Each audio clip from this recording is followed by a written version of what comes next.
Hello and welcome, my beautiful phantom audience, yet another rather boop, there she is. Lofa Lady Stream. Playing a JRPG. Let me show you something interesting. The two types of the The two types of JRPG are Dragon Quest and Megaten. All JRPGs fall into these two categories: Final Fantasy Dragon Quest, Pokemon Megaten, Undertale Dragon Quest, cassette-based Megaten. Despite being part of the Megami Tensei franchise, Persona is Dragon Quest. That's quite funny. Orb, go! Thank you for the almond contributions to the wheel stream. Hello, hi, Cat in the Box, hello. Cat in the Box, thank you for the almond contribution to the wheel stream. Excuse me. That is a good question. It's something I've always wondered, but never had the courage to ask out loud. What's the difference between a JRPG and a regular RPG? What makes it J? Is it the presence of turn-based features? Is it the origin? Is it Japanese origins? Does J stand for Japanese? I always thought it stood for Japanese. Could it be journey? Could it be something else?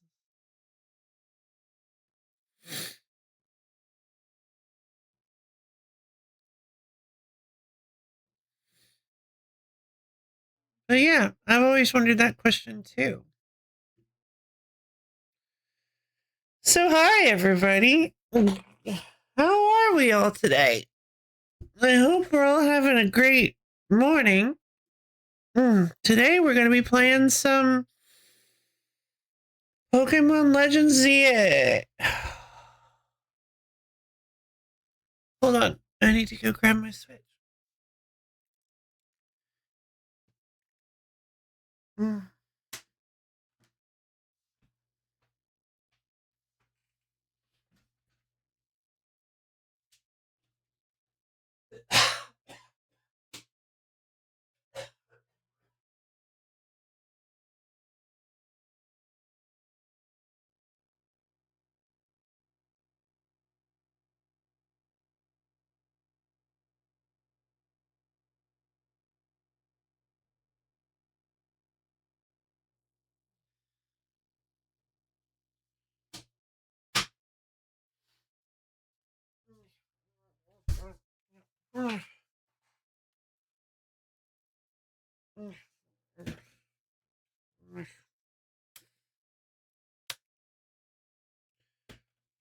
It's dead.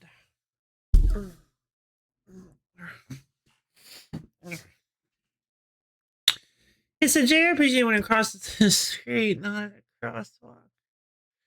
That's pretty good. That's a good joke. Mm.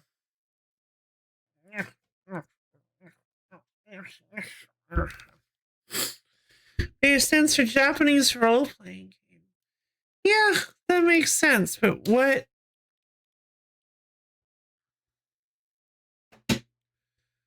what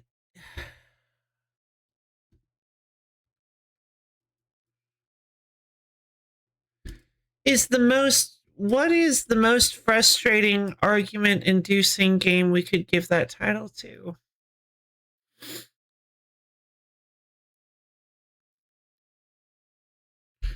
Because now I'm curious.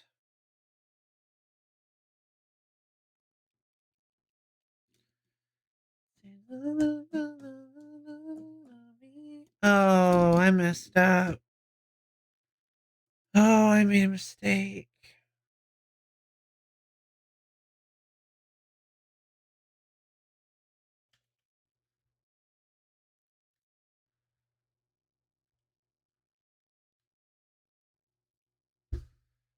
Oh, shoot.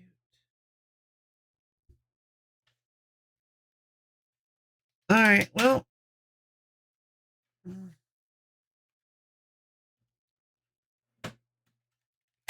Despite the distinction, Undertale is a JRPG, and Elden Ring is arguably a WRPG. I see. Are we still memeing, or are we actually being serious? And as much as genres are real, usually more linear narratives, turn-based combat common. Okay. Let's see. If any turn-based RPGs, JRPG, does that mean old text-based RPG? No, I think you're no, because it's not just turn-based games. That was just my question. Compared to something like Baldur's Gate 3 being more open-ended in structure. Yeah, I wouldn't even suggest that Baldur's Gate 3 was a JRPG because it just doesn't feel like it. But then again, we're kind of just going classic. Petit 5 made 1975.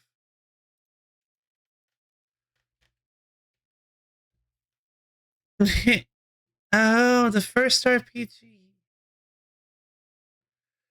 Petit 5, alternately called The Dungeon, is a 1975 dungeon crawl role-playing video game developed for the University of Illinois Urbana-Champaign's Plato Computer Network by Rusty Rutherford. Okay. Wow. That's pretty cool. Mm. Mm.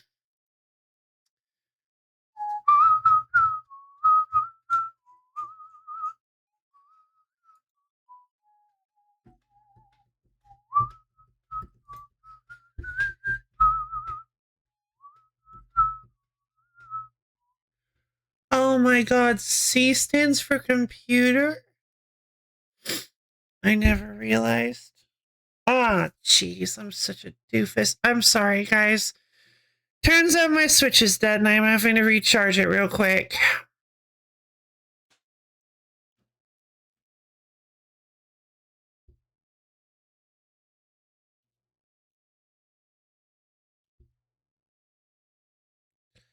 I'm not used to having to do this because I'm used to keeping... I've been trying to keep... I do. I always make sure to carry spare batteries for my DS and have a charger for my Game Boy Advance on hand at all times.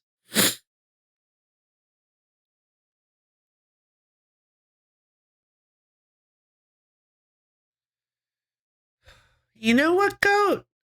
I think I could run out and buy a new Switch. I think there's another option. I think there's a third option. I think I could run out and buy another Switch real quick. I think we don't have to resort to that. I think we could. I think I could.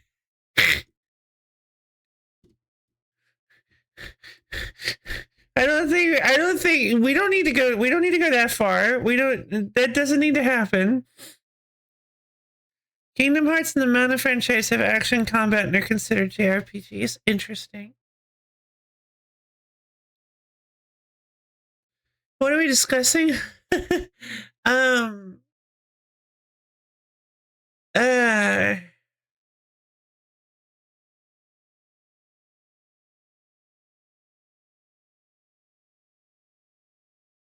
what a JRPG is.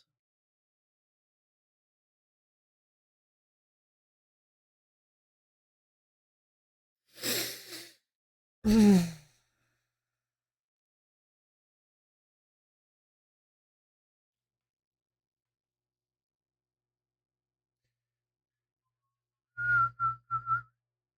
definition of JRPG is meaningless. There's a few key traits people look for, but it's not a helpful genre designation. Yeah, that actually sounds like a pretty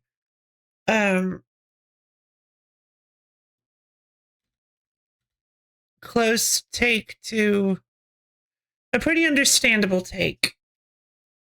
Because I find it fairly confusing. Oh, I just saw we could replay a horse magnifier. Is horse magnifier the same every time? Because I don't really feel like doing that then. Alright, I'm a little nervous to unplug it.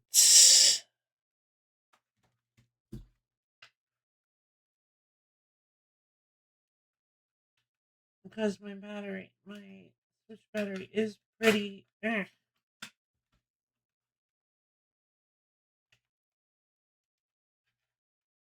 old.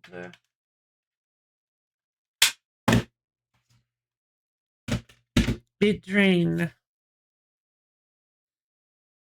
Don't tell me you just died again. It did.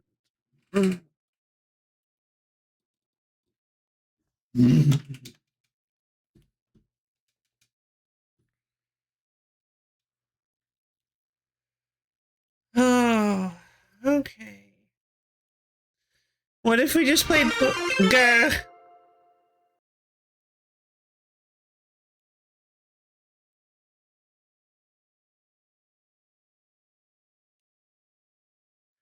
Malavia, thank you for the 46 months. Good lord. Just so many months. You're nearly to 4 years. I just can't believe it. Thank you so much for sticking around as long as you have. You're a real OG. Let's check your time. No worries, Malavia. No worries. It's great to have you around. What I was gonna say is, what if I just pulled up Pokemon Champions and was like, all right, guys, we're playing Pokemon Legends CA. Thank you, Malavia. Right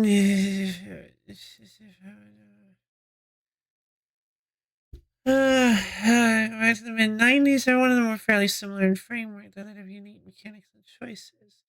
Secret of the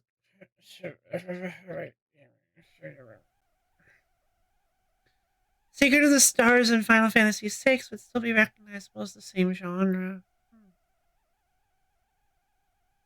Even Secret of Mana, action RPG with a JRPG framework to it. Is Horse Magnifier the game where you put magnifying glasses on horses? It is indeed the same, one and the same. King's Field wouldn't be called J because it didn't have the framework, even though it's a Japanese studio. Okay, interesting. Hey, Random Gamer Nat! Good to see you! You see, there's actually two types of JRPG. Megami Tensei and Dragon Quest continues with... Oh, I see.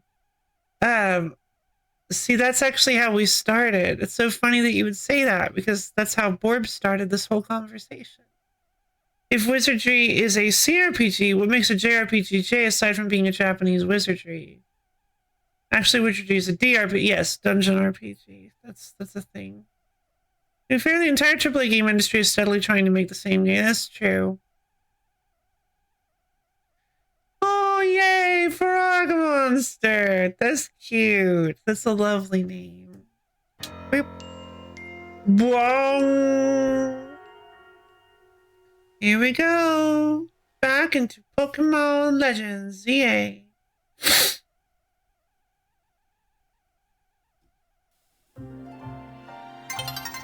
Oh, look at me! Look how cute I am! Oh, I've got such a, like, preppy look to me today. I completely forgot this is where we left off. God, I'm adorable. Alright, so... let's see. So we're currently needing to take down 3 new Mega Evolved Pokemon. Mega Venusaur, Mega Altaria, and Mega Frostlass.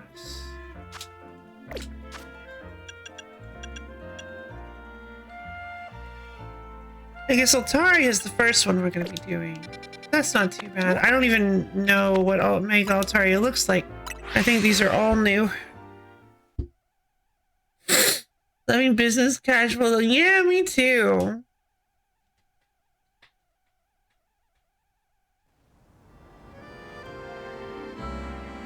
We can all agree the games are all just RPGs deep down. Your role-playing is something fun is happening. The screen helps you picture it. No, it's real to me.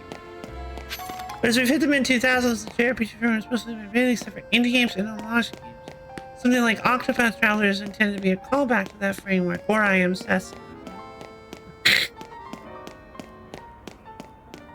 Well, I mean... I'm trying to think of a way to follow that. I don't know, so if I disagree with that, do I have to start calling you Setsuna? Get it? Because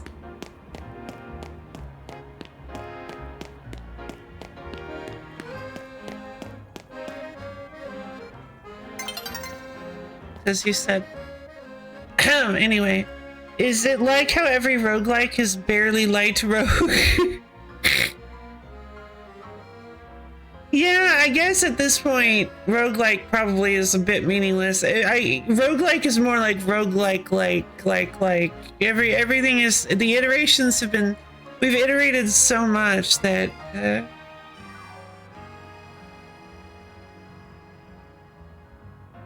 there are very few actual roguelikes. Roguelites are very common, much like many FPS games put in RPG mechanics in the mid-2010s. Then a few roguelite mechanics as of late. And yeah, and I totally get that, because the roguelite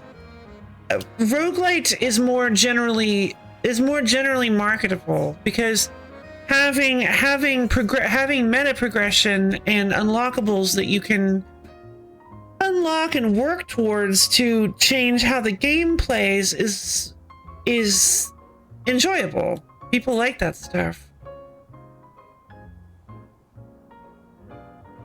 Gangband Light or next similar. This game kind of no, this game is great. This game is awesome. It's just, no, I like this game.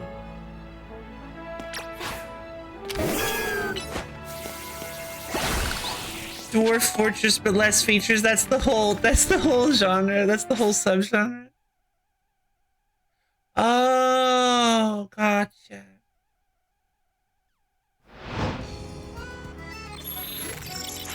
Right, I guess technically I'm not stuck in this game. Oh, but you're in it too. I thought you were talking about how I look adorable, but I'm in it too. Yeah, because I'm in this game too, in Pokemon Legends. I look adorable. Oh no, there are at least 1,000 traditional roguelikes, but most of them are just small hobbyist pieces and not commercial scale. They do a competition jam every year. Oh, fun! CDDA. I don't know what CDDA is.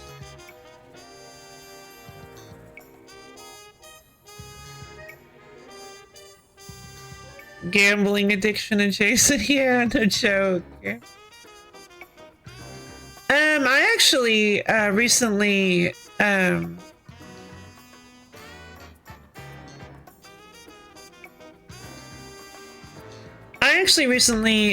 like hot take. I came up with what might actually be part of a hot take, or a bit of a hot take, that gacha games don't actually feed off of a gambling addiction. I suppose they could partially feed off of gambling addiction. Like for people who have gambling addiction, it probably does affect them. But I think most of what gacha does feeds off of a need for instant gratification, or just like shopping addiction. Basically the desire to just be able to get things, because what's really great about shopping is that you can just hand somebody money and get the thing that you desire, even if that is not inherently a great system. It's impulse fulfillment. Exactly. So, but the problem with gacha games is that you hand them money and they hand you a chance to get something. And when you fail that chance, it makes you upset and say, what? I'm supposed to get a thing for my money. I need to do it again. I must not have done it right. And so you hand them more money and they hand you a chance and you fail and you just want the thing. That's all you want. That's all you want to do, is you want to fulfill that desire to get the thing for your money that society has told you is okay for all your life. And so, yeah. And FOMO. Mm-hmm. Oh, thank you. Oh, okay. I see.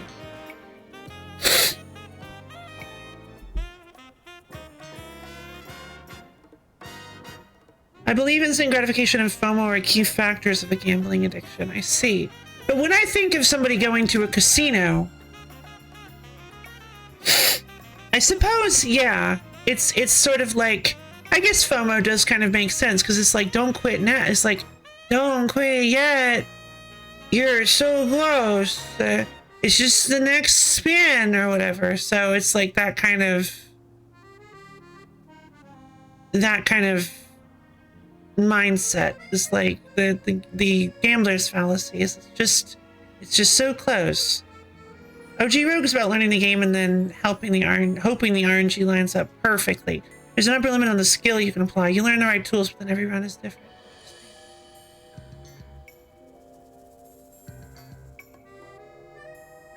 Weren't the OG roguelike games about it learning each run instead of getting upgrades for the next run? Yeah, I mean, roguelike is supposed to be something that doesn't have upgrades. It's supposed to be just like a game where learning the game and learning what it can do and what you can do is the... You're gonna need something for me. Look at how many 2-star Gweemps you have now. So many Gweemps! Yay! Gweemp pile! Another Gweemp for the Gweemp pile. I like to dive into it like Scrooge McDuck. Okay? And the Gweemps make this little like sound. Like, or I can't... Squeaky sound. They make a squeaky sound.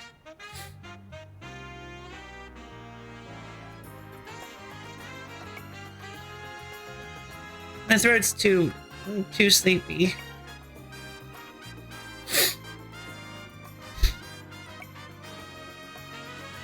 It kind of reminds me of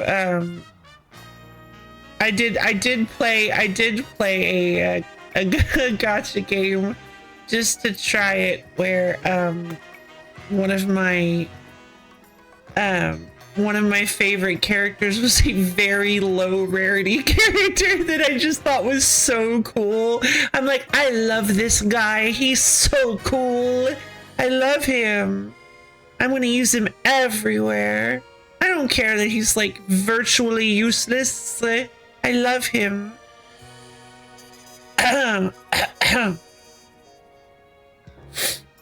If you dig through this wall in the Sharon dungeon, you can find a Shrine of Wishes. You get to go to a bonus zone full of rare goodies. Yippee! Oh, I'm sorry. This rare goodie zone has been claimed by Borb. I can't take these. So what is CD? Okay, I'm gonna just look it up.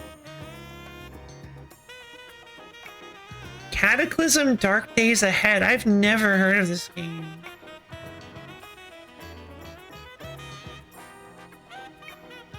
Cataclysm Dark Days Ahead is a turn-based survival game set in a post-apocalyptic world. Struggle to survive in a harsh, persistent, procedurally generated world. Scavenge the remnants of a dead civilization for food, equipment, or, if you are lucky, a vehicle with a full tank of gas to get you out of Dodge.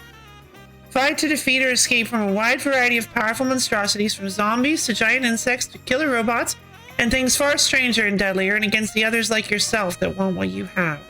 So this looks like, just right off the bat, this gives me vibes of RimWorld meets, not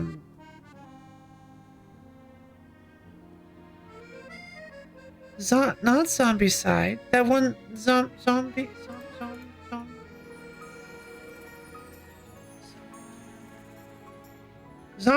Project Zomboid. Project Zomboid, yeah! RBW knew what I was talking about. Love sounds like a Haru main and Uma with all the squeep talk. Or like me when Fire Emblem gives me the early game Archer girl. Her base stats and growths are awful. Early game Archer girl. You talking about what's more advanced? Ah, I see. Oh, turn based. Oh, I didn't catch that. It did say turn based, didn't it? You talking about Ellie or the orange hair lady from Engage? Or are you talking about my girl? You better not be talking about my girl Naomi. Oh, okay, good. I'm like, Naomi is like one of the best characters ever. You better take that. You better take that back.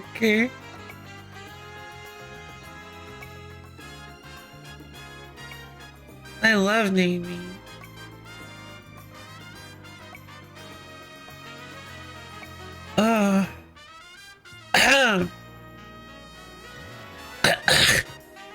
Naomi is from Sacred Stones, the 8th game in the series.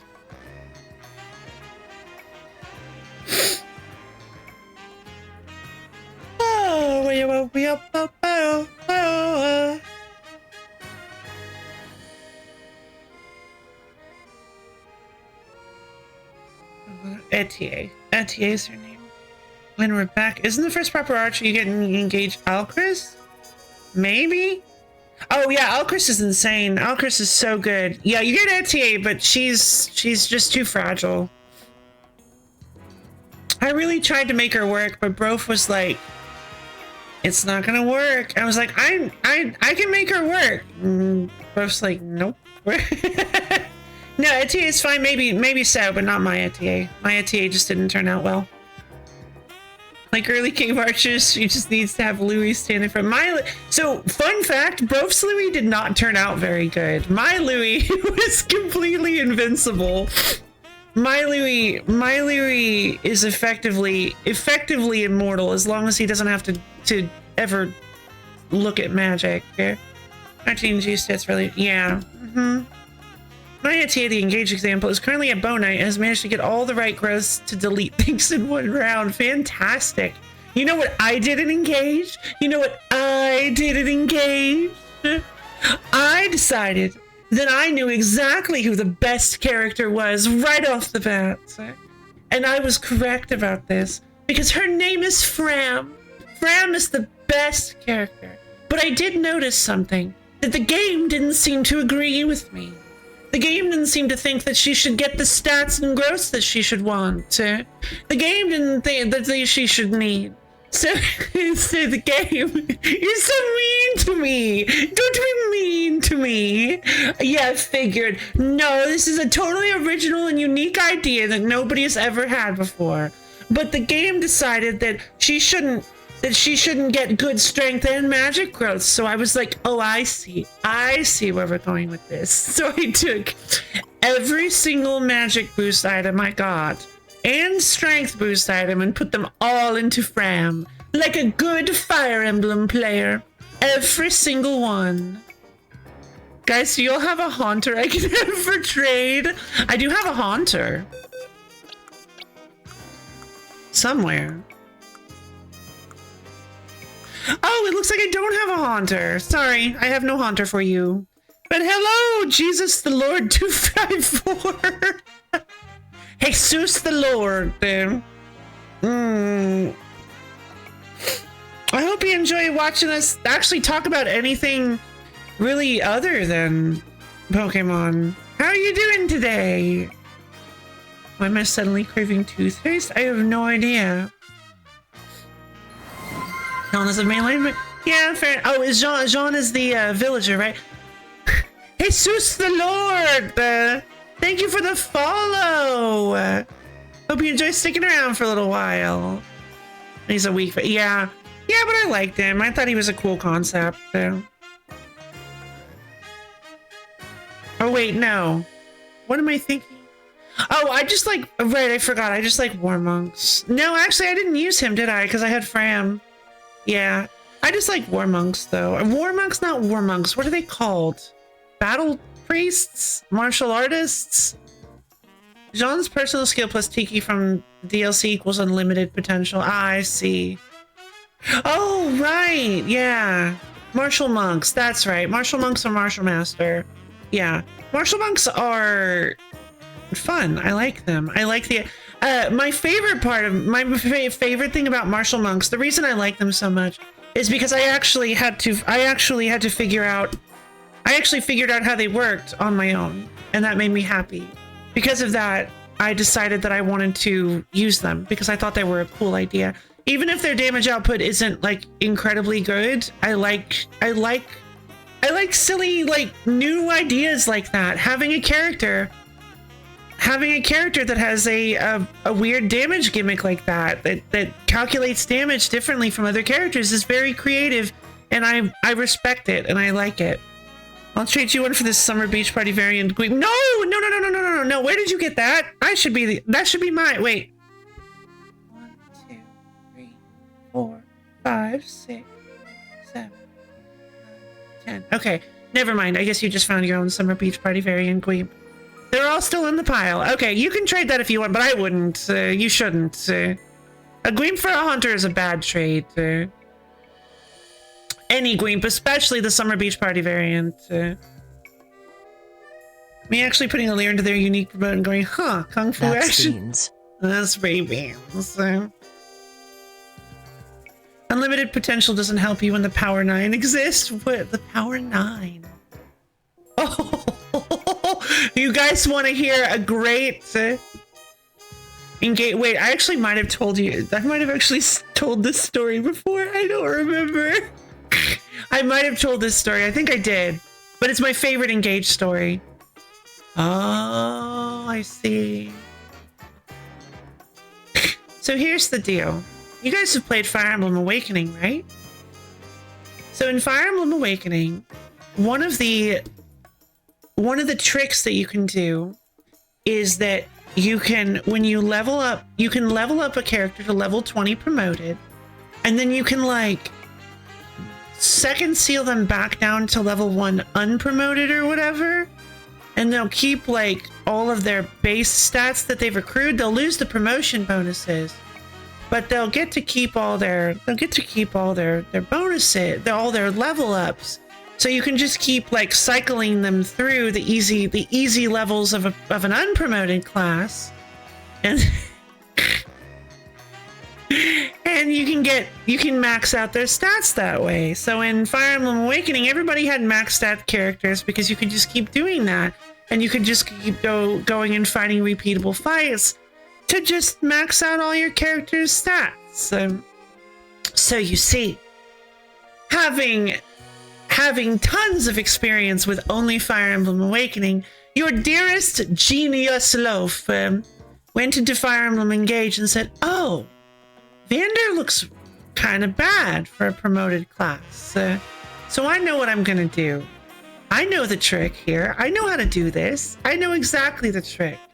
What I'm going to do is I'm going to take this second seal. I'm going to pop it right on Vander's forehead. Okay? And I'll go ahead and downgrade him to a Cavalier."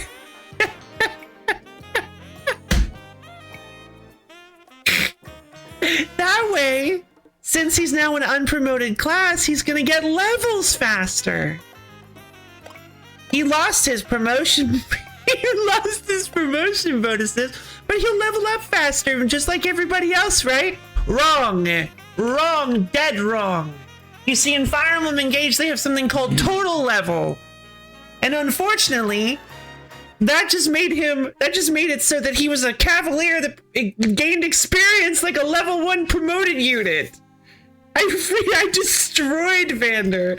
Completely useless. He is gone. Reduced to atoms. I had to immediately bench him because there was literally nothing I could do with this man now. One experience for everything. I kind of want to see Loaf play Eliwood's game on this talk of fire.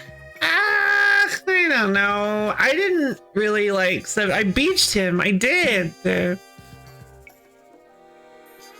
It was very funny. I was like, oh. I learned my lesson that way. I learned my lesson the hard way.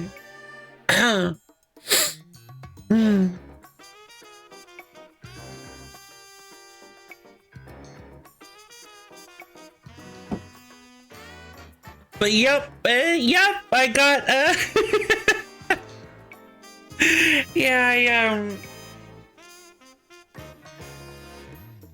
I got Vander experience locked, so unfortunately now he is the world's worst Cavalier and can do absolutely nothing. So so I had to use other people. I mean, I tried to use Vander for some actually, you know what? I think I may have, what did I do with Vander? I think I still used Vander for various like movement based stuff, like carrying people around or something. I don't remember. Maybe I tried to make him work, but yeah, mainly my team consisted of Alir doing awesome things, Fram carrying the party. I like to use Prince Hot Boy, Red Prince Strong Man. Fun fact, Quam from the DLC has an inherent chain attack effect due to also being Robin, and if you for some reason gave them to Boucheron, you turned his personal on permanently. Oh. Fun. Didn't know that. Did I? I didn't remember, because I remember there's a Soren DLC.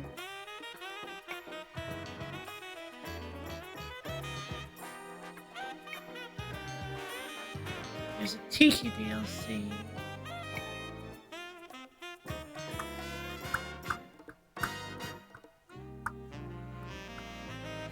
I don't remember the other ones.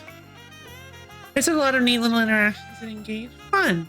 Yeah, I think Engage is a pretty great Fire Emblem game. I think the people who are hating on it are just, well, Fire Emblem fans. That's just what they do. That's the thing, is you can't take, if you're like a casual Fire Emblem player, if you just like Fire Emblem, and you try to go into the community and you get discouraged seeing all the Fire Emblem fans hate on the newest Fire Emblem release, don't worry. That is extremely normal. Don't take it personally. You'll probably still like the game. That's just what Fire Emblem players do. They're not allowed to love the thing that they love. They have to hate it unconditionally. That's just how they function. Remember, because of when Three Houses came out, the community found, oh, I see. They're the Three Houses fans, and there's basically everyone else, I see. Camilla, Hector, and Veronica. Villainous from the guy. Oh, right, I forgot about Veronica. So Engage got a lot of hate because it wasn't more Three Houses. I see. And then they got Three Hopes, and they calmed down for a little while because everybody, asterisk, loves asterisk, Warriors games, asterisk. I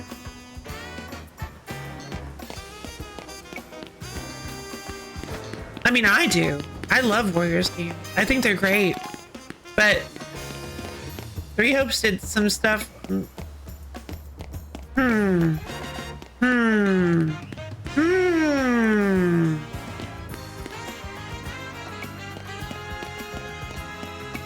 Wait, I haven't finished the story. Don't talk about it.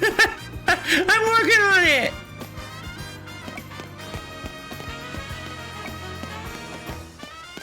There are two types of Muso, OG and crossover. Yes, exactly. Yep.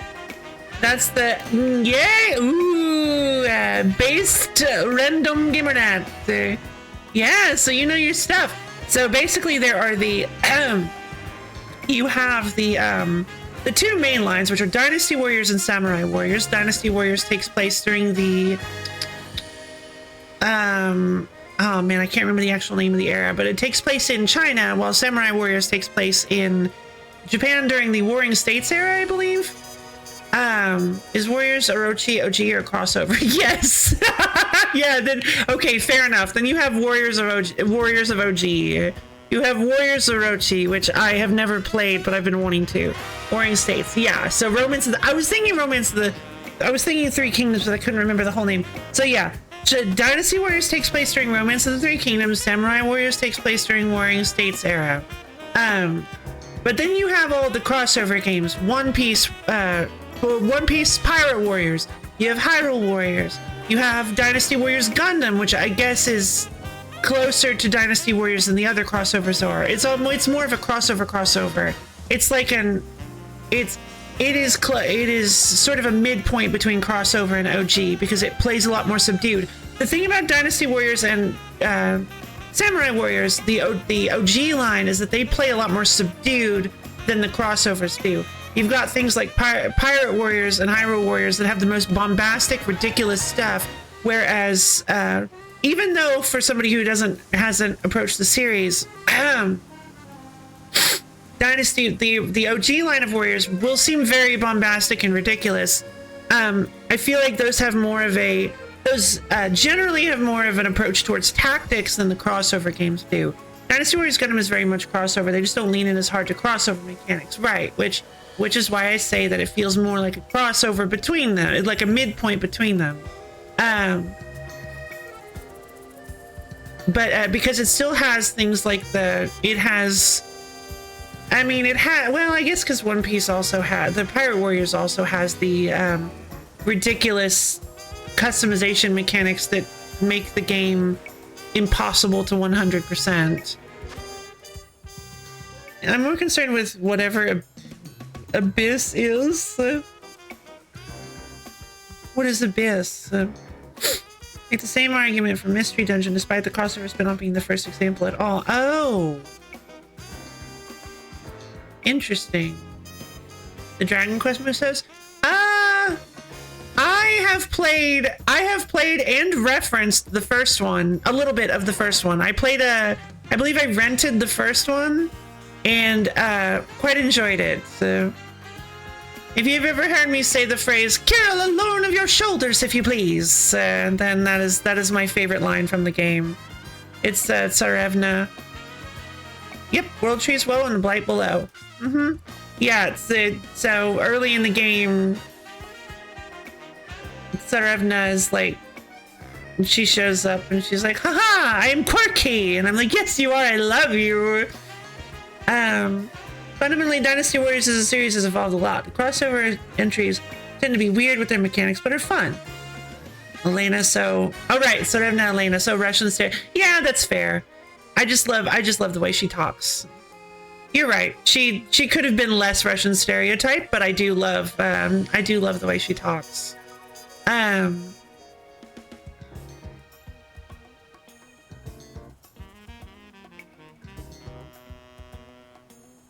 We love our punch wizards. Yeah.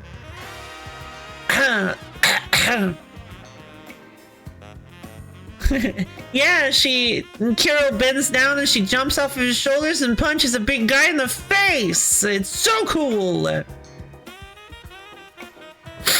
Yeah, I've only played like the first 2 missions in World Trees Woe. I haven't actually gotten very far.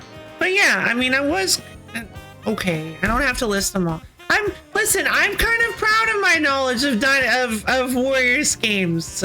I'm a bit of a diehard fan. I love Warriors games. I know things. I have knowledge. I can contribute. I like the. I have been a Pirate Warriors fan from the very beginning. I'm a connoisseur. I am. Thank you.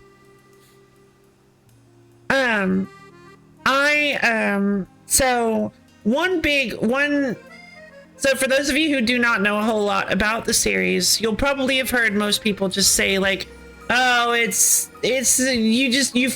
you're up against thousands and millions of pathetic, weak little guys. It's just a power fantasy because you can just cut through dudes effortlessly and the game has absolutely no difficulty whatsoever.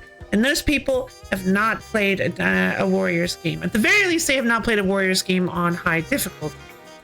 At least you have avoided the absolute misery that is Fist of the North Star, Ken's Rage. Oh boy. Is that like an obscure one? Never heard of it. How many releases of Hyrule Warriors have you completed? 1. I am attempting to complete Age of Calamity, and I don't have a Switch 2, so I'm never gonna complete the second one. The second Breath of the Wild one. That's a good question. That kind of feels like a pretty obvious. I mean, like it feels almost as obvious as One Piece. I mean, One Piece literally has the assault on Enies Lobby is like literally a Musou game. It's literally a Warriors game. Like it fits so well for like One Piece. The Pirate Warriors is just such an obvious choice for a crossover. I have not played Warriors of Arslan.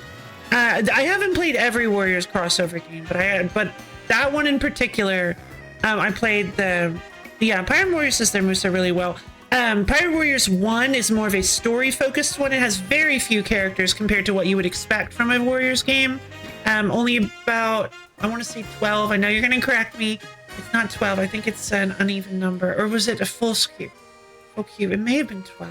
3, 4, it may have been 15. Because it just fits on one page. I think it had the original 9 Straw Hats. Didn't have Marco. It had Whitebeard. I think it had Ace. God, I can't remember. But anyway, the game focuses more on Luffy specifically. All of the games focus more on Luffy. 13. I had thought it was 13. I didn't want to, because I remembered there being a like a hangover. And not quite filling the page. But the games always focus on Luffy to an obnoxious degree because there are plenty of really cool things that the other characters could be doing. The first game focuses on Luffy a whole ton where he does like all the main story stuff, and then you can do like side missions and get to play as the other characters.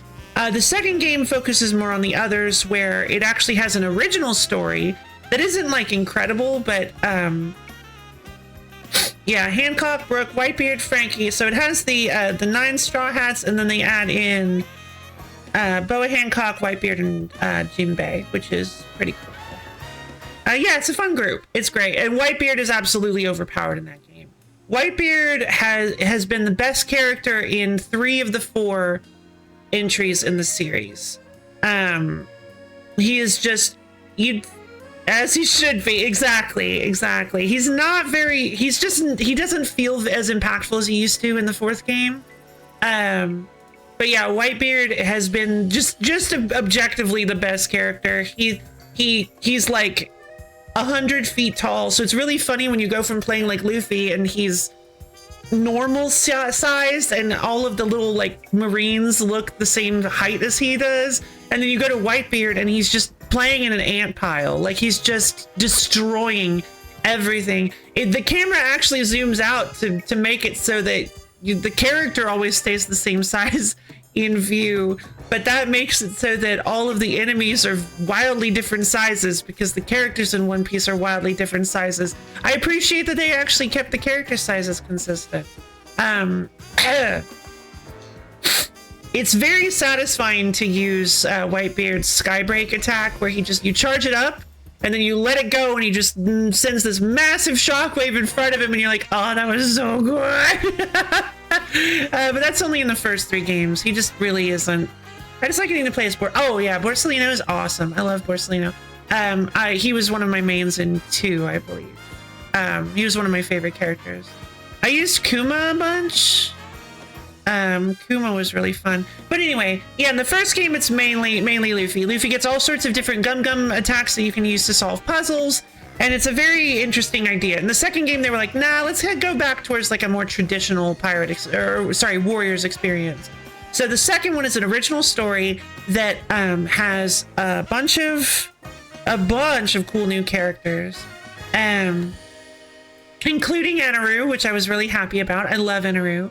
The third game went back to doing just the story of the series. The actual story of One Piece, and then and added even more characters, and I think some new systems. Can't remember exactly the difference because it's been so long since I played 2 that I can't remember the differences between 2 and 3. But then they made Pirate Warriors 4 and they completely overhauled the entire system of the game. Now they have like an aerial system where you can like jump up into the air. Certain characters thrive more in the air, like Marco. Everything is way more fast-paced, but also, surprisingly enough, feels a little bit more, I don't know, feels a little bit more homogenized. Feels less like your traditional Warriors game and more like it's really become its own thing. Because I can't really think of any other Warriors game that has the same system as this. It feels very, very different to play. And it's just very snappy and fluid. But the problem is that,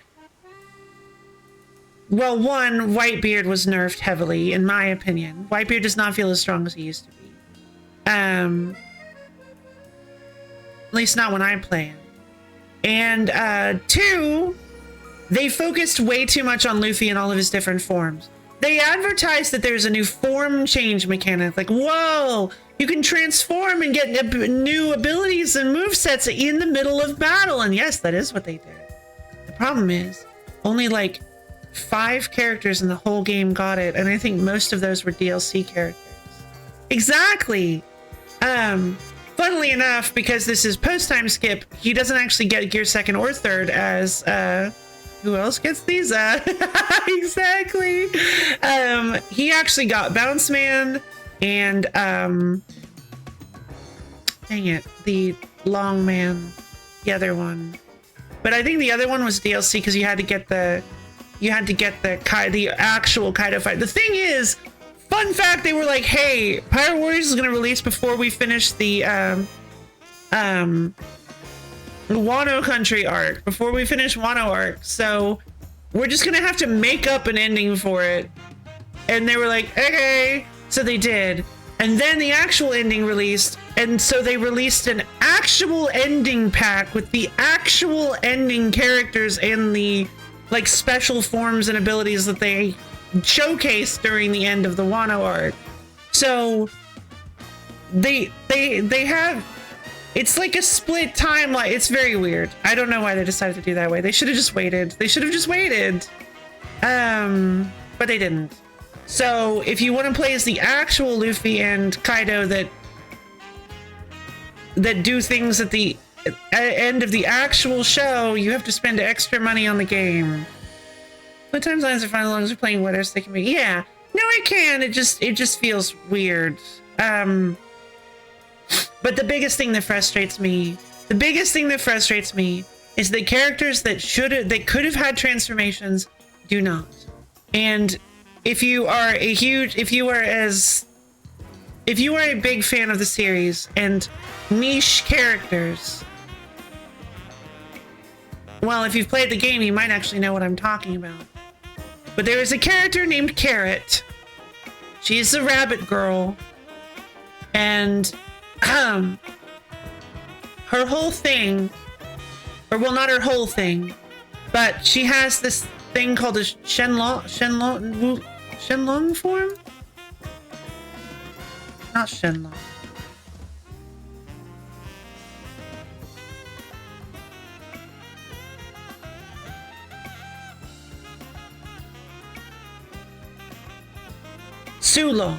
Sulong form. I knew it wasn't Shenlong.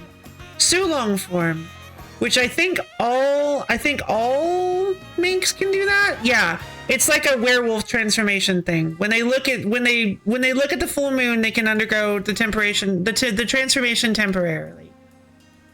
They gave Carrot special attacks that temporarily turn her into her Sulong form, but she didn't get a transformation. She didn't get a transformation that turns her into her Sulong form, and that makes me very angry. They recognized that she had this form, but she wasn't main character enough for her to get an actual model and actual ability sets that represent this transformation that she can do. She literally transforms. It's not even like a different mindset or a special ability that shifts her body in some way. She literally transforms. And they were like, nah. It's like, we're introducing a new transformation mechanic. Who are you excited to be able to transform? Is it Luffy? Or Luffy? Or Luffy? Or Luffy? Or Luffy? It's like, no, I'm kind of actually excited for Carrot to transform because she does so in the series, and it would be really cool to get to play as her Sulong form because it's very pretty. And oh well, that's not. I don't. Well, because look, it's Luffy. He's turning. He big and funny and he bounce. And he make everything bounce, and he cartoon character now. Look over here, we're jangling the keys. Don't worry about character integrity and things that make sense. Don't worry about the little details that would make the game feel far more interesting. Of course we didn't get Beepo. Why would we have gotten Beepo? Beepo is too cool. Beepo is way too niche for what Bamco or whatever to actually care. We got Law, we did. Exactly. We got Law, but of course we should get Beepo. I agree, we should get Beepo. We got Kid, for God's sake. I'm excited for Frankie to transform. Yeah, that would have been fun. Every captain needs their second. Indeed, I fully agree. Yeah, we got Kid and Killer. Although, God, don't even get me started on the post-time skip designs. I'm just so disappointed in all the post-time skip designs. They've all become so homogenized. Killer's lats could literally leave his body and go form a band. Like, they are just their own character at this point. Yeah. Oh, speaking of, I love Tashigi. Tashigi's like my favorite character.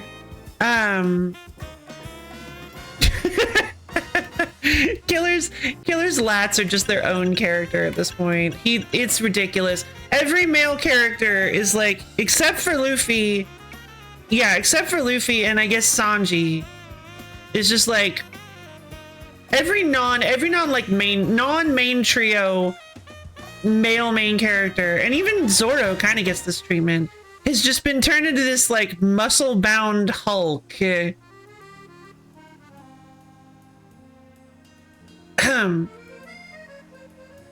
And before you say anything about Brook, maybe he was. Maybe they're invisible. He's a skeleton. He has no muscles. We cannot see them.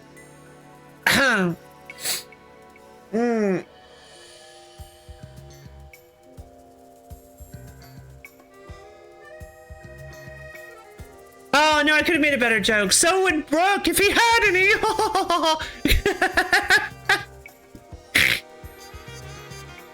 But But yeah, we did get Smoker and Tashigi. Obviously, does Yamato get a train? I believe so, yes. Yes, I believe so. Like I said, the majority of the transformations are in the DLC, and Yamato is one of the DLC characters. See, the problem is, none of the Wano Country characters, aside from, God, I just can't remember their names. The guy who shows up before, the guy who shows up in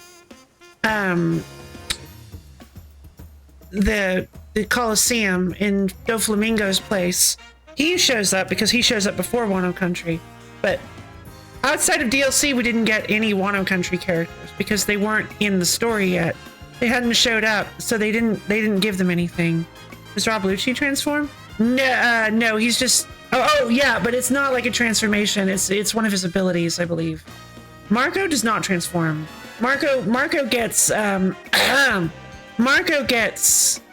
never goes full Phoenix. He just does Phoenix. He partially transforms his body into Phoenix. Actually, I might be thinking of 3. See, in 3, how Rob Lucci works is that his strong attack or his unique or something turns him from giant man leopard into man. So you have two different shapes that you can play around with. Which, you know what? Why didn't they just do that? Like, if it was that easy to implement, oh god. The Pirate Warriors franchise it's so funny, like, I started out with a really glowing, like, oh, I know so much about this series and I love it, kind of attitude, but yeah, the Pirate Warriors franchise makes me so angry sometimes. It has so much potential and they squander it at basically every opportunity. Like, there are so many cool things they could have done with it, but sometimes it really does just feel like a cash grab. Sometimes it really just feels like they just phoned so much of it in, and it's so frustrating. Like, I mean, at least it's no Jump Force. I'll admit that. Like, compared to Jump Force, it's a masterpiece. But, and before you say like, whoa, Jump Force catching strays, the reason for that is because Luffy does show up in Jump Force, and I will always remember playing Jump Force and Luffy's cold, unmoving, frozen plastic face just stuck forever, permanently in this ghastly smile, completely unable to move his lips. And just anytime he spoke, his head would bob, but he would maintain this horrible, terrifying smile, never allowing his face to shift. And going from that to going to playing Pirate Warriors 4 and having him actually make facial expressions and have him move his lips for scenes.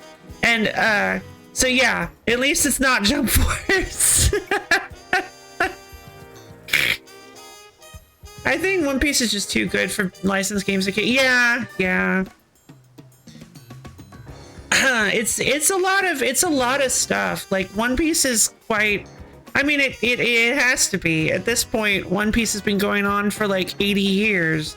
It's like they really dropped it. They did. That's the biggest complaint I have, is that they really dropped the ball on transformations. They could have had so many transformations. They could have had, because they're temporary by definition, so they could have had so many transformations in the game. They could have had General Frankie. They could have had Frankie turn into General Frankie. They have really big characters, so there's no reason why they couldn't have had General Frankie be a transformation. I don't know. There could have been so many. They could have gotten really, really fantastic with it. The big thing that always bothers me is their dedication to character integrity. Like, it's in quotes. They never really they don't ever want to do anything but reference. Like, that's a really big problem with anime games in the first place, is that they're never allowed to just invent stuff. They're never allowed to just come up with things, aside from like very rare cases that can do like what if characters or what if scenarios. Bleach Brave Souls is one instance of this, where they had a really cool line of characters that were all basically like, what if these characters went to a tournament for the series magic system called Keto, and they actually had one character who's never even been confirmed to be able to use Keto actually show up in the line, and it's like, wait, can he even do this? And they're like, who cares? That's healthy. That's refreshing. Inventing stuff will make the fans angry. Like, people still complain about the original characters now. Oh, they can get over it. They can get over it. Like, that doesn't make any sense to me. Because, like, it's still connected to the product, and you can still just treat it as an alternate timeline if you didn't like the characters or the developments. Like, just treat it as a what-if scenario if you really don't like it that much. But getting to see new ideas is the entire point of making art. It's the entire point of writing a story. It's getting to see new things, new ideas, new things, new adventures the characters can go on. That's I feel like that's the entire point of fan fiction. That's basically what these crossovers are, is fan fiction. You should have them. You should let the writers go wild with ideas. Expand on the characters. Do things that would make sense for the characters to do. Take their powers in a direction that would make sense for their powers to take, even if it's not the canon direction. Thank you. Oh yeah, no, I'm just getting loud and rambly. I'm not yelling at you or anything. But yeah, it's a bit of a frustration for me with like, when it costs millions to make a game, you don't want to ostracize your fans. I suppose that's true. But if I know anything about fans, you can release something like that and it won't do well initially, but all you have to do is wait for the next thing to release. And they'll go, oh God, that's not good at all. Wait, what's this over here? Oh, it's my mud-encrusted copy of Pirate Warriors 4 that I threw in the mud like 3 years ago. You know what? In hindsight, I think this was actually pretty cool. Like, they did a lot of weird stuff, and it was kind of weird how many like original ideas they put in, but like, I mean, it does can it not? Like, it can if people decide that they want to actually buy copies of the DVD or invest in just look at Pokemon Black and White in the past. Oh yeah, shame. And we're back to capitalism, yay! But they want to use her to do. Yeah, that's fair. That's fair. It's not new anymore. Yeah.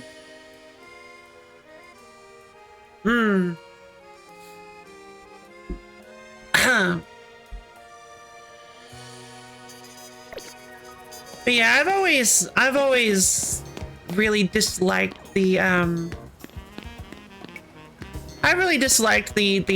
idea of character integrity, just having to stick to very rigid just anime crossover or like adaptation titles that just have to stick very rigidly to everything.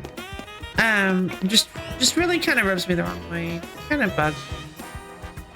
All right, let's go fight an Altaria. Look at it, baby. Thanks, Green Bean. Sadly, there's no winning except appealing to the greatest common denominator or getting really, really lucky. Yeah, makes sense. Excuse me, babies. Yeah, she up there. How do I get up there? Come on, Blump. I love you, Blump. Big hug. Yeah. Go get it, baby. Pin missile. Excessive force.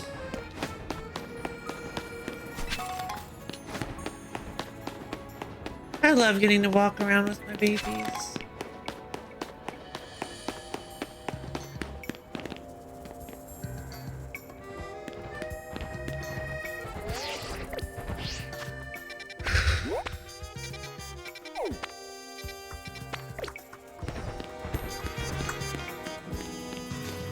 How are we supposed to get up there?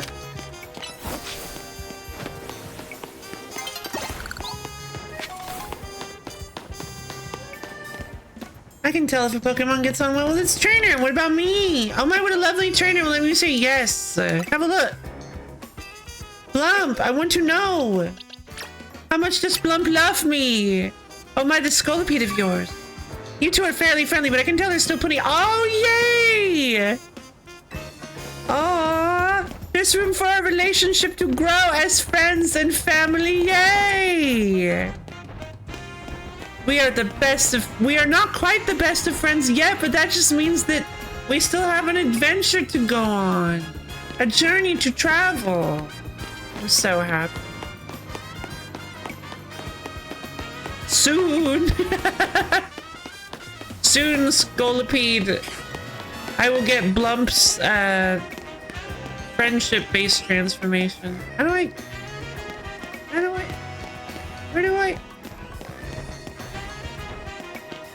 Where do I go up?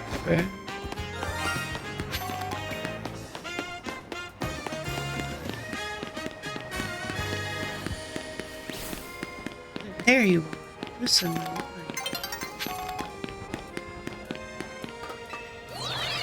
Elevators usually show up on the map. Okay, I guess I have to find them first. What is this little thing? Look at how tiny it is.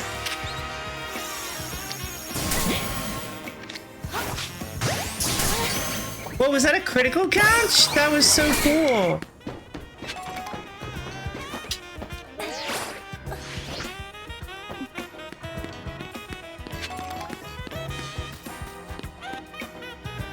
Huh? Shining? What? Where? Oh, darn. Okay, they don't despawn. They don't despawn. Hold on. Hey, Misha! How you doing? The Blump will grow 3 sizes that day. Hopefully not, because I don't want Blump to be too big. Oh god, please tell me the shiny didn't despawn because the night changed. No, it didn't. It didn't, it's fine. It didn't. Shinies don't despawn. They don't despawn. Shinies don't despawn. They told me they don't. They might despawn once the day-night shifts, though. Yeah. That's unfortunate.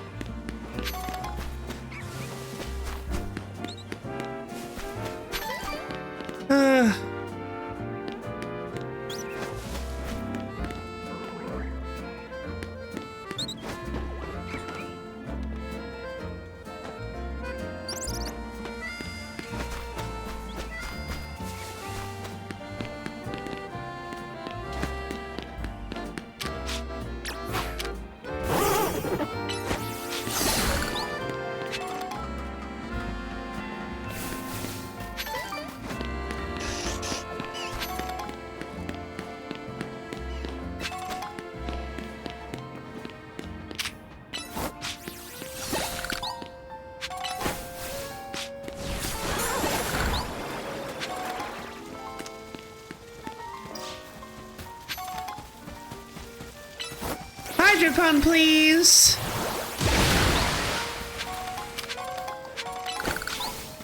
Go over there and punch that.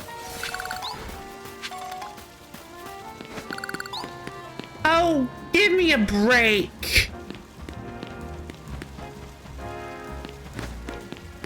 Okay,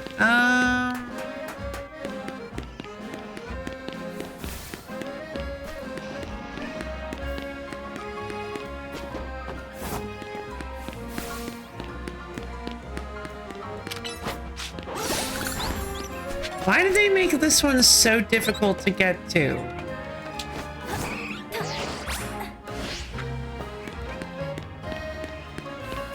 What are you talking about?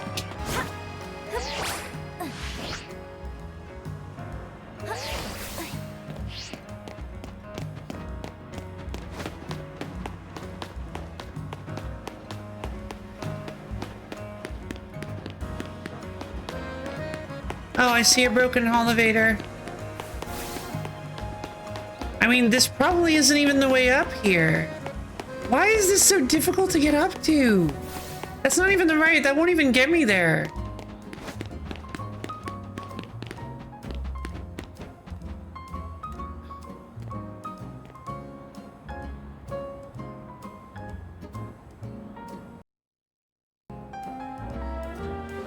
Okay. Yeah, I'm starting to get a little frustrated.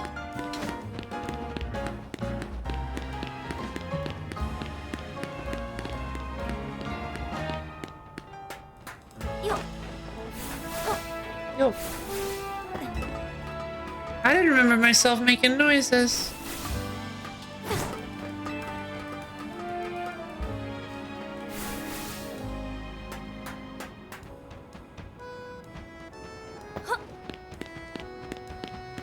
That was a long fall.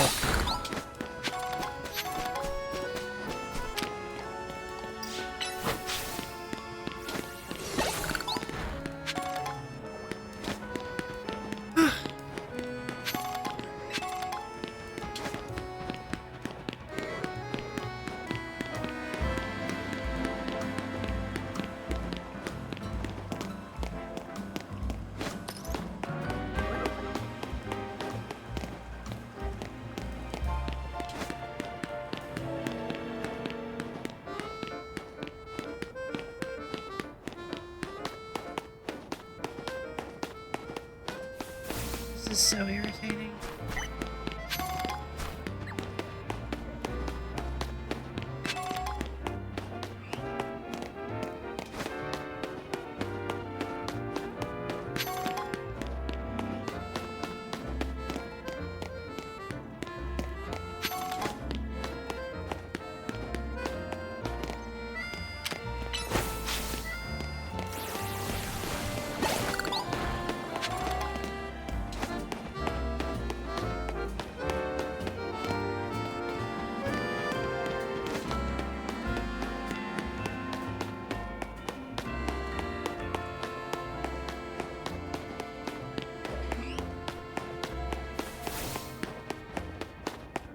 Yeah, Random Gamer Nod, thank you for the open contribution to the wheel stream.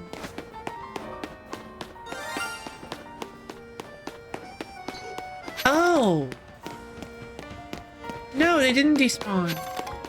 That was the shiny noise. But what?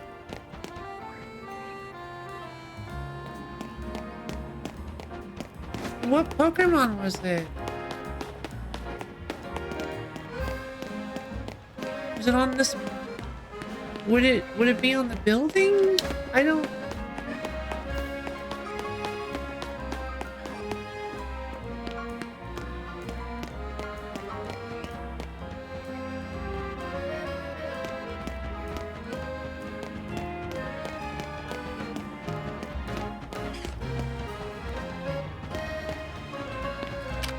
Is it this? It's not this Spinnerack.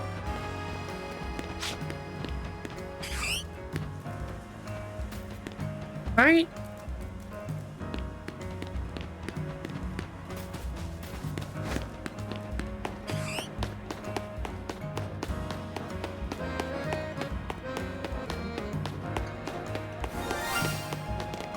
Yeah, like...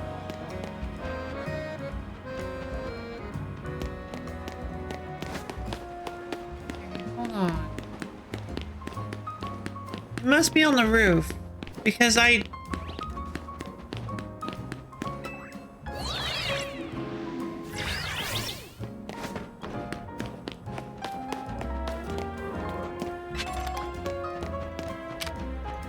already caught you.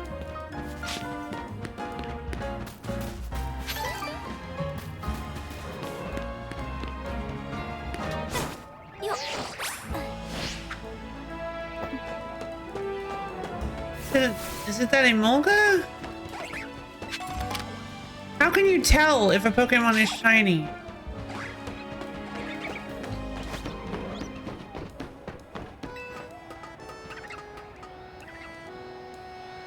They sparkle if you spot them. Oh, Well, it's not that Alpha Absol.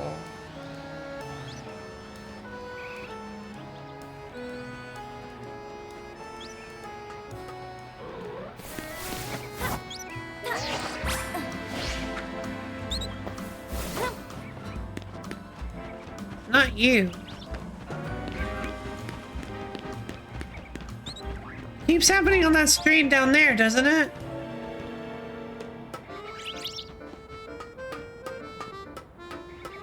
Oh, is it that Pidgey?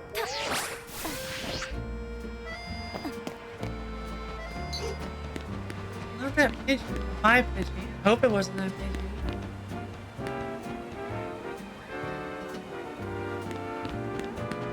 I don't...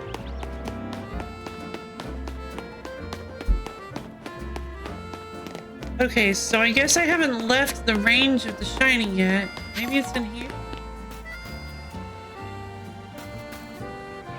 Can you imagine a shiny relic? That'd be so cool.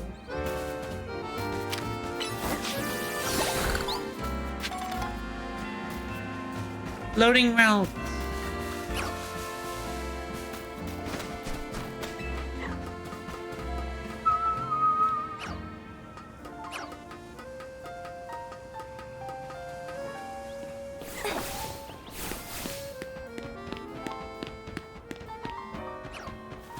Oh my god, it's an Eevee. Wait. Oh my god, there's an Eevee over there. No, no, no, no, no! How do I get up there? How do I get up there? How do I... Oh, that was cool. How do I get up there? How do I get up there? I need to get up there. I need to get up there now. I need to get up there. I need to get up there and get that Eevee. I don't know if it's a shiny Eevee, but it is an Eevee and I need to get up there. How do I get up there? I'm so... Like, this game has felt like getting up to the rooftops has been so easy so far. Why is it suddenly, today of all days, obfuscating me in its entirety?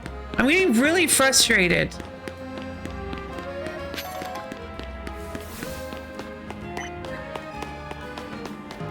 I have not been having a difficult time traversing the city and its rooftops. Is it this way or no this way? This is just mega annoying. Yeah, actually it is. I just got so confused. Did you know you can set your map so it rotates based on which way you're facing? It's in the settings in the main menu. Some people might like that dizzying whirl, but I think I'm going back to a nice steady outlook. Fair enough.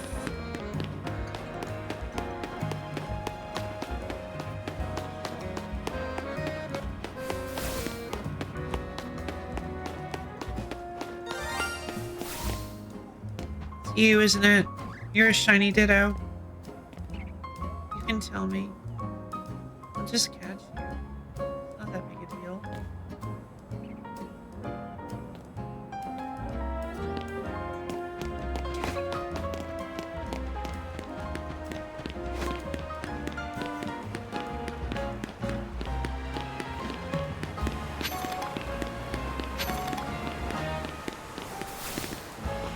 Oh my god! No. That's not what a shining magic herb is.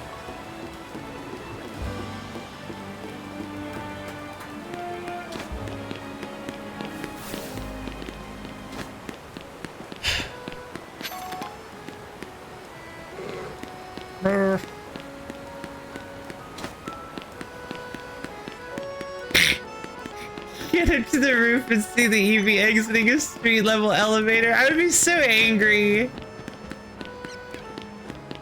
Yeah. He was gaslighting us.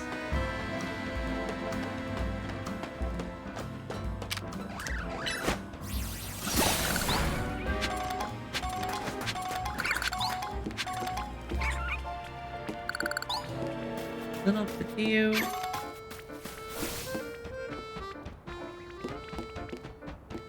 Is it this? It's not this street, is it? Which street is it? It's this street, which means I'm not close enough.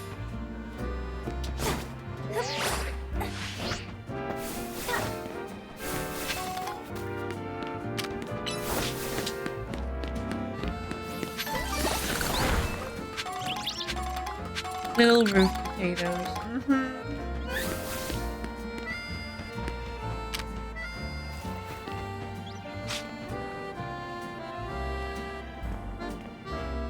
Thought I saw sparkles. That's not one, is it?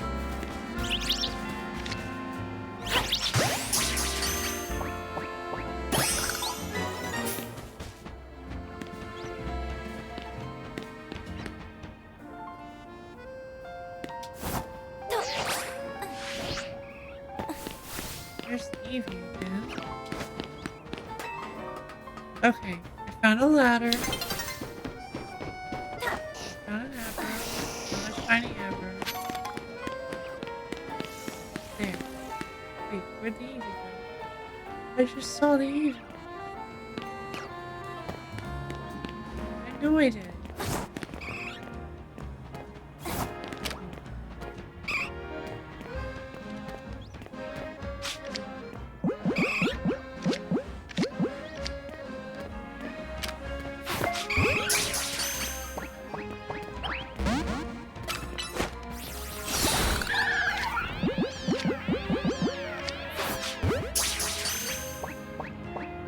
Yay! Okay. This is where it's supposed to be. Around here.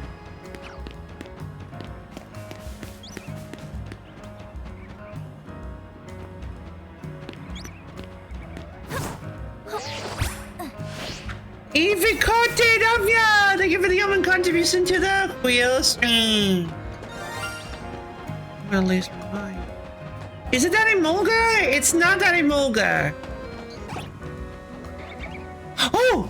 Oh! It's down there. It's the shiny Baneri. It's a shiny Baneri.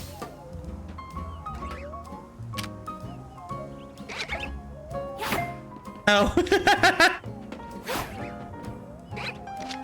Boomsing attack! Yeah! Alright, now I feel better. Yay! I got a shiny Baneri! Hold on, that's awesome though. Oh, look at how cute she is! Shiny Baneri! Baneri! Yay! I am liking the Pokemons. I'm feeling a little bit better now. So I got an Eevee and a shiny Baneri and a Binkin car and a shiny Baneri. Namer, come on! I mean, oh yeah.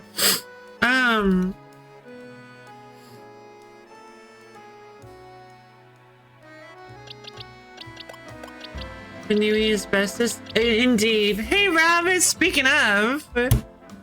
Yeah, exactly. We can stop thinking about it. God. Here we go. I actually do have quite a few characters that little babies that I haven't named.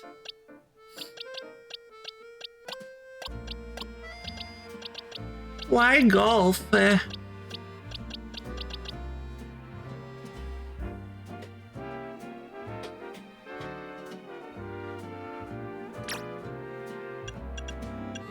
Well, we gotta name them in order. So we have an Inkay. This one's gonna be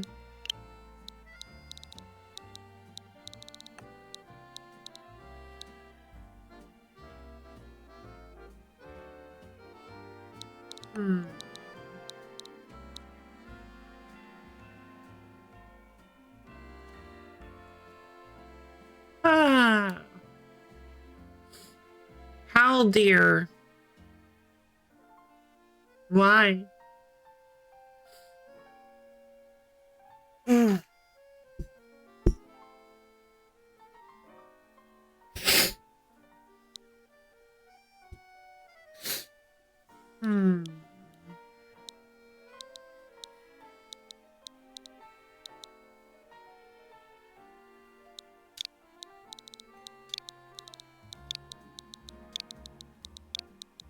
Sydney. Actually, hold on.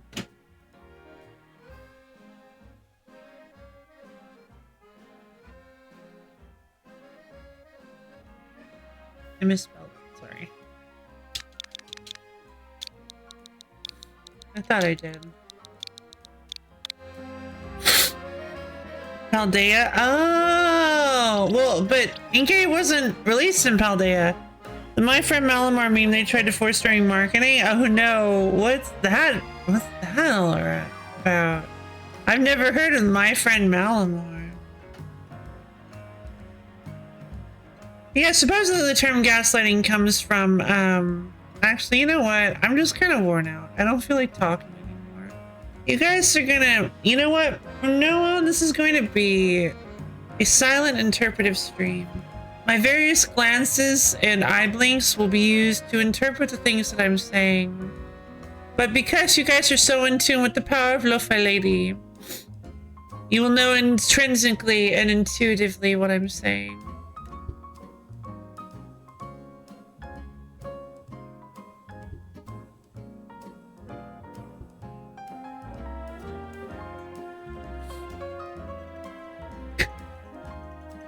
No, Yu-Gi-Oh has been banned.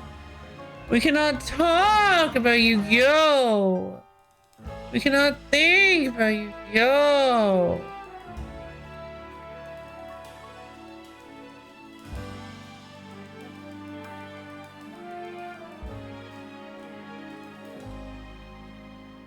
Oh.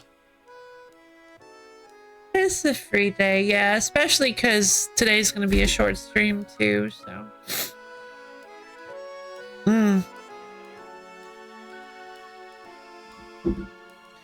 I don't know about that. Is streamer okay? Yeah, I'm doing just fine. I have an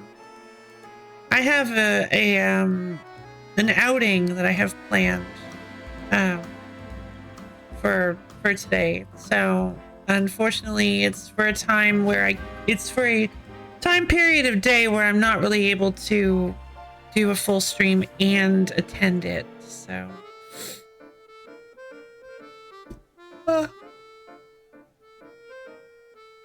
so I'm going to be doing only a 3-hour stream today. Not for any particular, I mean, I am tired, but I'm always tired, so.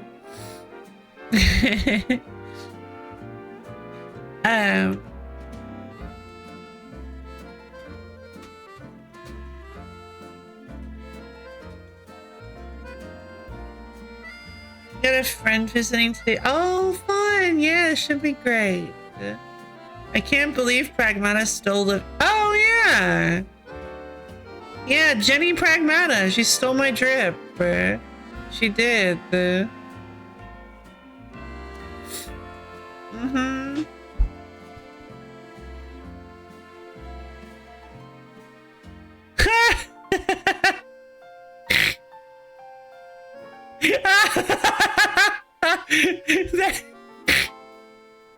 Skill issue. Oh, that's great. I love that. It's from Fire Warriors too. At least it looks like it is. Maybe it isn't.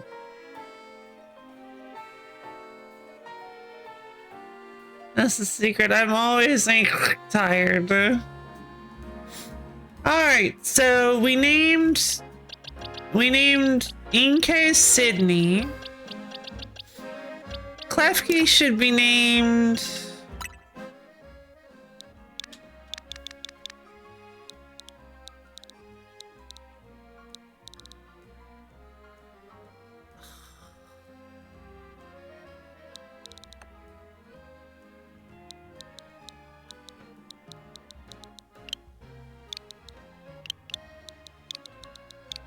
Rary. No, Rary?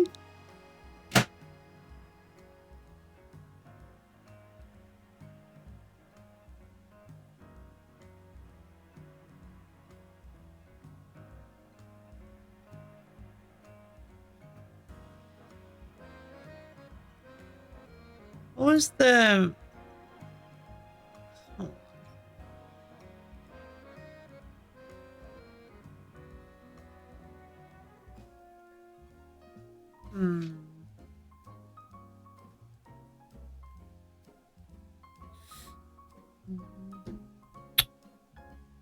I can't remember, so we're gonna go with something else. What about...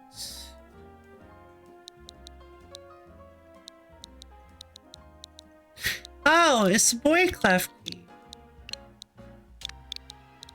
His name is Locke.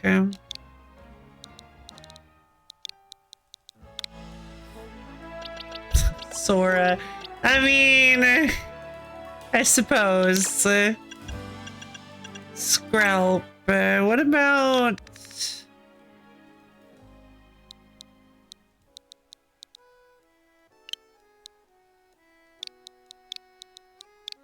Oh, I like... Well, I think that's generally a girl's name. Let's go with Seaweed. What about Monklock? No. You want pancakes? Well, you have no pancake mix? We'll go buy pancake mix. Or make some. Blue Lock? God, no. Absolutely not.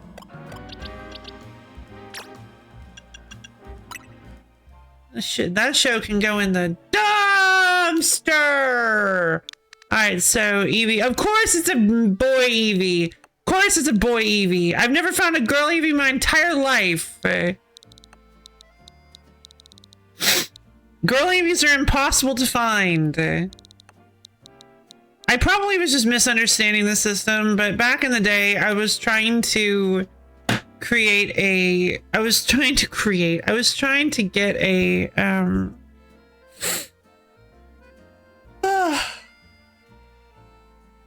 a girl Eevee so I could do Pokemon breeding. But I found a boy Eevee, and I kept using a Ditto to get more Eevees, and every single Eevee was a boy Eevee. And I think that's supposed to be the case. I think that's just how it works. I never seen I just know a frame lock meme. Ah, is it because they're like... Because the animation is bad? Like...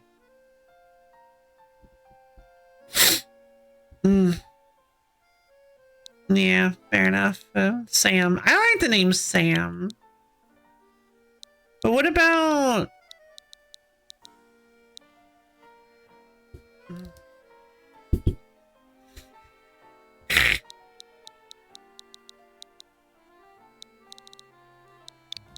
What about... Well, you see... Eevee is a very unusual Pokemon and breaks the mold, so let's just name him Mold.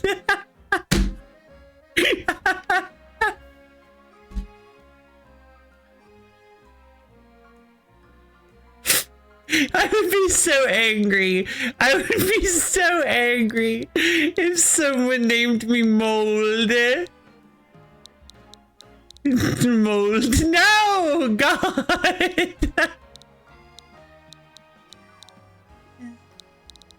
And all that glitters ain't gold.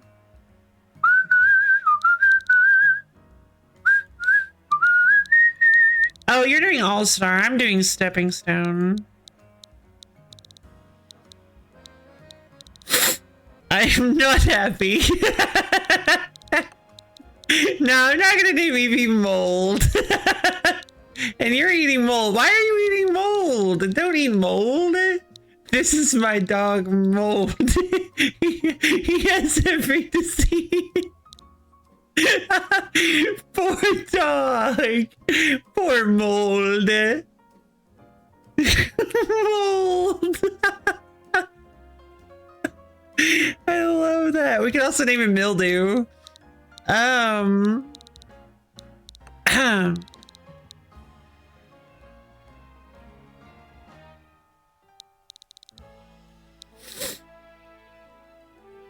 Just name him Flareon.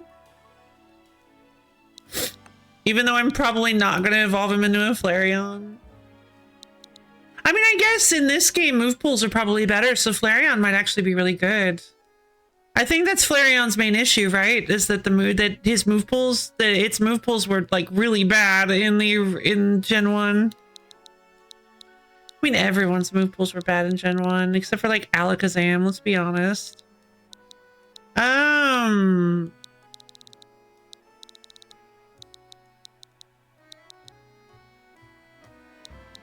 I give my dog names all the time. Ah, I see.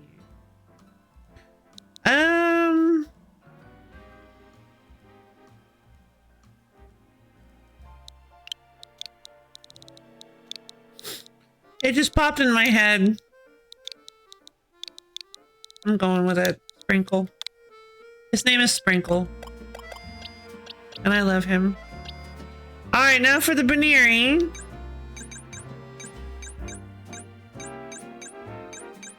Shiny Baneri should be Diana? Oh yeah, why? What's the reasoning?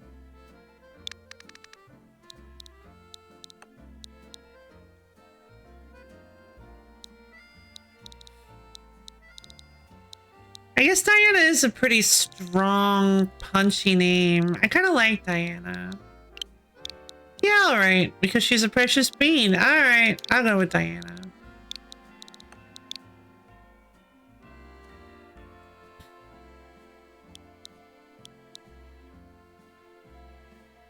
I don't know, I don't usually go for just like human names.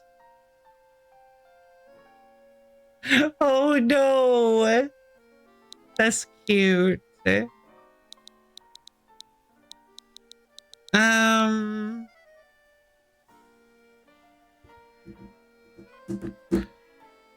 Oh.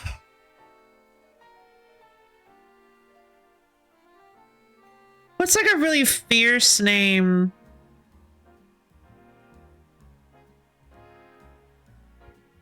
Viriana? Oh, that's a fun name.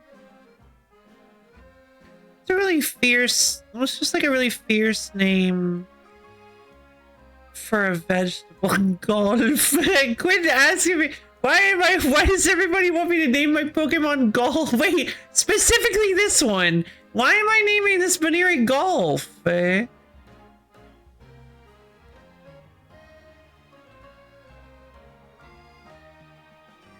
Frisbee then? No, a vegetable. Frisbees are fruits. Like a fierce vegetable name.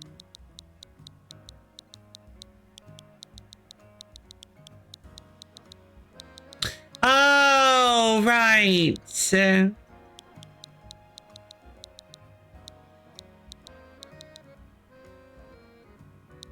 Squash? Cotton Calamity? Ooh, that's fun. Cece for short.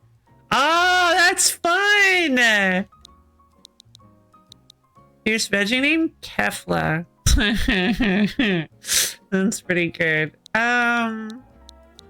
Yeah, cauliflower? Collie. I kind of like Cotton Calamity. Is Cotton Calamity CC for short? Cotton Calamity is too long.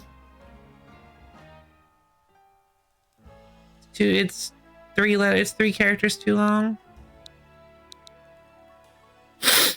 I guess we could just do CC.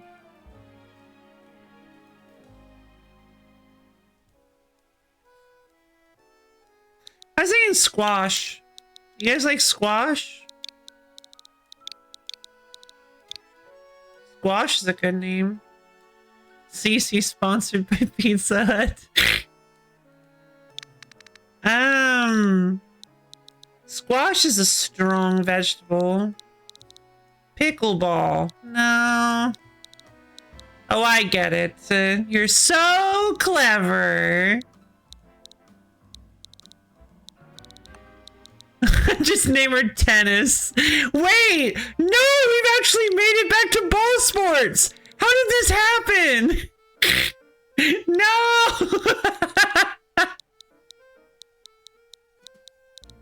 That's so funny.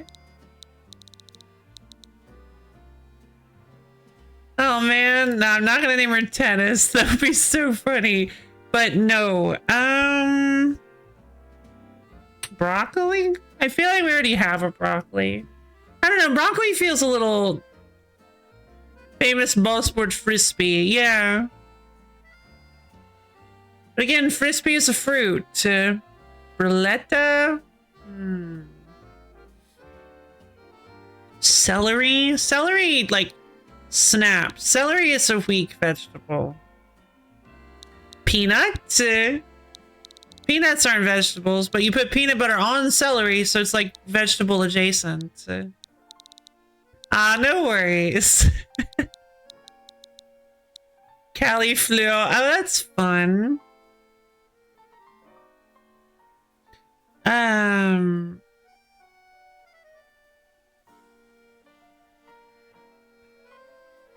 I think that's just enough. Ah. Callie's a type of pepper, surely. Oh! Yeah! We could go, let's see. Serrano. What are like some good peppers? Hold on. Yeah, let's go pepper. Types of peppers.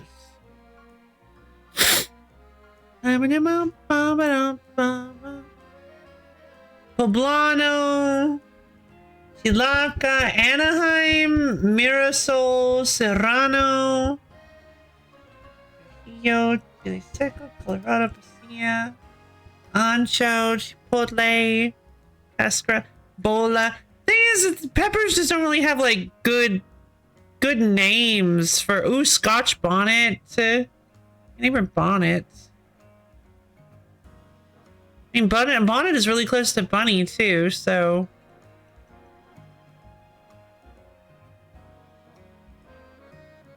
How hot is our bunny on the spiciness scale? I don't know. I feel like she's more dry or like, I don't know. I don't think spicy really.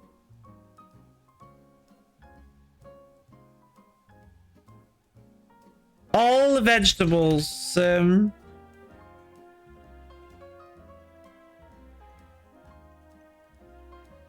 Ooh, okra! Okra's fun. Let's see. Arugula. You guys are gonna think I'm doing a bit. But I might as well do it. Or no, like, why have none of us said carrot yet? Like,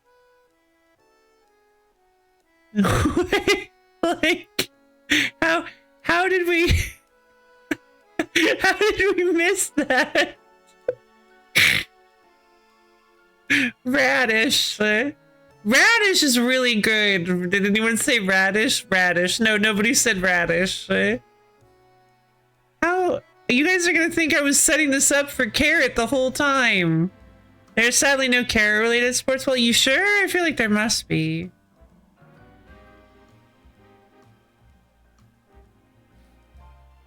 But yeah.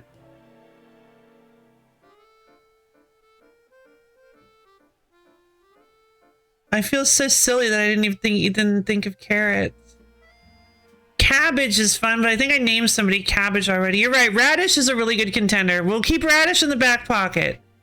Collard greens, corn salad, Brussels sprouts, bok choy. Ooh, I kind of like bok choy.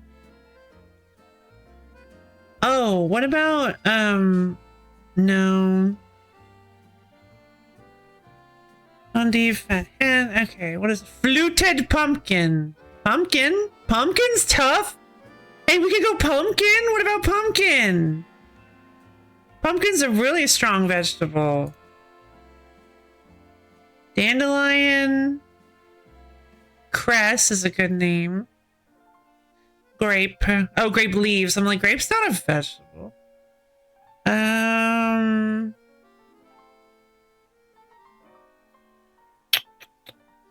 Leaf celery, lettuce, Malabar spinach. Ooh.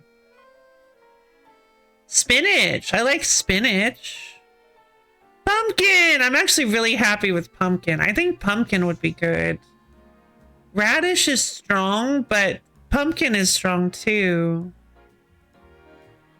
Red spinach, sea beet. I mean, I guess a beet is a pretty strong vegetable.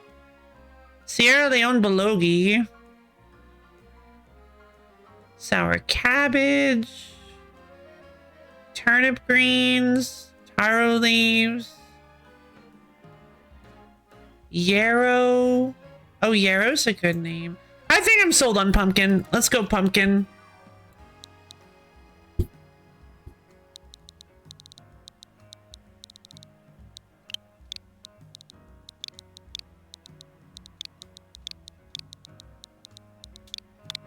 Pumpkin, welcome to the team. Or should it be Radish? I feel like we already have a Radish. It's Pumpkin. Let's level up Pumpkin.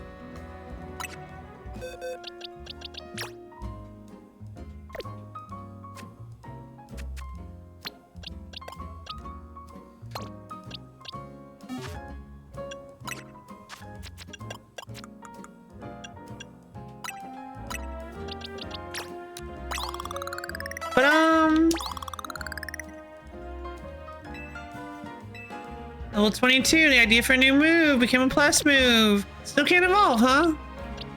How do Baneri's evolve? Pumpkin.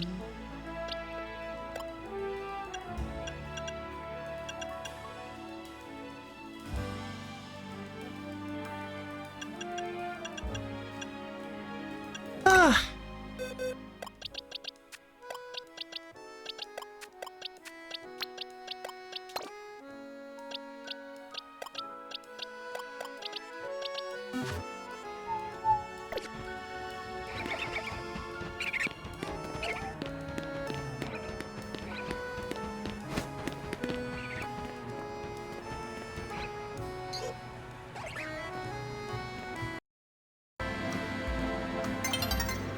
It evolves to the greatest treasure of all.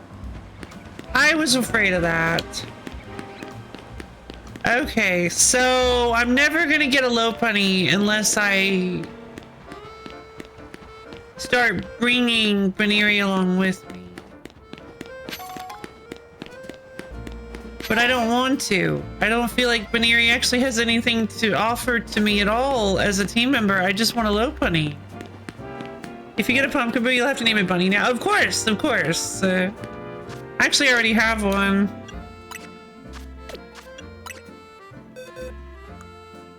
Well, I have a... Yeah. Wait, do I not? I thought I had a Pumpkaboo. Wait, I already have a Baneri! I didn't name it! Wait, whoa! What's with all these Pokemon that I haven't named? I didn't name my shiny Patrat either. Oh boy, I guess we're not done yet. Okay, Shiny Patrat, what should her name be?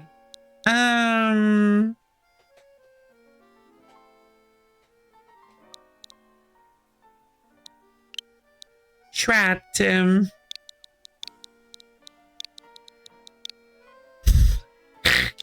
if I do it in all caps.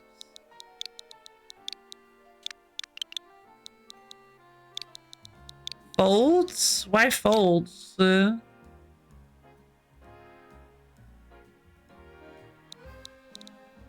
Like a sheet?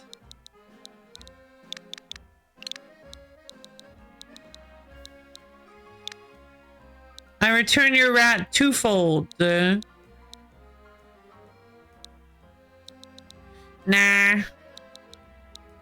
I see where you're coming from, but no thanks. What about...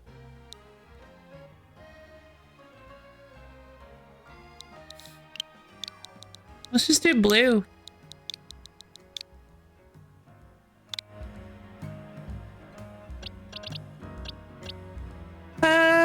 Let's see.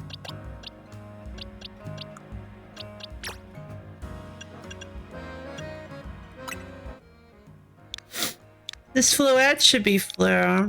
It's unoriginal, but I am fine with that. Oh god, we have to name another Baneri! I'm gonna name this one Squash.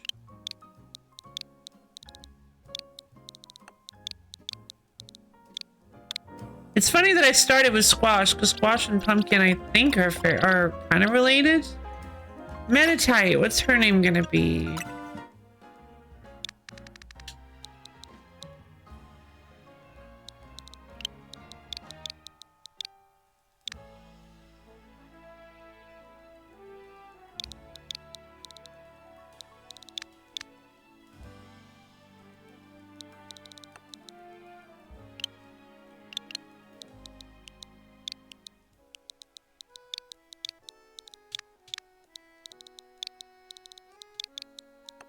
Julie. It's just Julie. It's just pronounced Julie.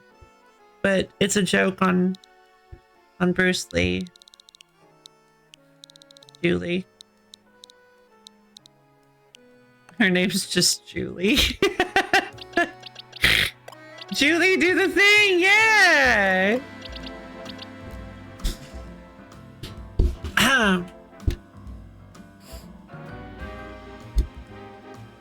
Alright, this hippopotamus.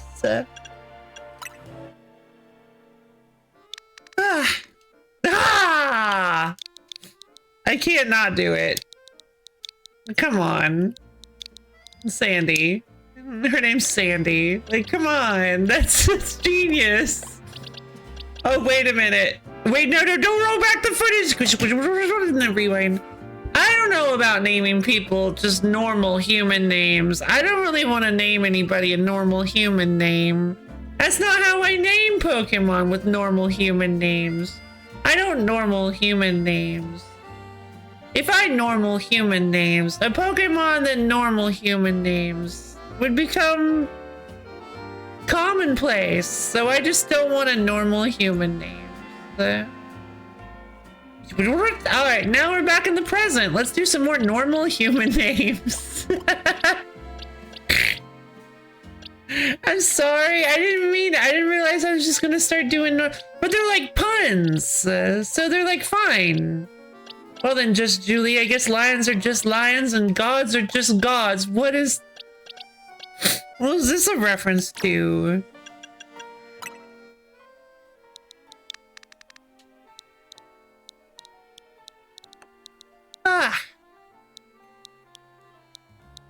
Just Galoof. I'm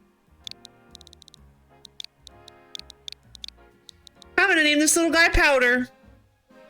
This Roselia is named Powder. It is a kind of obscure reference, a little bit. This Shuppet.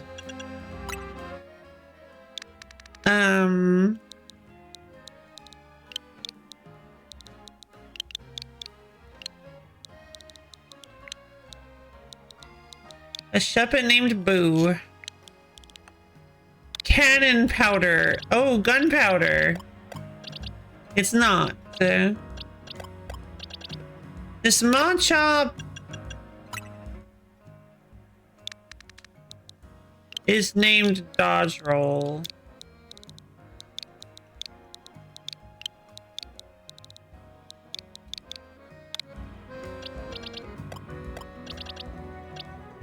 This Drillbur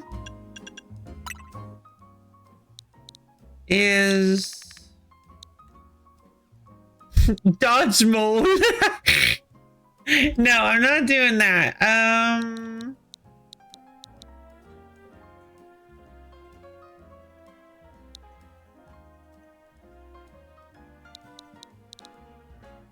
Well, excuse me, Wizard People, a book on tape style audio track that overdubs the entire first Harry Potter film's audio. Oh. What?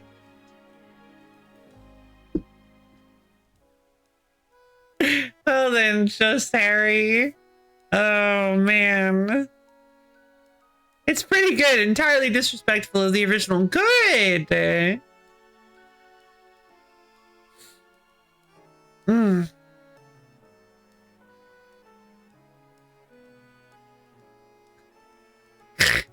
Like, what are you even supposed to take from that? What is he even trying to say with that? Like, I guess, well then, just Harry. I guess lions are just lions and gods are just gods. It's like, are you saying I'm a god now? He's like, maybe. I don't know. No, I'm saying you're a lion. Get in the car.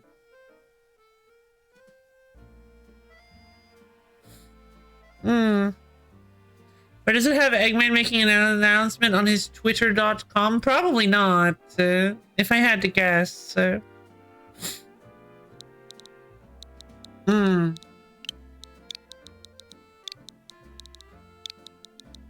Hands. His name is Hans, and it's not pronounced Hans. It's pronounced Hans. He has to correct everyone. He has to correct every single person. It's not It's not Hans. It's Hans.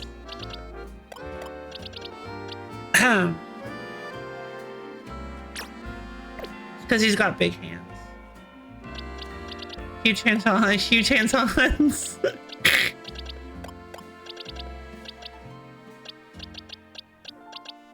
I got a new mail and a camera up. Oh, right, because it's an alpha camera.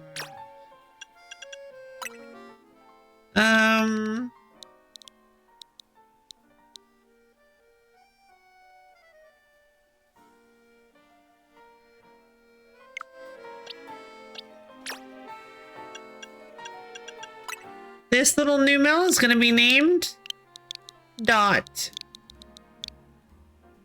And this big old camera up is going to be named Dash.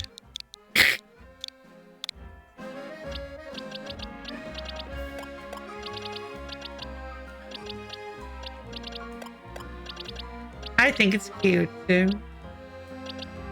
All right.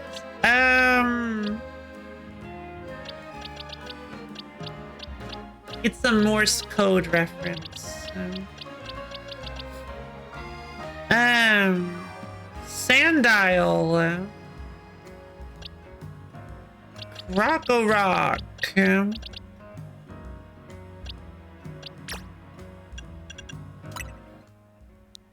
We're going Pebble.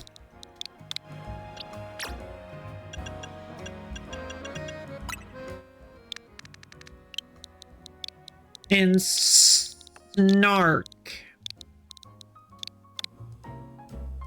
Alright, we did it. We named all the Pokemon. Out from the shadows of God knows what dimension steps the old wizard in the books. The near-dead Dumbledore. He is a powerful beast who walks with dignity despite his age and attire. He sees a cat that he knows and gets to work. He produces a wizard's tool, the Street Darkener, and with a practiced angling of the arm, begins siphoning away the clarity wrought by mankind's bulbs. Oh, the oldest wizard in the books. I see. That's really good though. I love the like really flowery language. Just really like really over the top prose. Very cute.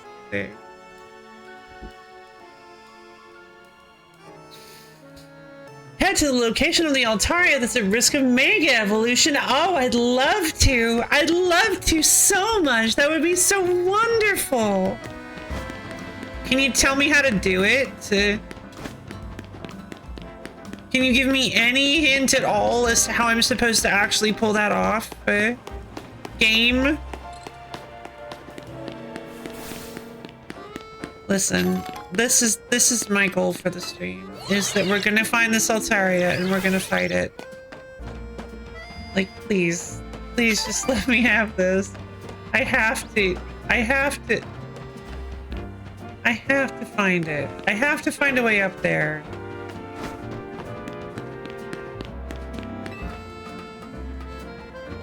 It's just a little too high up. But I don't know how to get over there. Do I have to go all the way around this way, or... No.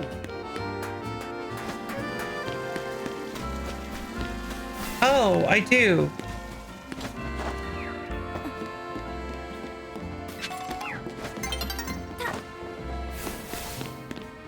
Oh my goodness.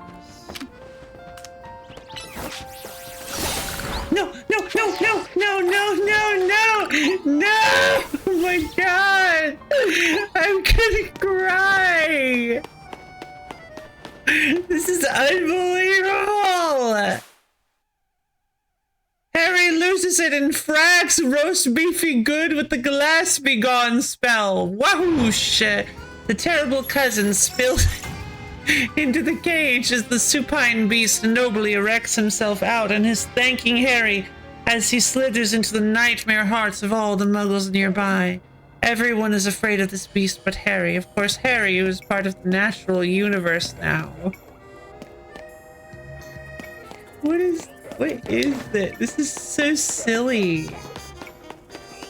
Alright, hold on. I'm gonna have to track this down. Audiobook reading.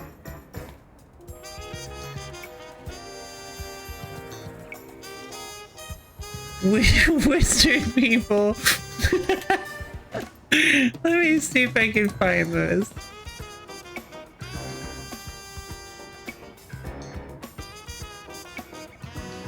Wizard People Dear Reader. Wizard People Dear Reader, released in 2004, is an unauthorized alternative soundtrack to Harry Potter and the Philosopher's Stone.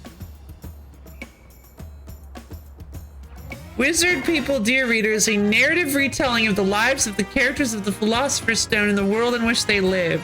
Presented in the form of a 35-chapter audiobook, the soundtrack is intended to replace the film's audio track. You know what?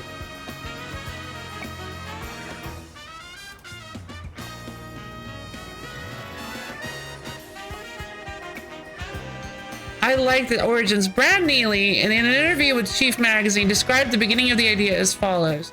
Anyway, we were at a bar and we're getting a good laugh at a guy who was playing pool all by himself while wearing a hoodie over his hat, sunglasses under that, and headphones on the outside of all of it. So we started riffing on what can he possibly be listening to. Someone who I don't think was me said that he was listening to a book on tape of Harry Potter, and out came the Wizard People narrator. I joked that night that I was going to rush home and record an entire misinformed book on tape of the Sorcerer's Stone because I had not and have not ever read any Harry Potter books. Once I started making notes for it, I realized that an audio track alone could get boring, so I decided to sync it with the movie. Then I took a week or two and made the thing. I love it. Yeah, it sounds really funny. I wanna check that out later. I'd love to find a copy of. I'd love to pull up the Philosopher's Stone. Oh, sorry. Yeah. I'd love to put the Harry Potter and the Sorcerer's Stone, the movie, and just mute it and pull up the audio and just see what kind of experience that would create. Ghastly. I'd love to get a shiny ghast.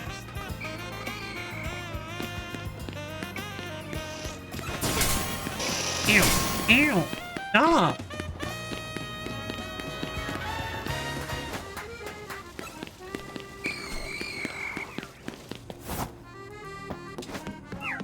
Here's a little slurp up.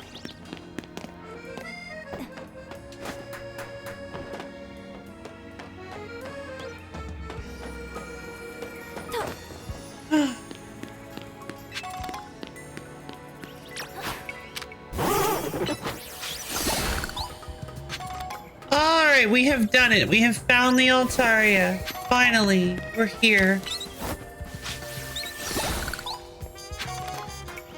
Please don't fall off.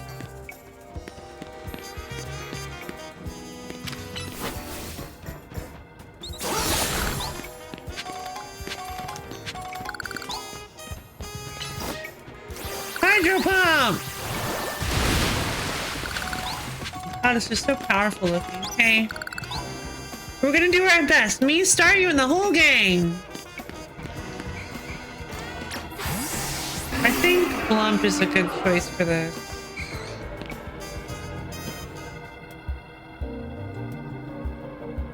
Minior? Oh yeah, why? As an aside, I'm glad that pretty much everyone is living in the world where Harry Potter... Yeah. Yeah, me too. Bird. I haven't thought about it in a long time, but we used to have the whole thing, but whoa! That's wild! If it doesn't give JK any money, me too. I agree. Put on the watch party lit. Oh, that would be so good. I would scroll up so I didn't see all these new posts you guys were making. I'm sorry.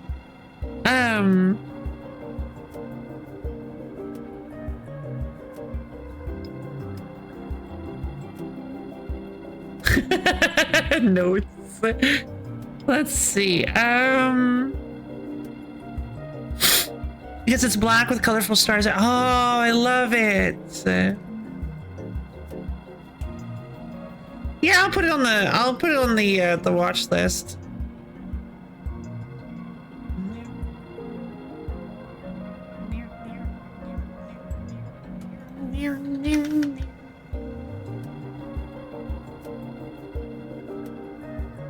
With other such colorful entries as the entirety of Columbo and the Super Mario Brothers live-action movie.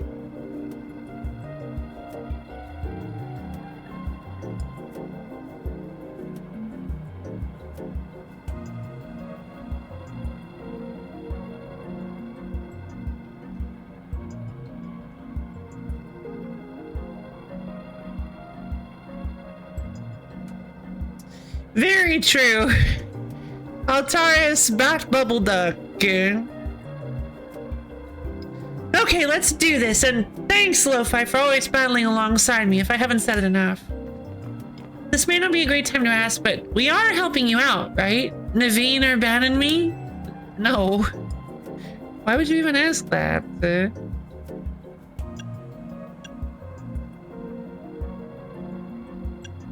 I don't like having to lie to people. You're a huge help, I guess. Phew, thank goodness. I know we keep throwing big, annoying tasks at you since you can handle them. Uh-huh. I've been feeling kind of guilty about it, but I'm glad to know we're pulling our weight.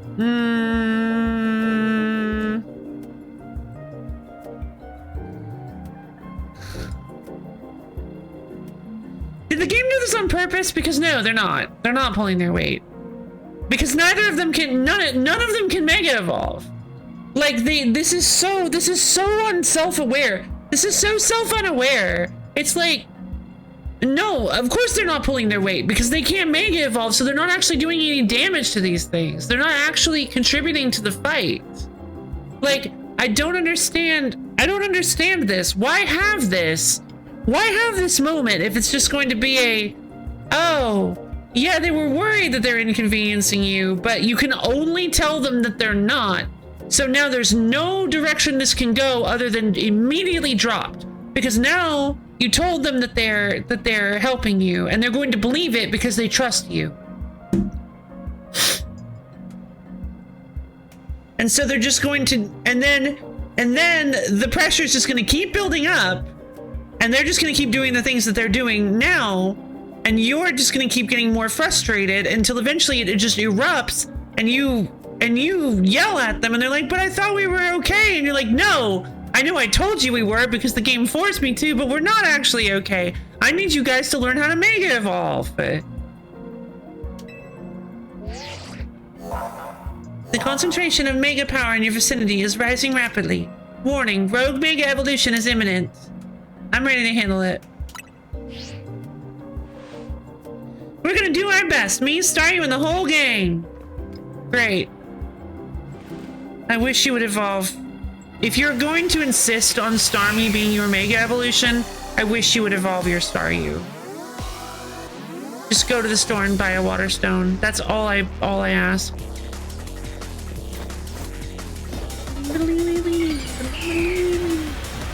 To be fair, I mean, I guess they do have plus moves. Alright, what's this Mega Altaria look like? Oh, no!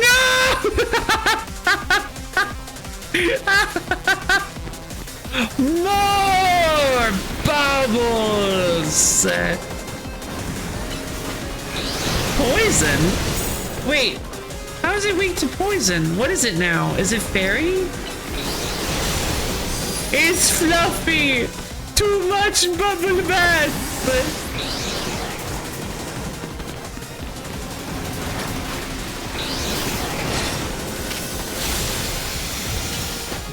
Wait, is it a fairy dragon? It's flying. Oh no, the death ball is coming.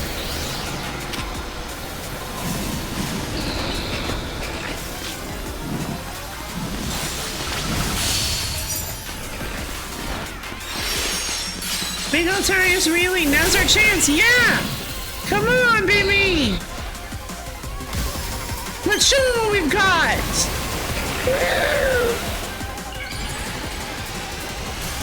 Yeah! Look at my baby girl! Look at how snarky she is. Come on, Beatrix, let's take her down. Oh, this can't be good. Yeah, let's keep our distance. Twister. That's huge! Get away before it sucks you in! Yep, working on it.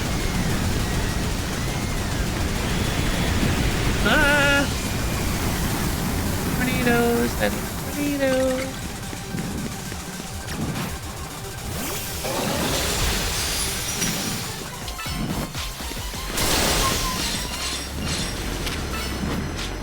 Play rough! Are you ever going to come down?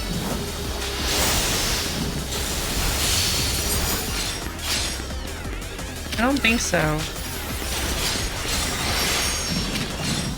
Ironhead is also super effective. I think it's angry. Be careful. Whoa! Where'd it go?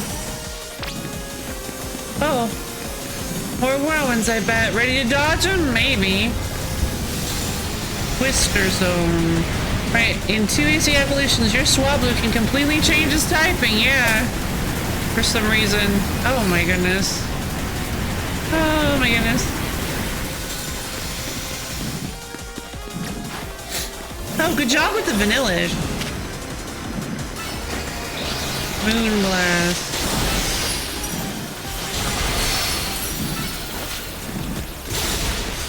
Yeah, Ironhead! Go for it, baby! Draining Kiss! Play rough! Ironhead! Draining Kiss! Or, I guess not. And there. Oh. Play rough! Interrupt her! Oh! There we go. Yay! Yeah, I will say too much bubble bath, but here we go. Altaria Knight, one of a variety of mysterious Mega Stones. An Altaria holding this stone will be able to Mega Evolve during battle. Lita's back must hurt. Oh, yay! Lita's back must hurt from how hard she was carrying that fight, right? No joke. So that was a rogue Mega Evolved Altaria. My goodness. I think something so fluffy and adorable could be capable of such wild rage. Tell me, Lo-Fi, does your rapid rise in the ZA Royale ranks have anything to do with your efforts to quell these cases of rogue Mega Evolution? It does. I told a lie. I have to make up for it with one truth. So that fascinating strength of yours was gained for the noble cause of protecting the city. That settles it. I am convinced that my tournament will not be complete without you and your gallant strength, Lo-Fi. I urge you to come and join in the festivities as soon as you're able. Otherwise, well, I could always buy out Hotel Z to encourage your participation. Adieu. We're doing threats now, huh? Ugh, that lady. The Z in Team MZ comes from Hotel Z. That's your issue with that? Really? That is the most juvenile response I've ever heard in my entire life. But if she bought the hotel, we wouldn't have it anymore. And the hotel is like what we named our team after. We can't be Team MZ if we don't have the hotel. That would be bad. Oh, man. She can't do that.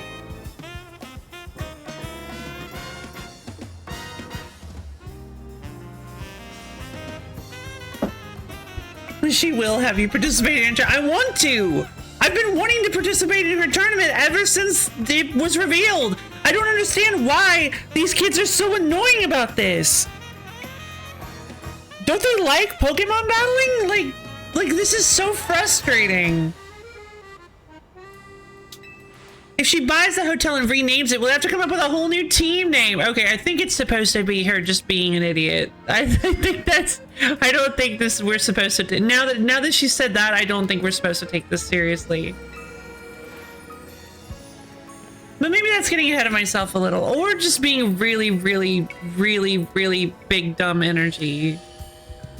Here, I'll heal up our hardworking Pokemon. Yeah, Lita's a doofus. Yeah, I can tell. And speaking of Team MZ, I'm really glad you're one of us, Lo-Fi. Yeah, because if I wasn't, you guys would have fallen apart ages ago. Rogue Mega Evolved Pokemon successfully pacified. There are 2 remaining Pokemon at risk of undergoing Rogue Mega Evolution. Yeah, my god. If I wasn't over here carrying you guys, I'm gonna develop some sort of like hunch from having to carry you guys across the finish line daily. Alright, the next one is this Mega Frostlass, which I actually really want to see. I really want to see Mega Frostlass. I'm so excited. You won the bet because I'm back. I did win the bet.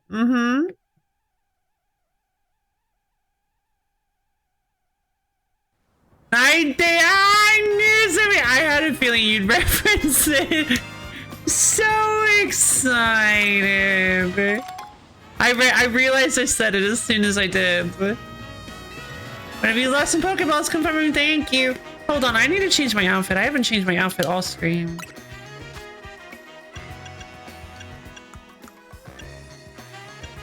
Oh, that's so cute. It's a full outfit, so it's not a whole lot of choice goes into it. But what if I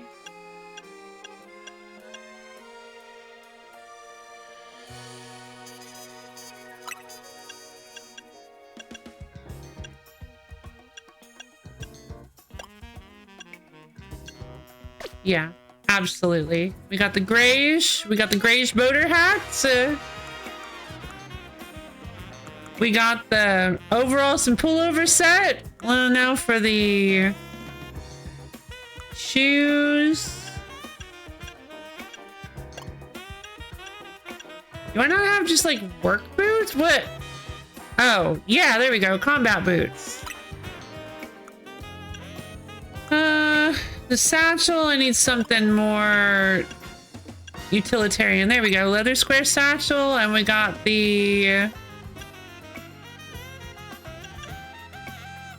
black simple studs. There we go. We got myself a cute little hard working outfit. Look at how cute I am. I'm taking the Steam gift into consideration. You're still owed 10. Wait, no.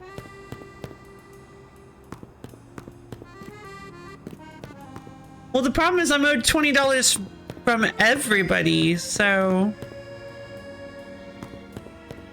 you're just gonna pawn off 10 of those dollars to somebody else, make them pay 30? For shame. For those of you watching the VOD on the VOD channel, my go live notification was $20. She just keeps showing up, but that's not gonna work.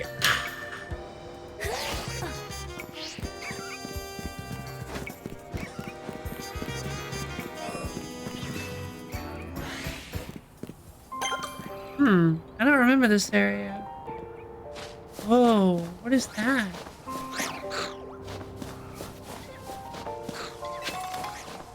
Is that a magic? What is it? That's a new Mel frozen in ice. That's rough, buddy. I don't feel like doing side quests today. I'm sorry.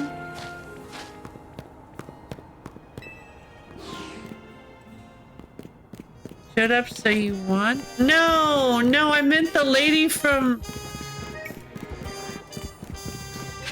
I see.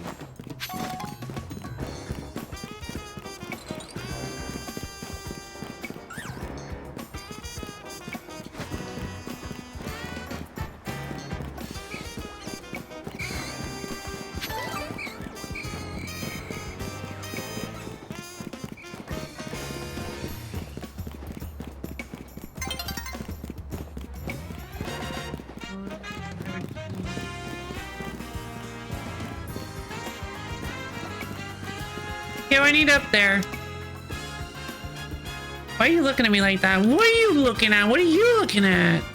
Let me guess, you want to use this elevator? Well, too bad. This is my favorite elevator. If you're gonna insist on using it, I got no choice but to battle you!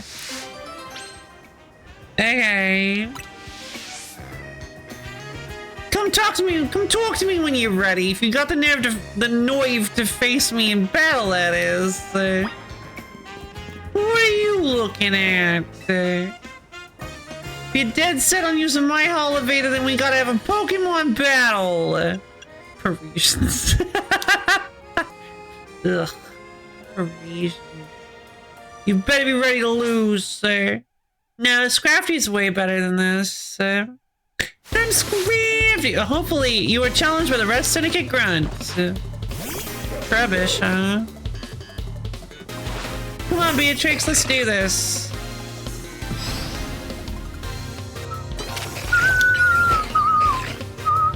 Iron Head!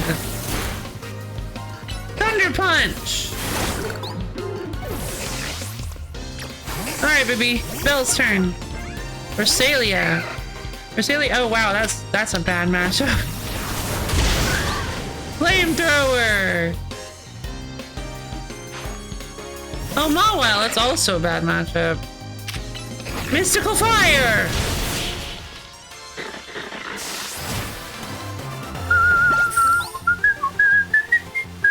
That battle? No, that was uplifting. His team is trash. Yeah, a little bit. I am so sorry for my behavior. Please. Please stop making that face. I had no idea you were so strong. I sincerely apologize for my rudeness. Would have been a better team if he had Scrafty. I mean, maybe. I mean, he can't have Scrafty. He can only have a Scrafty. Scrafty is specifically, Naveen's Pokemon. Or does he have? No, he has Punchable Green. I don't know.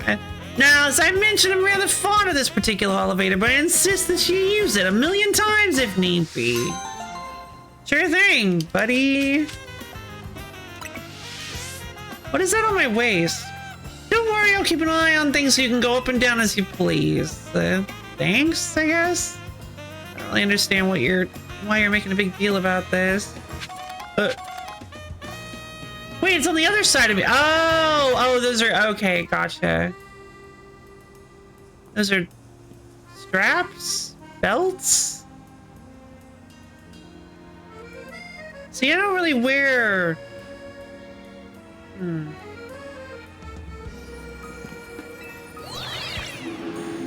Yeah, I don't know. What are those even for?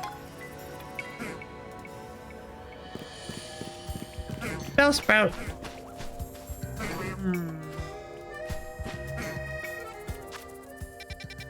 I need to get over here.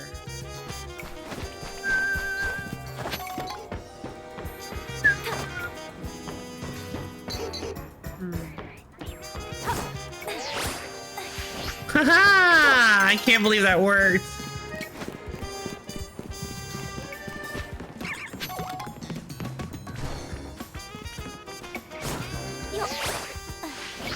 No! Now I'm stuck. Okay, well, so much for that. That was a complete waste of time. How am I supposed... God. Why now? Why now? Why now did they decide to make the most obnoxious paths to get to these rogue mega evolution? These rogue mega evolution. What? This isn't even like a fun navigation puzzle. This is just like, hey, you're gonna have to scrape and scour every wall of this building, of all these buildings, for ladders and elevators that are not marked on the map, and do your best to find some kind of path to, I don't know, it just, I guess it's, mean, I thought I had it. When I thought I had it, I thought it was going to be interesting. Like right there where I like took that little shortcut that definitely wasn't intended. That was fun. That was interesting. But I'm not really feeling this. Fly with our flying. Yeah. I'm just not really feeling it.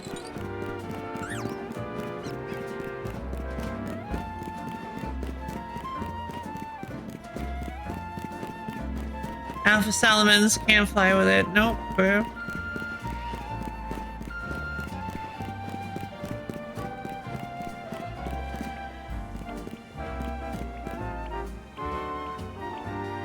Boy, I'm beat.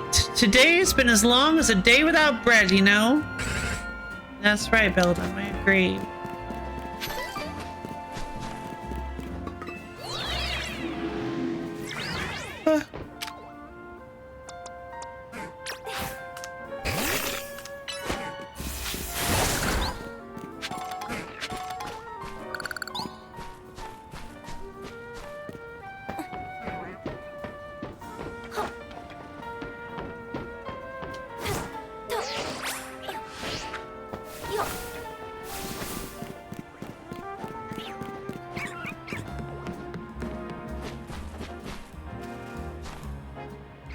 Yeah, no, it's just even.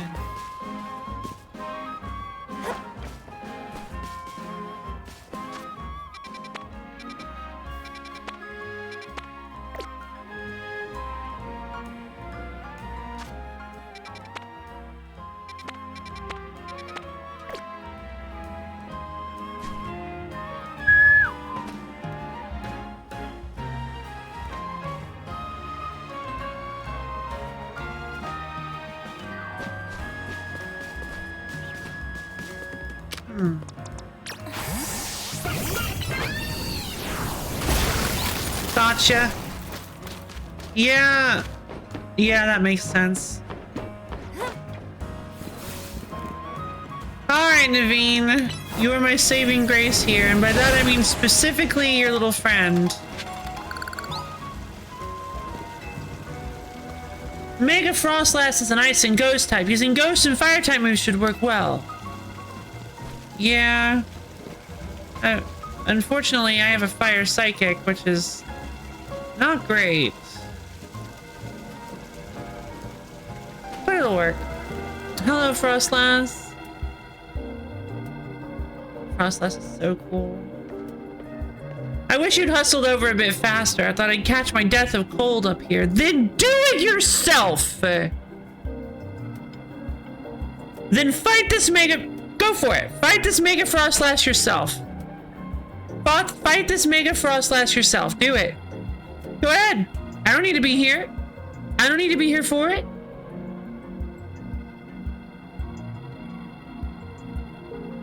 What's the problem, Naveen? What's wrong? You've got your own Mega Evolved Pokemon. Go for it. Jerk.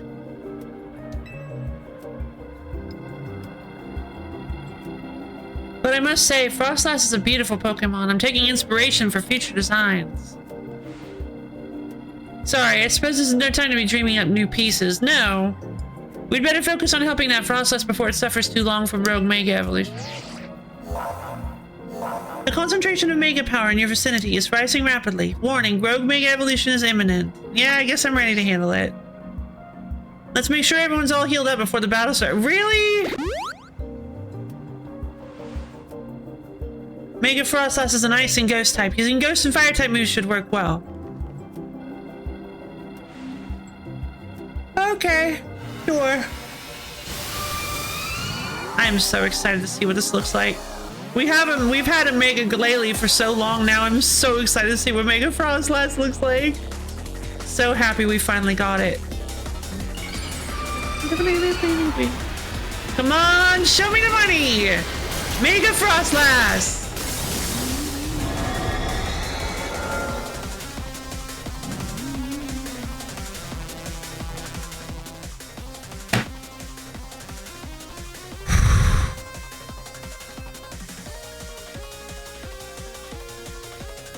I'm gonna need a minute.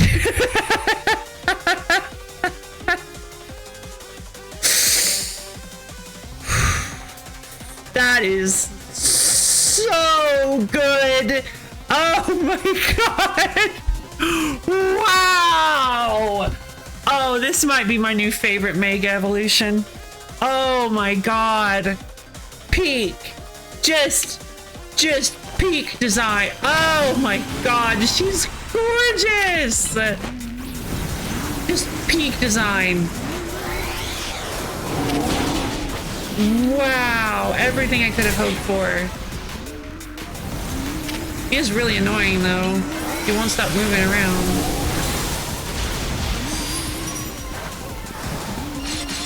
Ooh. Ooh. Ooh.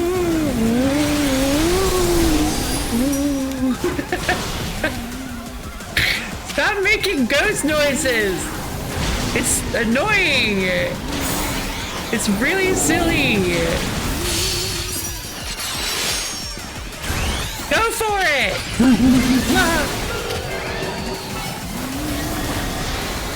Flamethrower! Mystical fire! Come on back, baby. Ooh, big icicles. Whoa! Falling icicles. Yep, got it. I can see with my eyes.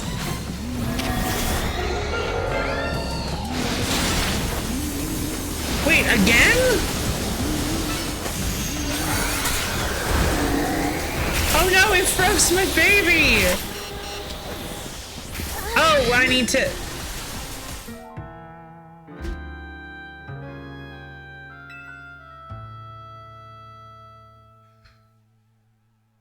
stand behind the icicles.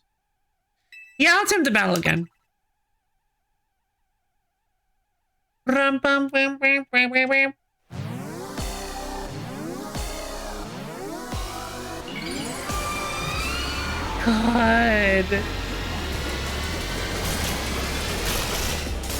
This is more like a Digimon transformation than anything. God, she's so beautiful. I can't get over this.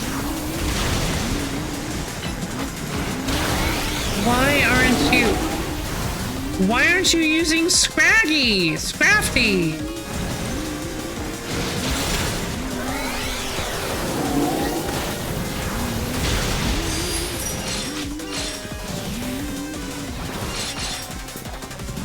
I don't understand. You can Mega Evolve now. Use the Pokemon that actually can deal damage to her.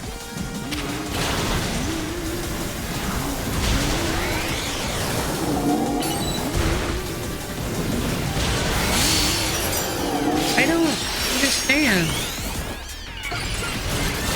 Giant woman.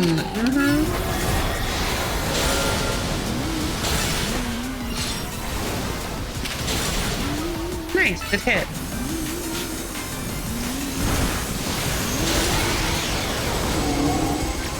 Come back, baby. I need Blump to do some toxic shenanigans. I don't actually even know if you can poison. It doesn't look like you can poison Rogue Mega Evolutions. Wait. Another Bone Chiller. Is there anywhere safe? Yeah.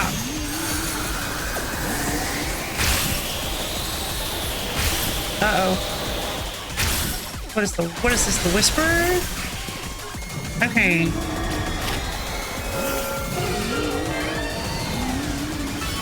It's like each icicle has a specific amount of durability, and you gotta make sure to get the one that has the highest durability. Like, come on.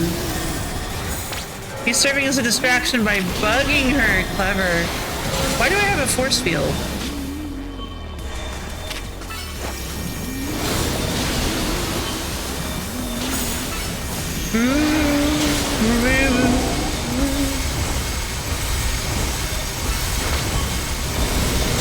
Mystical fire!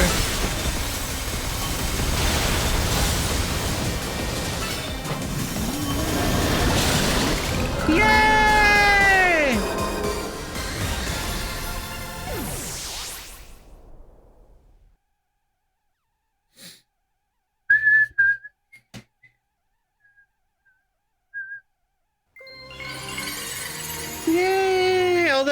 I just realized I think Mega Venusaur is a thing that's always existed. So pretty. Frostlassite! One of a variety of mysterious Mega Stones. A Frostlass holding this stone will be able to Mega Evolve during battle. I mean, I kind of want to run a Frostlass now. I have a Snow Run. Hello, that was a rogue Mega Evolved Frostlass. Wild Pokemon Mega Evolving all on their own without a trainer or warning. This certainly poses a serious threat to our city, one that must not be overlooked. You just seen the... What? Who is this? I've already seen her before. I wanted to check in and see if you were ready to join my tournament. You see, I completely understand the importance of protecting the city and its residents. But my tournament is of equal, if not greater, importance. Look, we've got enough on our plate right now without having to care about other people and socialize and arbitrarily decide that that we're too good for this specific thing.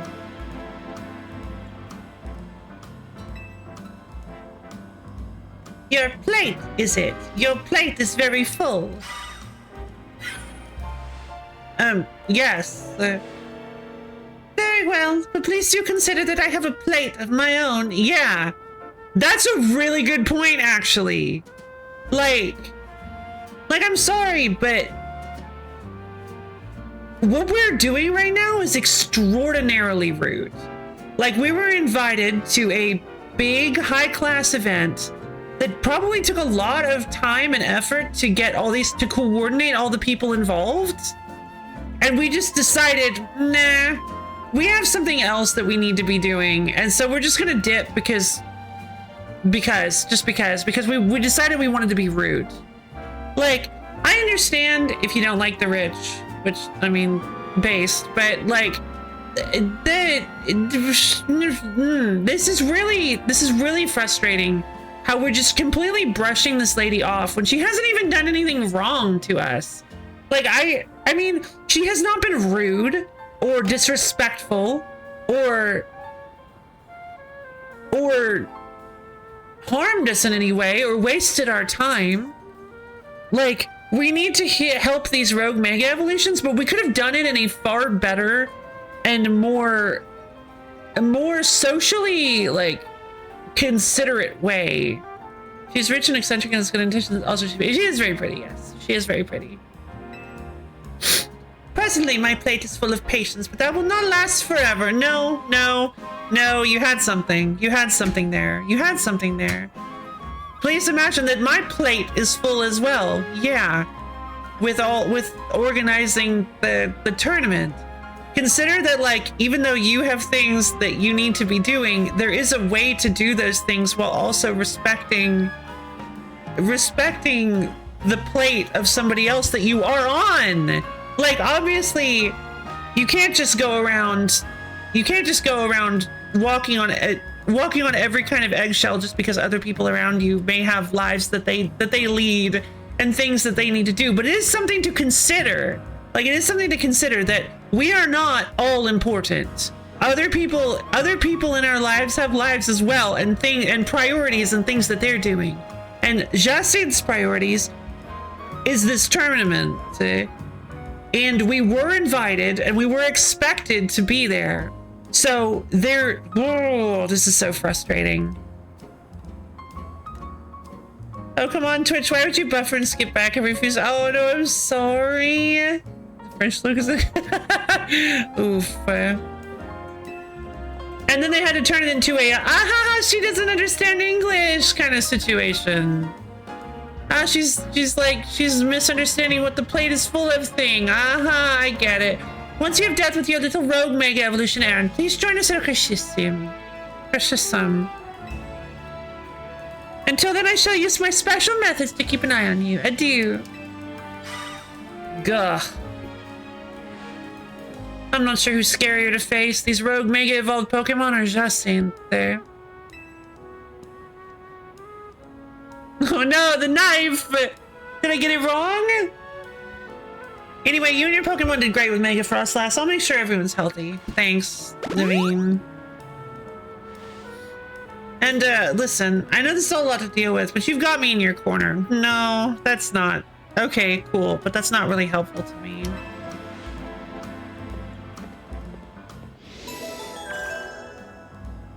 The thing is like, I know this is a video game, but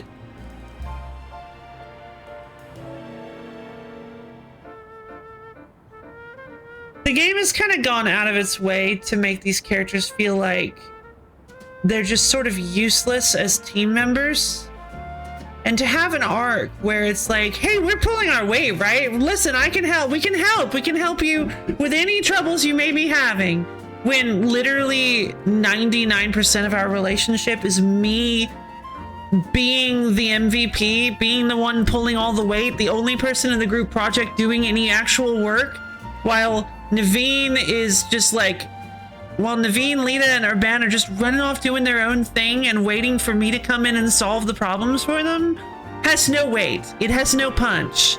There's no feeling of like, you know what? Yeah, they are doing a good job. I can trust them and rely on them because I can't trust them and rely on them. So far, there is the entire problem with this is that I'm the only reliable person in this team. And I can't tell them that. That's so frustrating. I'm literally locked into this. This is hell. Like, I am forced to tell the slackers on the group project that I think they're doing a great job when they're not helping me in the slightest. Rogue Mega Evolved Pokemon successfully pacified. There's just one remaining Pokemon at risk of undergoing Rogue Mega Evolution.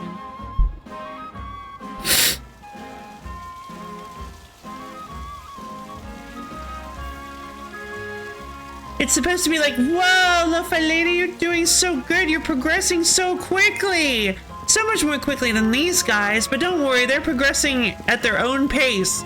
But it's too slow. I'm sorry. It's too slow. I understand. Maybe that's the message. Maybe that's the message, is that everybody progresses at their own pace. That's why Naveen got Mega Evolution and Lita is still struggling with the concept of evolving her Staryu with a stone so that she can use Mega Evolution. I don't know. It's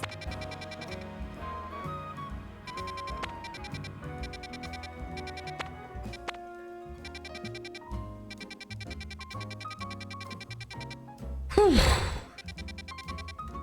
Yeah, I'm really sorry. I don't know why suddenly the story of this game has really been bothering me. I don't know. Something about it is just, I mean, just this whole something about it. I've been very clear as to what's bothering me, but for some reason, all of a sudden, all of this, the direction the game has been taking has just really been kind of infuriating from a writing perspective. I just feel like Lita and Naveen and her band just aren't characters. They're just heads. They're just talking heads. They don't do anything. Like,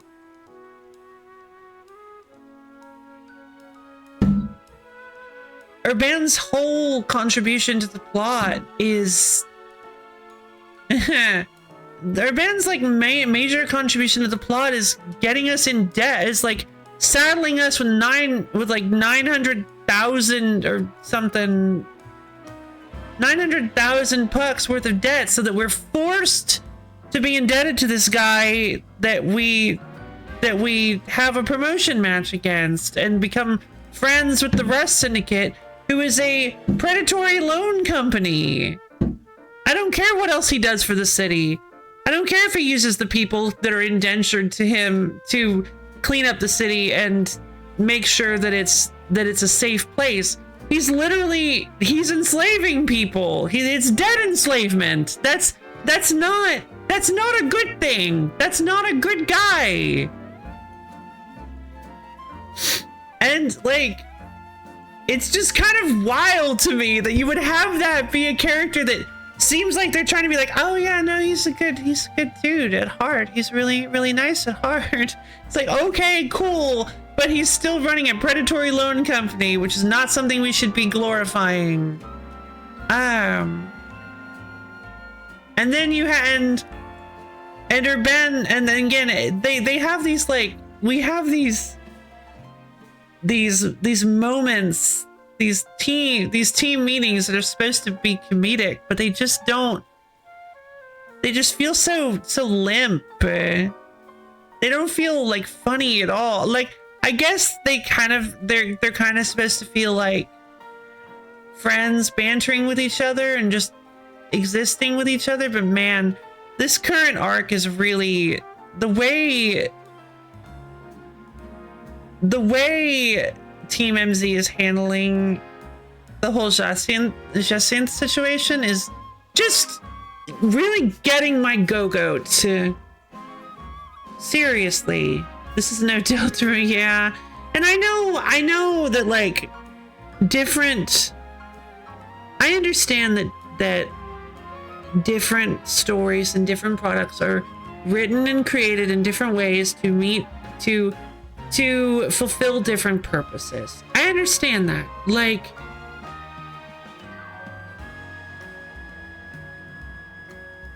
but I just have never liked the argument that, oh, this is designed for people younger than you, so it's allowed to be stupid, or it's allowed to have characters that don't feel real. It's allowed to have, it's supposed to be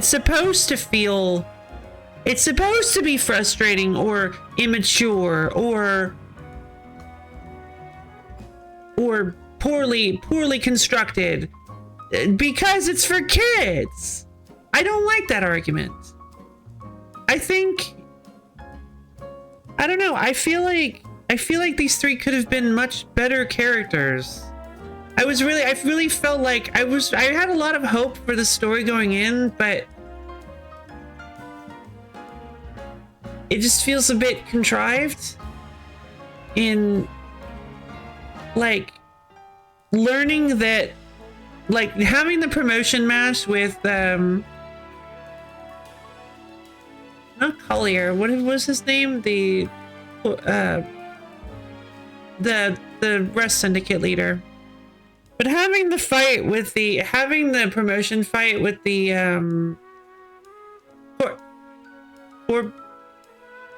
Corbeau? Having the promotion fight with the leader of the Rest Syndicate was just like, oh, Corbeau! Yay! Caw! I did it! I remembered! Really just hammered home, oh, that's why we're doing this. It was just so that we can... Have I been like this with every game I've played lately? Am I just, like, mean now?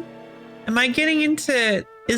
Are we entering Lo-Fi Lady's angry video game nerd phase? God, I hope not.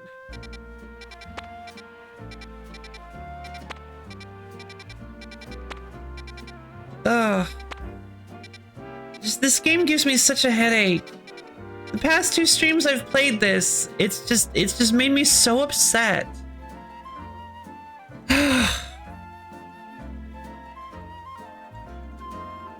I'm Grump, I'm Lo-Fi Lady, and we're the Game Grumps.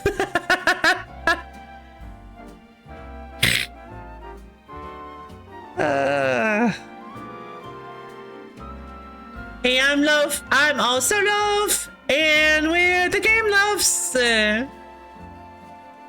2 of me. Untenable. One of us would be dead before the end of the first stream. 2 loaves cannot exist together in the same place at the same time. It's like matter, antimatter. We will annihilate each other. Okay, well.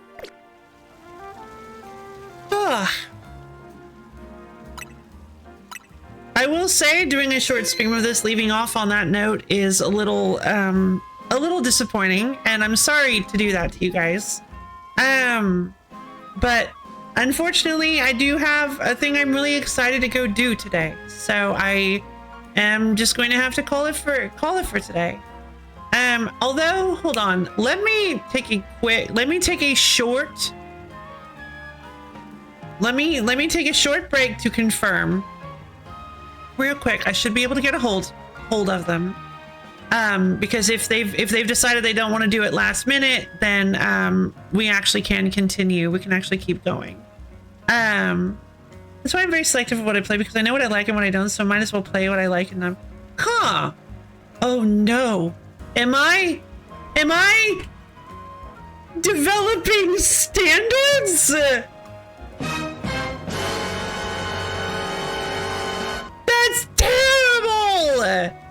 No!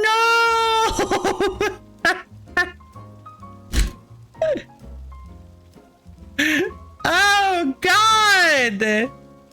This is terrible, you guys! I don't know what to do about this. Oh well, I guess I'll just have to deal with it. The curse of having taste.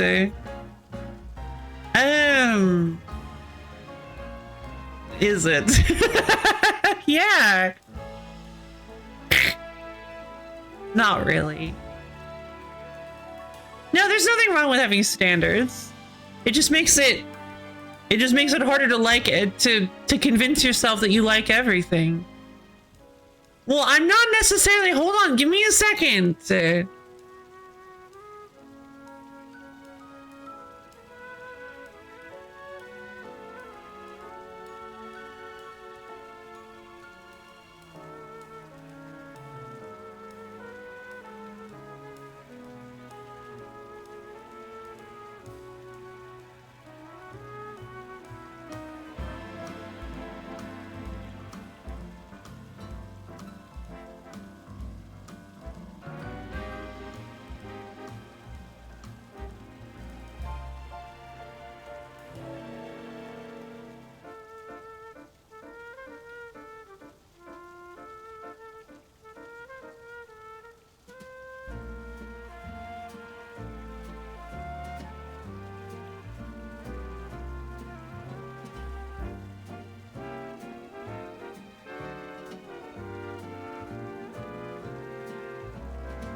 Okay, I've returned. I don't know if it was always this bad, but yeah, it seems the Pokemon writers are really willing to make a conflict and resolve the battle. Yeah, I hadn't thought about it that way, but yeah, I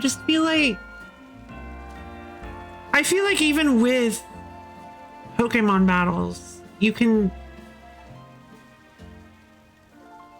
with having Pokemon battle be the end point of everything,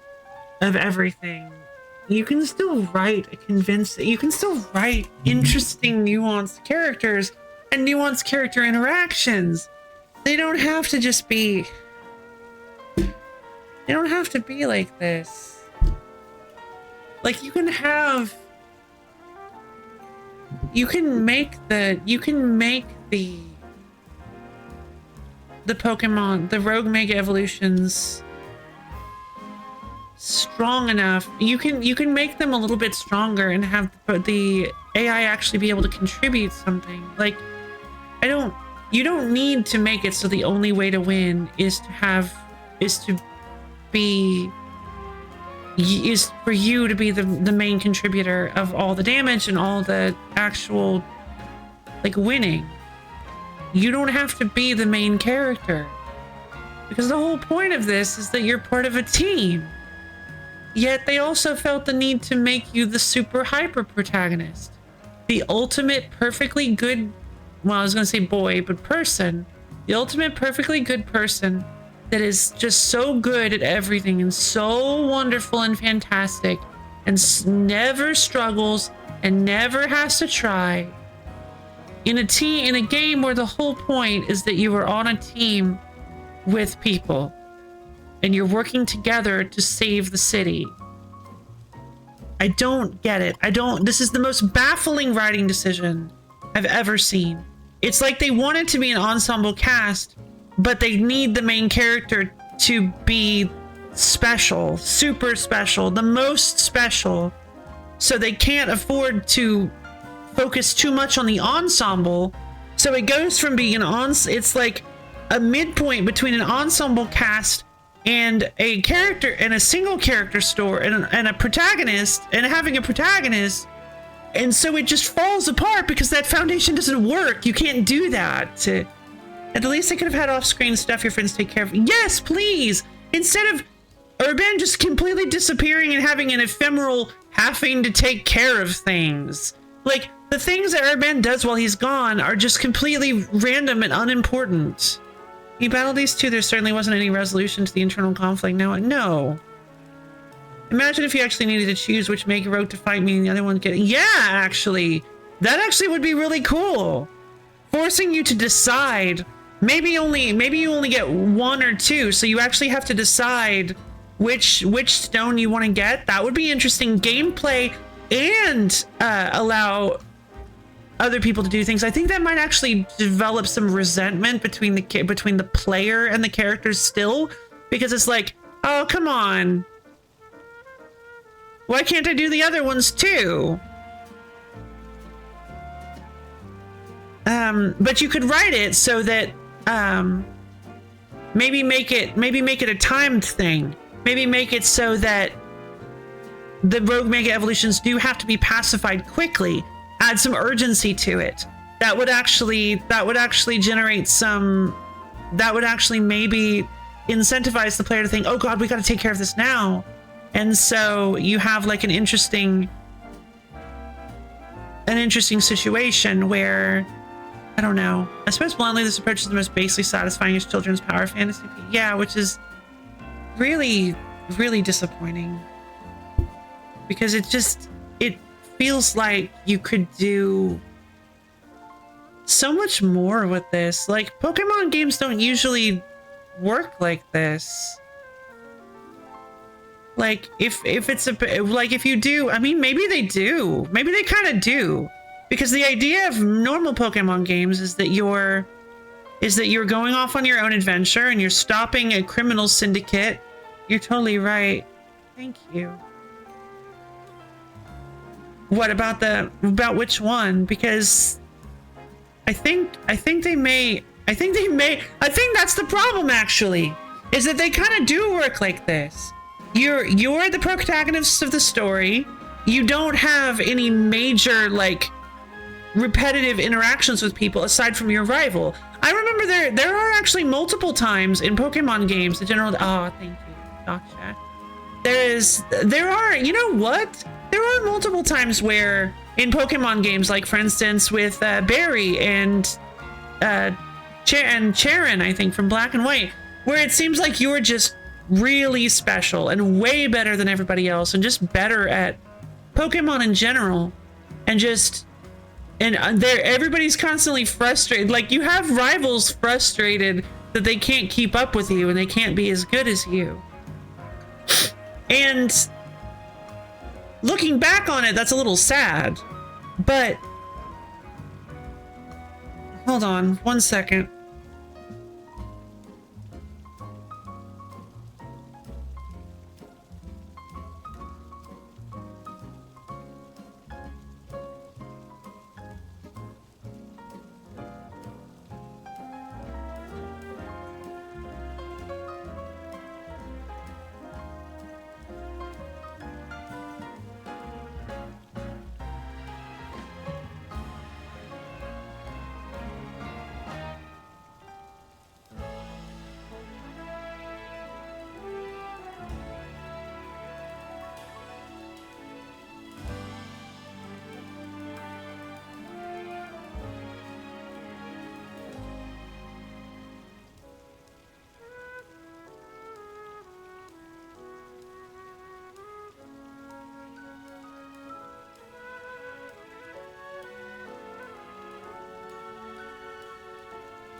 Hello again! So, yep, unfortunately, well,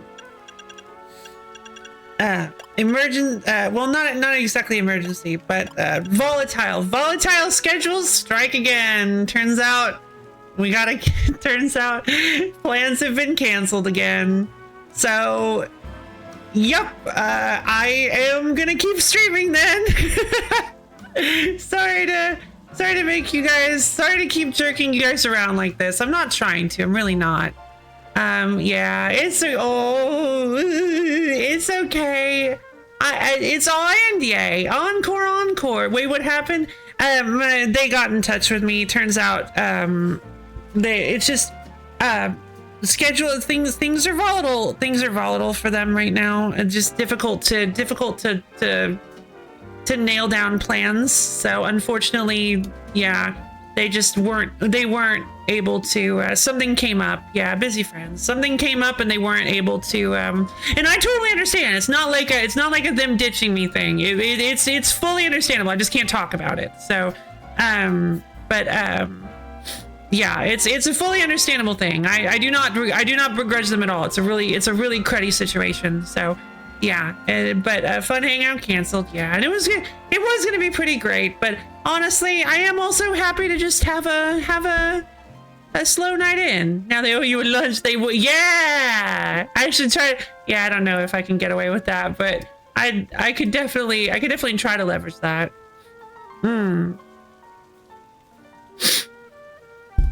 Oh, hold on. Actually, you know what? I want to do that. I'm going to do that real quick. Oh, no. Not after that response. Okay, never mind. I'll bring it up next time.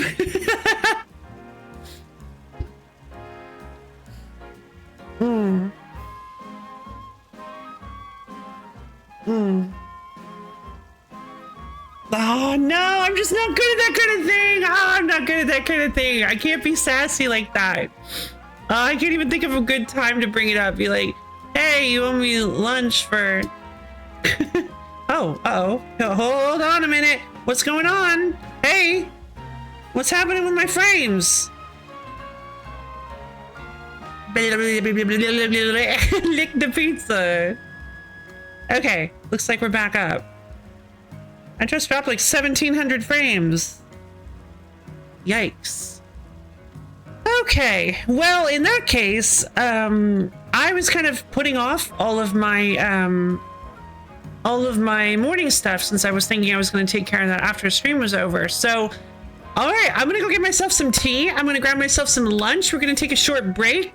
I'm going to take care of my morning things, and then we will be back for some more Pokemon. I guess I got myself into a little bit of a frenzy there, kind of thinking that we were going to stop playing. I do really want to like this game.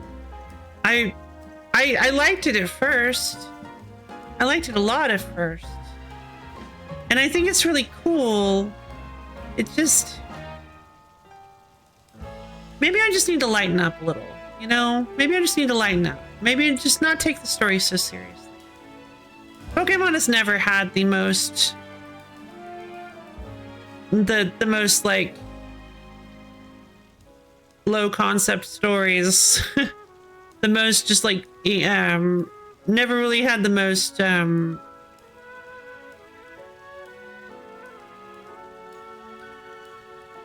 twisty, turny kind of heavy dialogue and plot twist and conceptually complicated type stories. So well, let's not look at exactly that's the thing.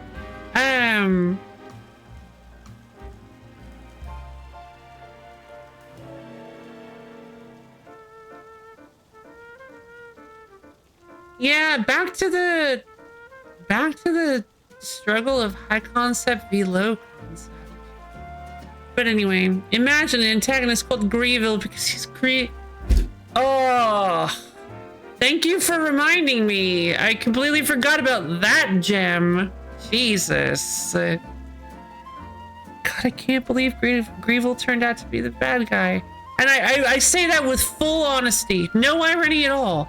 I cannot believe Greevil turned out to be the bad guy. That was literally the most obvious thing they could have done. Literally the most obvious and bad thing they could have done.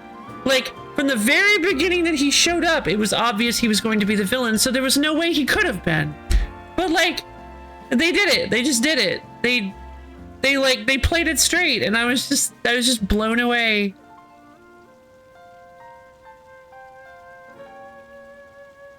But anyway, yeah, no, it's no look outside, that's for sure. It kind of makes me, this is just very, like, personally frustrating for me, is to see this friend group that is just basically taking advantage of the main character. They don't seem to be interested in growing themselves at all. Like, they have no, it feels like they have just no knowledge at all of their own flaws, or the fact that they have flaws to begin with. They're just coasting, and they've said multiple times, like, don't worry, love will fix it for us.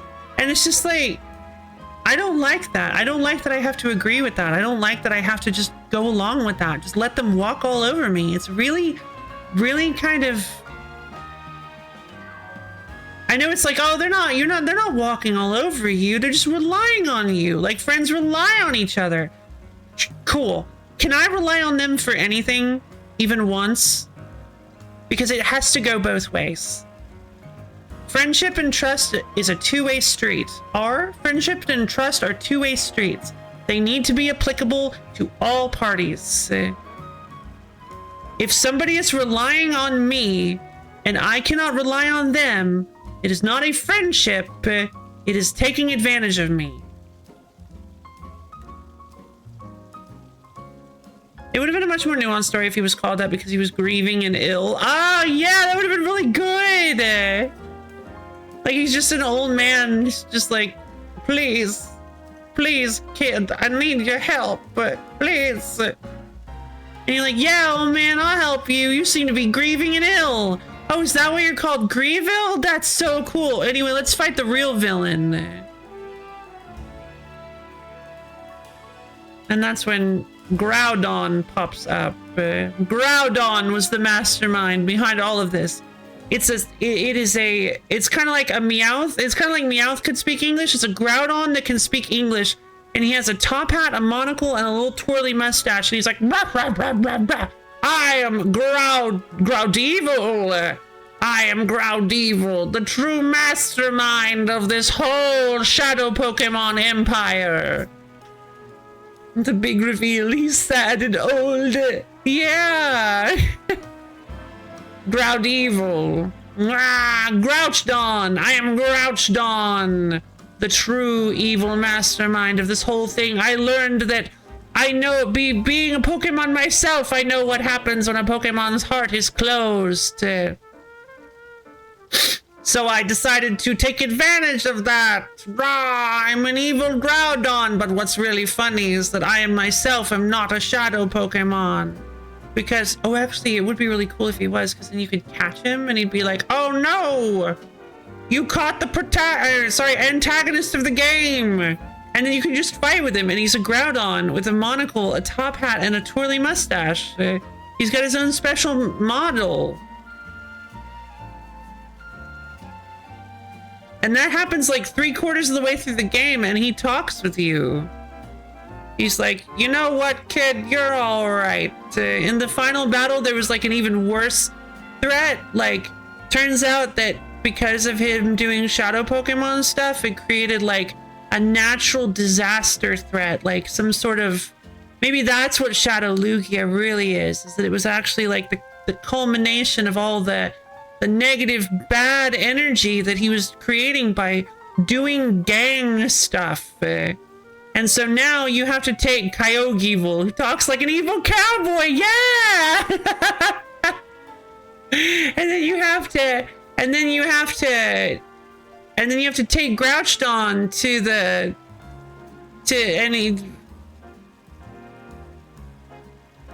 You have to work with Grouchton now. It's like halfway through the game. You think that's the end, but it's only halfway through the game, and then Grouchton becomes an actual character who talks to you, and you have to bring him along.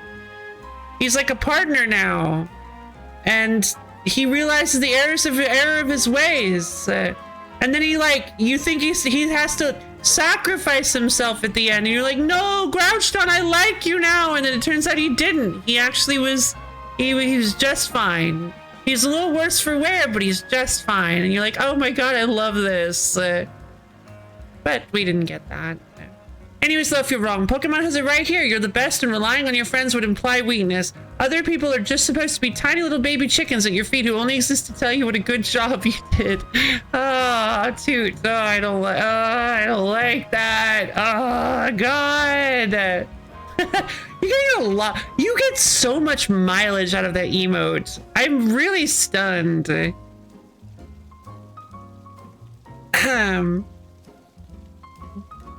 Furthermore, Kyogre can be found at Phoenix Coliseum and Rayquaza at the Key Lair's top floor. Ooh. Wait. Oh, you're being fun fact. You can fight Groudon on a Cinedark Isle in a lava zone in XG's postgame. Oh, XG's postgame. Gotcha. Fun. It's a good emote. It is. Like, I feel like that kind of story would still be kind of goofy enough for Pokemon, but have like a good emotional impact. You have like a silly Groudon, and he's like a silly evil Groudon. Like it just doesn't take itself too seriously, and like it's not like dark and edgy, and I can I can respect stuff that isn't super dark and edgy and mature in quotes. I would have loved to have a little bit more heart. It feels like it would have a little bit more heart. I just didn't really feel any heart in XD's story. I don't know.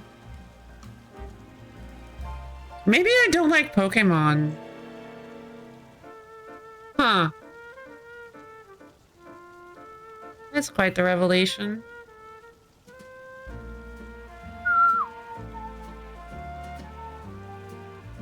I never thought of that before.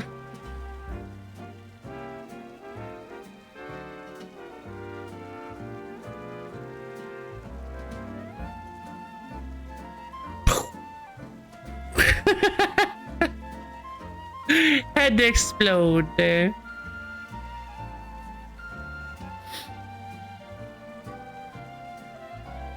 Ugh. Okay, well, yeah, we're gonna be doing some more streaming. I just need to get myself woken up, drink some tea, eat some food, get some energy in my body, and then I will be ready for another, maybe like, I don't know, another few hours, couple of hours.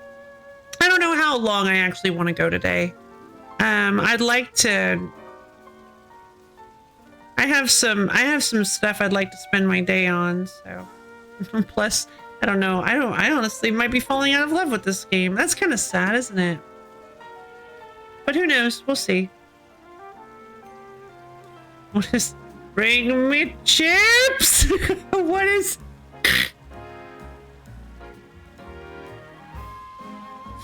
Tostitos with brie. Oh, by the way, I actually tried. So yeah, fun fact. Once you cut into brie, once I opened the brie, I opened it back up like a week later, and it actually smelled like something. It actually smelled a lot stronger. So that's fun and exciting. I put it on a sandwich because somebody said that it melts really well. The toast burritos. Yeah, exactly. When you said chips, I immediately thought of toast burritos. But yeah, I put it on a sandwich and it was very, very pungent. Very pungent. I melted it. I heated up the sandwich. It was a chicken sandwich. Well, lunch meat chicken. Lunch meat chicken sandwich. With brie.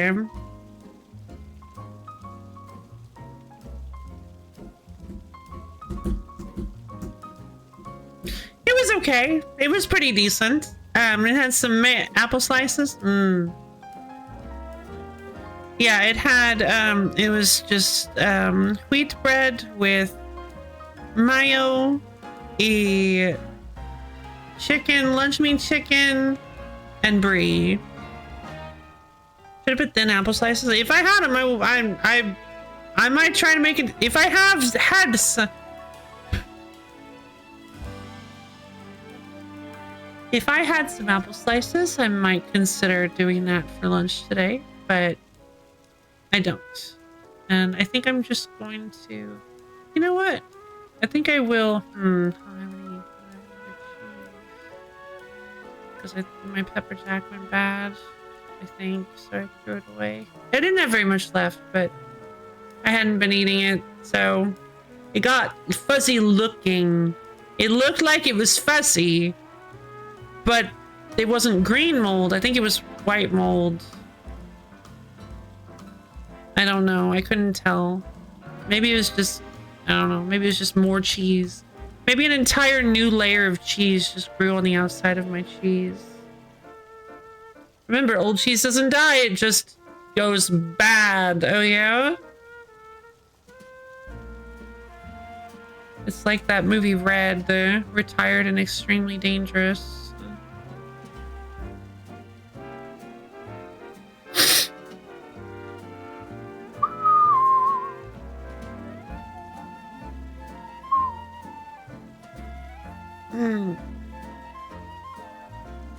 Cheese escapes on a helicopter. Exactly. Like swordfish.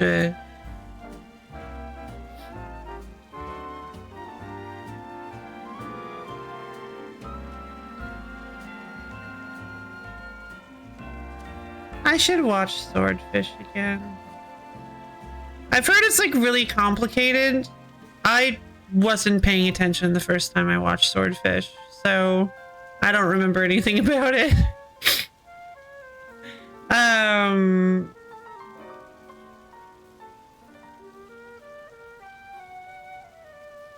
Oh. Alright. Time for me to quit waffling and go get something that isn't waffles. I'll be back in maybe 10 to 20 minutes, you guys. See you soon.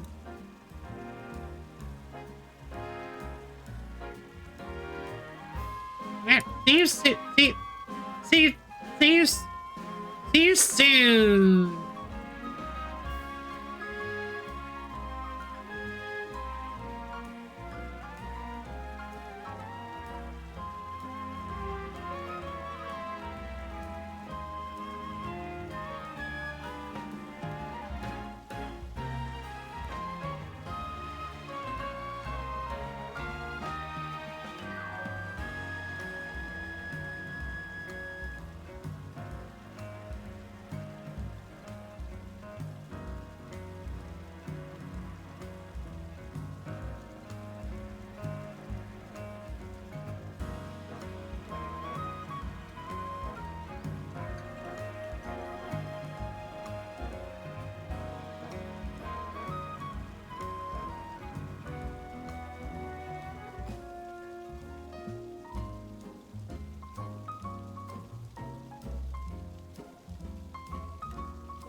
everybody, it's me. I have returned from the Oh, that was way longer than I thought it was gonna be.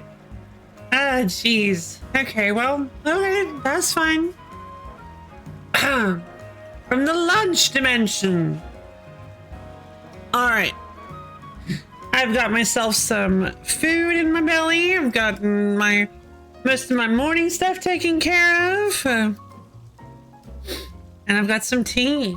So I think we're ready to continue on.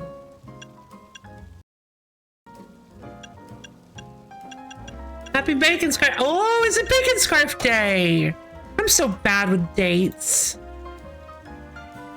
I was literally about to type Bacon Scarf Day. Is it Lesbian Visibility Day? April 26th? Yeah, wow. I feel like I haven't... Well, this is really nice to see.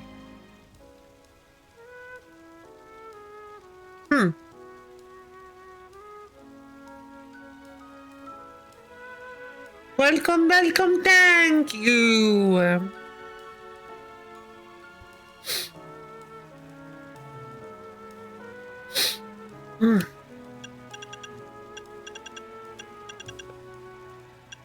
Wrap those dates in the bacon scarf. Indeed.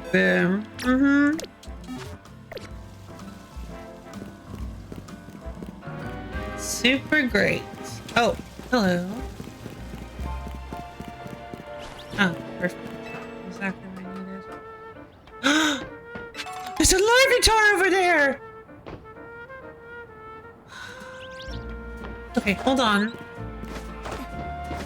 Can I perhaps get that first? I really want that through. Hey, delivered.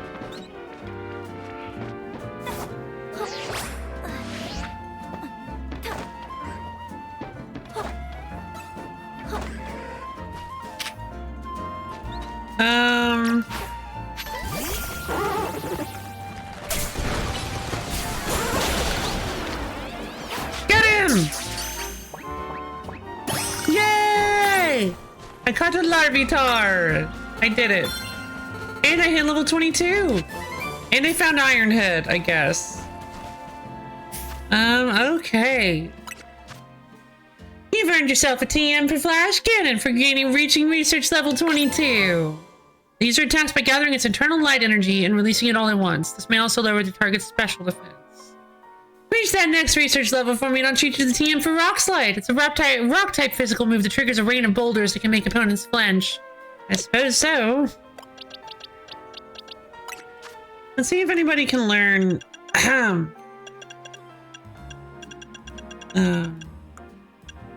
Oh, hold on. If I'm looking for a specific TM, I should just check my satchel.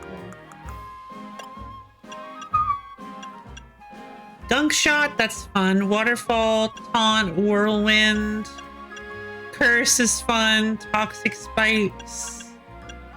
I don't know about Toxic Spikes. Flash Cannon, of course, figured.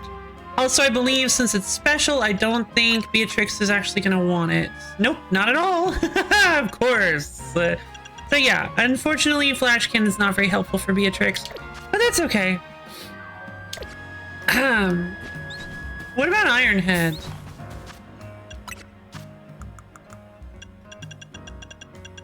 Bulk Up. Nobody can use Bulk Up. That's sad. Swords Dance, a few people can use. Green Bean, Blump, and Beatrix can use Swords Dance. Mudshot, Fly. Nobody can use Fly. Mudshot, Ironhead. Nobody can use Ironhead except for Beatrix, who already has it.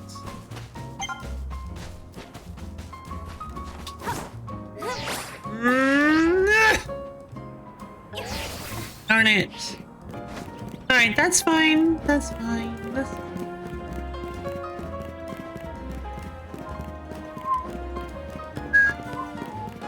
I gotta go get that colorful screw because I'm not gonna forget. I'm not gonna remember it exists.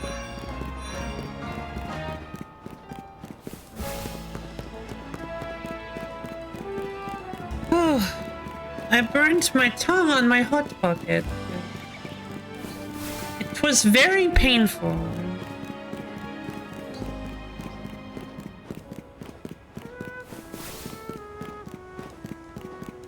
My baby, do you like Larvitar? I'm not surprised. Larvitar is quite the cute, precious bean. Almost literally. Very bean shaped. Oh! There's a crystal here too.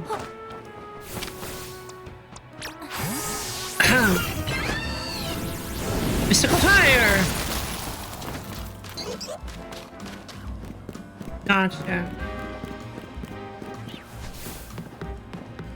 And I guess it's like, oh, you gotta bring fire. Well, actually, you may not even need fire to interact with these. Trying to trust my second ace, fair enough. I'm sure they made a Mega Tyranitar, but I don't know what it looks like off the top of my head, so maybe they didn't. Yo.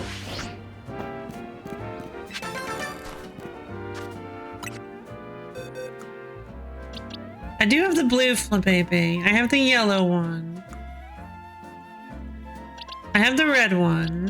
I need to find 2 more, I believe. I think there are only 5 colors of Flippy.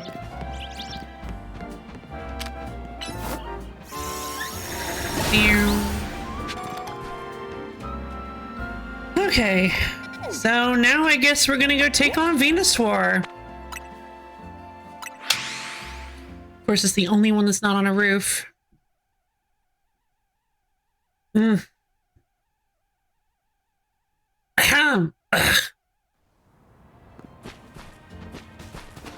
have to wonder if Venusaur, there he is. Hello, Glalie. What? I love it. I love that look.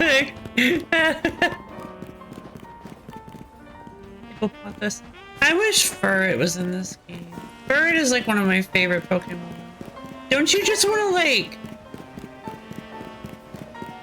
Don't you just see a Furret and think like, man, I'd love to just pick up and hug one of these things? But you can just imagine, right? How that's gonna go. It's gonna be exactly like trying to pick up a cat. Like you're gonna go to pick it up and it's just gonna like, it's just gonna like stretch and become super liquid and it's just gonna, oh god. And like, you're gonna have to like pick up each end and like wrap them around your body in order to actually like carry the Furret anywhere. It's perfect. Perfect Pokemon. I think as much as I'd like to have, I mean, yeah, Smeargle would still be the Pokemon I would want the most in real life, I think. Though I don't know. I'm not a very artsy person, generally speaking. But it would be fun to like paint and stuff alongside my Smeargle. I think one Pokemon I'd really love to have in real life is a Furret too. Because Furret just looks so fluffy and fun. Although I don't really like having pets, so I probably wouldn't like to have any Pokemon at all. So again, they're less like, I mean, they're kind of like pets. I'll follow your lead in battle. You and me will help that poor Venusaur. Great. That's what you have to say. Cool. Hello, Venusaur. It's time we took care of this. Venusaur's types are grass and poison. I bet you already know what that makes it weak to. Why would I? The concentration of Mega power in your vicinity is rising rapidly. Warning, rogue Mega evolution is imminent. I'm ready to handle it. Alone. By myself. Battling rogue Mega evolved Pokemon is never easy. Let's make sure we're ready. Yeah, don't worry. Urban is going to be so helpful. Just you watch. I'll follow your lead in battle. You and me will help that poor Venusaur. Okay.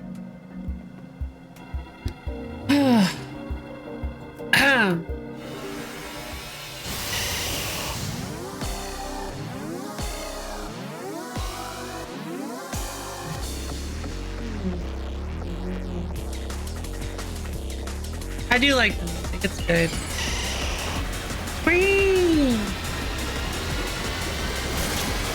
There he is! Mega Venusaur! That's kind of fun, but it's not very, like, fancy. Whoa! He hopping. Is he supposed to be a frog in this? Wait a minute. Has Venusaur always been a frog? I think he's a frog. Wait, he's a frog.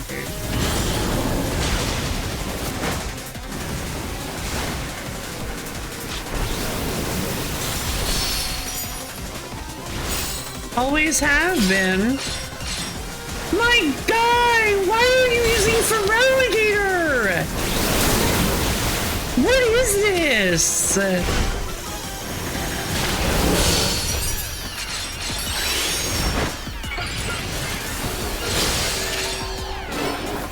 Flamethrower! Psychic! Side shot! Oh!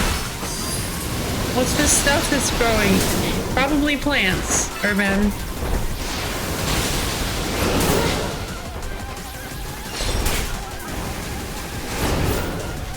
A tough Vine Whip.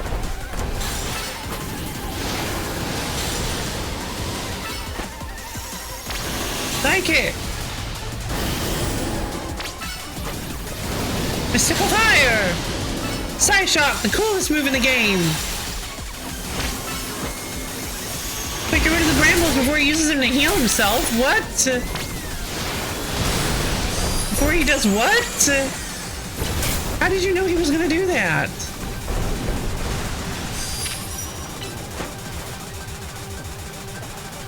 Finally, he's the Ember.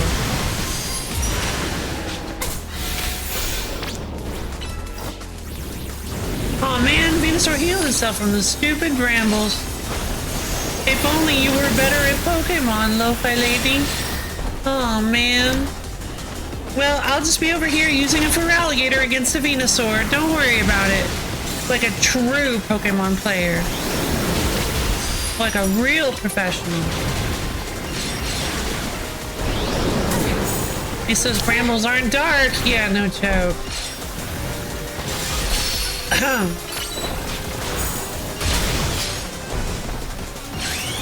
Mega Evolve, Bill! Oh boy.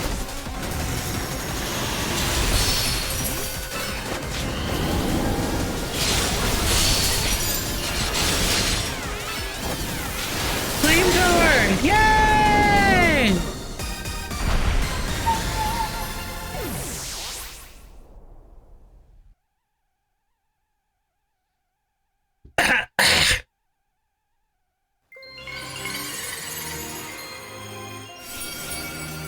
Well, there we go. Venusaurite. Venusaurite. One of a variety of mysterious Mega Stones. A Venusaur holding the stone will be able to Mega Evolve during battle.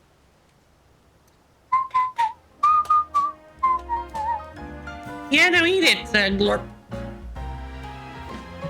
You did great, Lo-Fi. No surprise there. But geez, these rogue Pokemon keep getting stronger and stronger. Absolutely marvelous. The way the two of you worked in tandem to effortlessly subdue the rogue Pokemon. Wait, we did what? I don't think you were watching the same fight that I was. Yes, your combined strength is exactly what I have been looking for. The SBC's top-tier competition, le support tournoi de Jacinthe, will not be complete without Urban and Lo-Fi on the roster. I do hope the two of you come to Hotel Richardson as soon as possible. Otherwise, I will have no choice but to keep haunting you for all eternity. Adieu! That is the best. That's the best line. I really like Jacinthe. Haunting us, she says, and I'm sure she means it too. Let's head back to Hotel Z for now. Imagine if Herhalgir just had a knife held on your back as a funny practical joke. Yeah, it'd be so funny. There are no remaining Pokemon at risk of undergoing Rogue Mega Evolution. I guess that's good.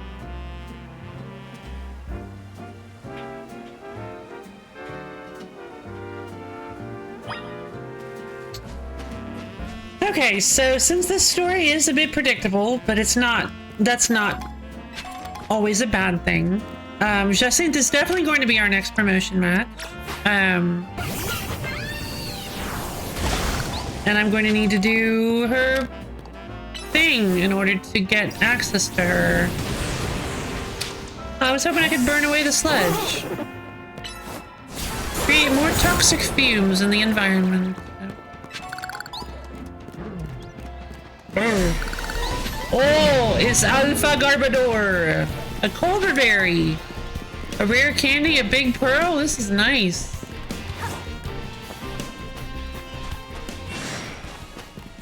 Helix. Alright, well, I guess we're heading back to Hotel MZ. Sorry, Hotel Z.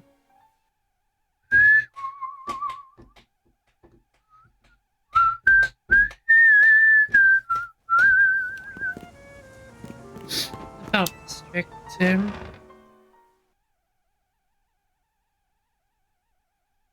No Avenue.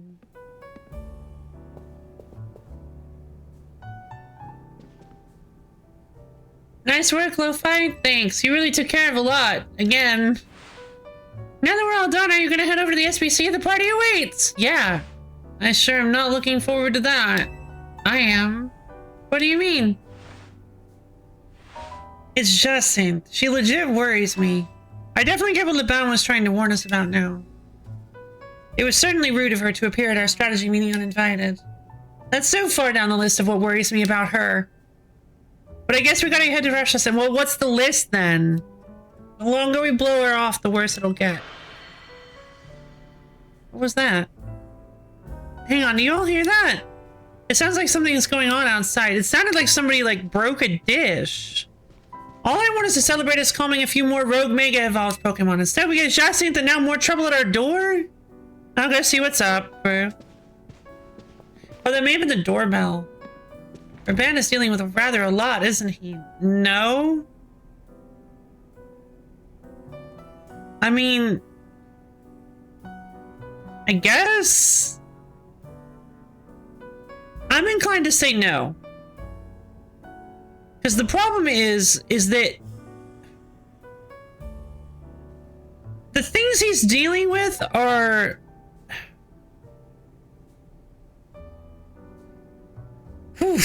Okay, so I know probably, like, I want to say that the things he's dealing with are entirely his fault. Like, he took on all this responsibility. He took on all of this. But you know what? And that's not a bad thing. That doesn't mean that they don't exist. It doesn't mean that it's not a lot of work still. So that doesn't invalidate how much work someone has, just the fact that they took it on willingly. Because also, I mean, a little bit of this him taking it on is from a moral perspective, like he believes that it's the right thing to do. But it's just...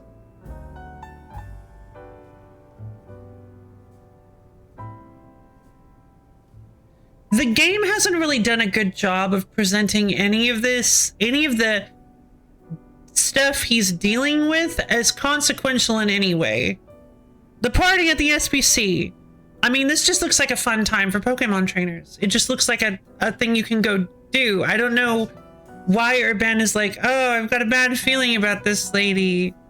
And that means I'm gonna, I don't know. Like, I mean, she butts in, sure. She's got a lot of power, clearly, because she's able to track us and follow us. And she's rich, which is a bad thing. But,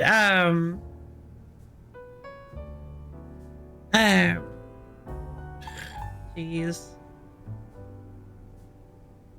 I think I'm losing my steam on the Urban hate train, which is good. I'm kind of tired of being angry at this game. Finally. Finally, Lo-Fi Lady's losing steam.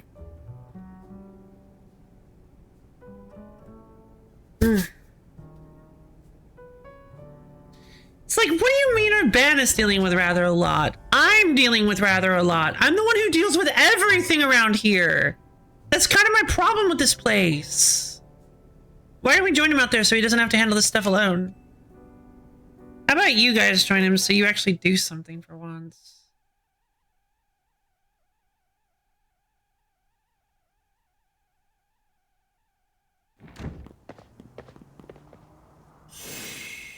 Oh. A purple gate? Why is the hotel surrounded by a... Wait, is this a battle zone? No, it's not. I don't remember battle zones being purple. Yeah. No. Yeah, this is apparently what happens.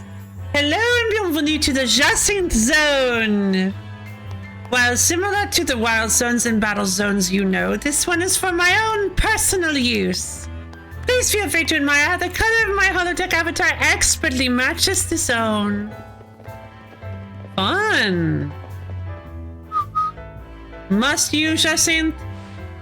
No matter how long I wait, no matter how many times I ask politely, the two of you still refuse to do what is right. Participate in my wonderful tournament.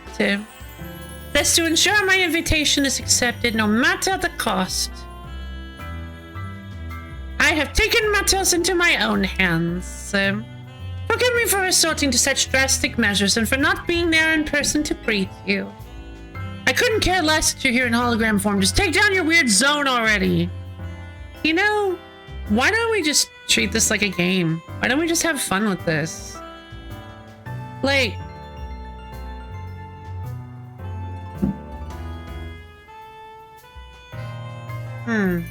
Hello, Deputy Old.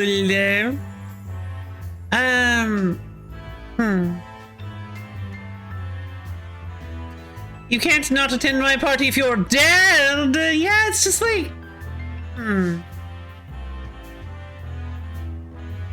I guess...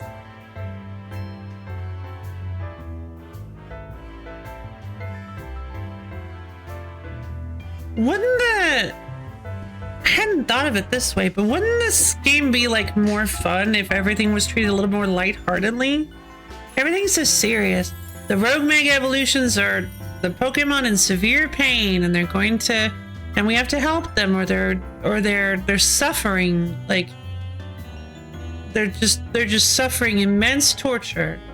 That led the ZA Battle Royale is extremely important to everybody because they want their wishes granted, except for some people who don't care and are high ranked in it anyway, like Kanari, who doesn't have a wish and just wants to be at a specific rank, or just wants to be in it, I guess. Don't know how she got to be the rank she is when she doesn't really enjoy Pokemon battling very much. But like, it's a super serious thing, and if you win, you get your grand wish. And I don't know, we're a tourist.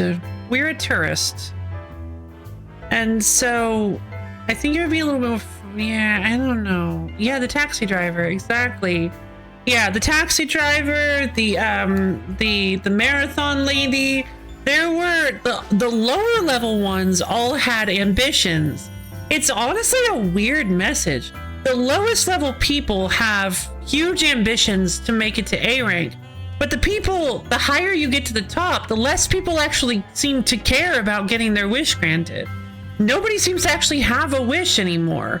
It's just people that are like influential in society that you're fighting, that are just up there for seemingly no reason.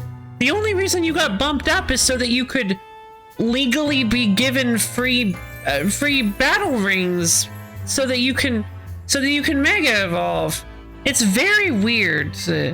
Like, it doesn't actually feel like I'm participating in a tournament because they just kind of trivialized it immediately. I fought against some people who had goals and dreams, which is like, oh, that's kind of poignant because I myself have a reason. Well, actually, I don't have a reason. That's the thing. I don't have a reason for getting up to A rank. I don't have a wish. The game tried to like be like, hey, we want to save Lumiose, but I'm sorry, I'm a tourist and I have no connection to Lumiose at all.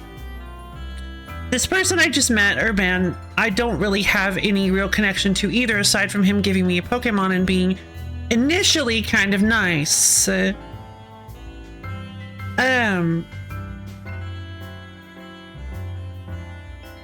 But the story of me having to crush people on my journey going up the ranks is a very, I feel like a really interesting and poignant story there, where it's like, I don't care. I have the talent and power needed to ascend the ranks, but I don't care about doing that as much as the other people around here who are weaker in quotes than me.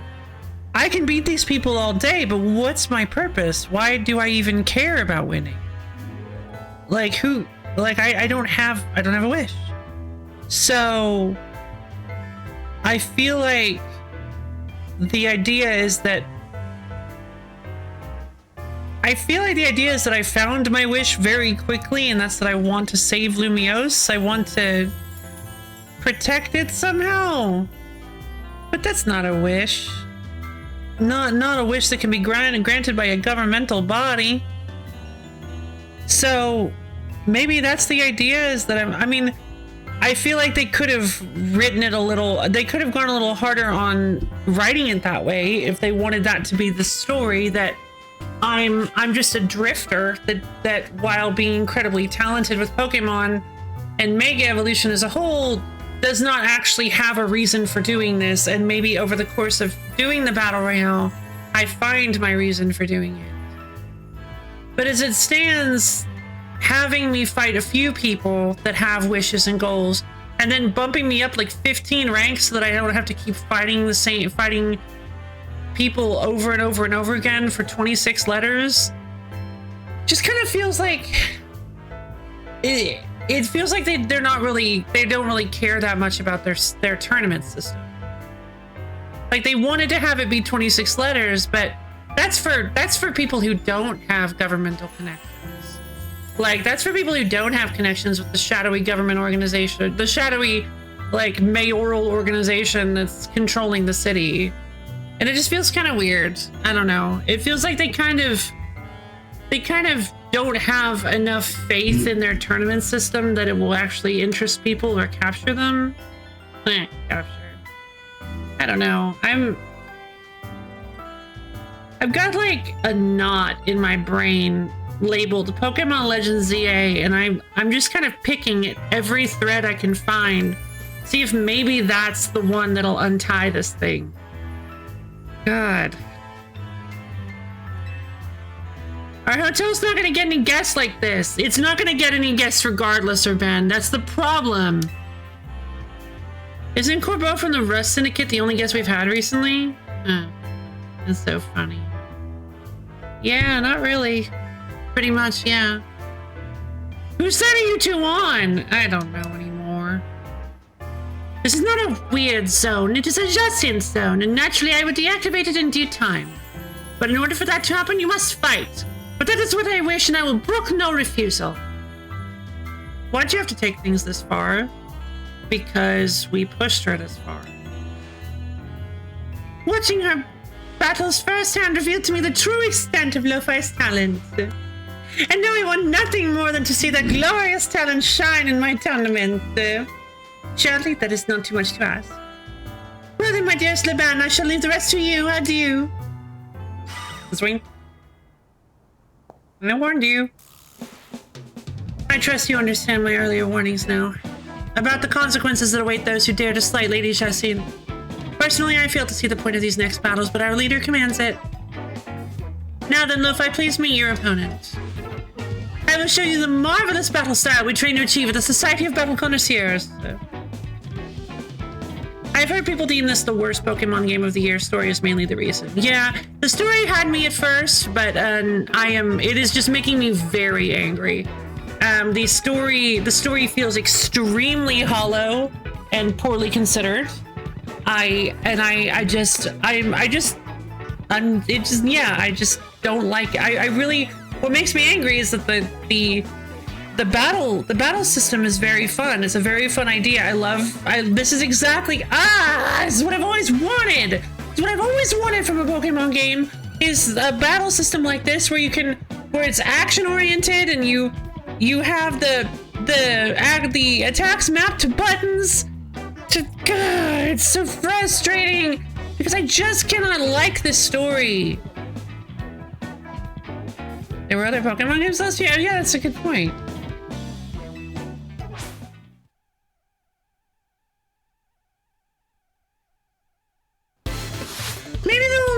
you're challenged by Lydia of the SBC.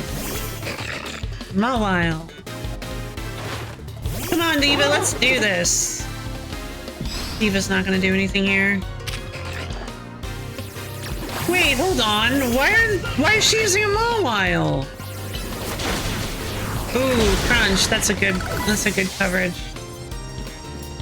I mean, it's not a coverage. Kind of a random move, but I guess it makes sense for a Mawile. Mystical fire! Oh, I missed! You were too close!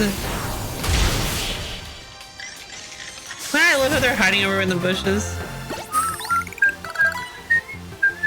You may have defeated me, but you still want to escape this Jacinth zone.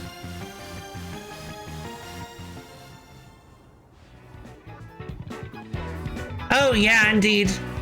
Oh, indeed, yeah. That's a really good point. I expected nothing less from you. Would you like your Pokemon healed? No thanks. While I respect your decision, I urge you not to make things harder on yourself than necessary. Now then, Lo-Fi, please meet your next opponent. Allow me to display the dazzling battle skills I've honed to the SBC. I forget whether I'm being sarcastic. I'd say you're not. I'd say you were challenged by Gerald of the SBC. Indy has pretty good stories. Yeah, I remember feeling very emotionally moved by the ending of the first set of Mystery Dungeon games. Ow! Plus Ice Punch! Oh, what are you doing, Shelvon? Oh, you've got a whole dragon theme. Ice Punch. Focus Blast! Yeah, second set made me quite interesting. That's a walnut man! I may have lost this battle, but you will be facing the fearsome Leban next. There being a new one is likely partly up to Spike Chunsoft. Okay, interesting. I expected nothing less from you. I like Leban. I like her design. I think Leban's design is really good. Would you like your Pokemon healed? No thanks. While I respect your decision, I urge you not to make things harder on yourself than necessary. Both of you may return to the venue. I will join you shortly. Oh no, is she gonna like... Let's go! Yeah, I saw that coming. Looks like I finally get to cut loose in a real battle for once. Bring it on! Did you drop your personality? That's okay. Here's your personality. I think you dropped it. Shut it, punk! I'll deal with you next! Oh, I love Leban. She's great. Get ready for a taste of what I used to be before Jacinth came along. That makes sense. I like that, actually. Good writing. Good character.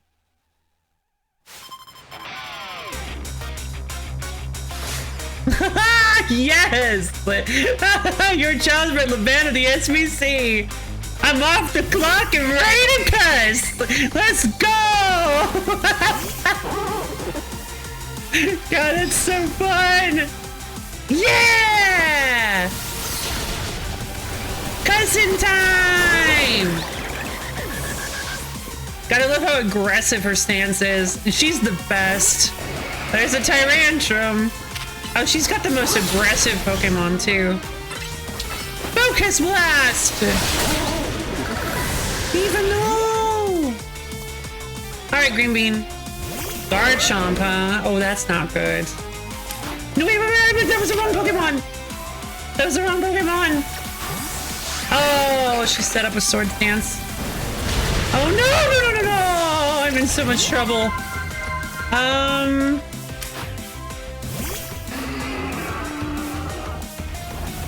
Oh! Vaggy Morningstar! Vaggy Morningstar! Thank you for the... Oh, wait. Is that a reference to... Vaggy Morningstar, thank you for the follow! Hope you enjoy sticking around for a little while. Is that a Has Been Hotel reference? Or am I just forgetting?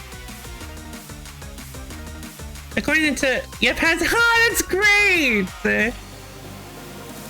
Hello, Vacuum Morningstar. I hope you enjoy watching me, probably lose this fight. How are you doing today?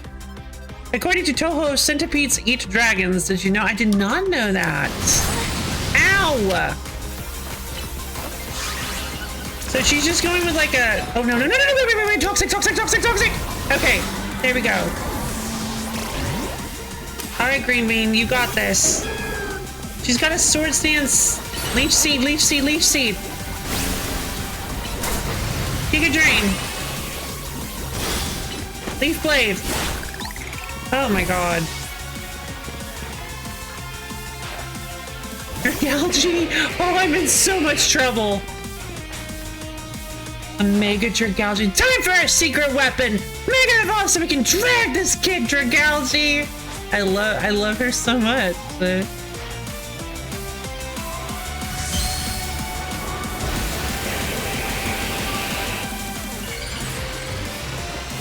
is it gonna be? Whoa! You too, Green Bean. Yep, Dragalge is a poison dragon. Me. Leaf Seed. Bulldoze. Giga Drain! No! I'm in so much trouble. Psychic, baby! Psychic! No. Side Chop! Yes! Wow, that was so close! Oh no, even a salad. Now that was one heated battle. Don't get smug though, kid. Next time I'm coming out on top. I love her. It's not over yet. I'll keep fighting until you give up and join the tournament. I don't care if you're some kind of battle master who doesn't need healing. I'll wear you down. She said it. That's so cool. I was really hoping she'd say that something would happen if I chose not to take the healing. That's so great. About to play Shield, huh? Fun. Shield was actually my Gen 8 version. That is so cool. I will give them that. A lot of the choice stuff is kind of like just meaningless in this game, but I actually quite like that. That was a fun little touch. That's so cute. I don't care if you're some kind of battle master who doesn't need healing.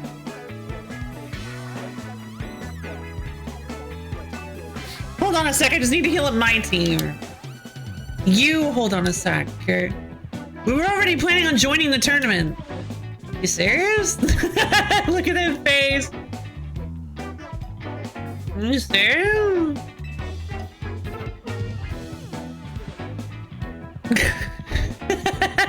Eesh, maybe start with that next time.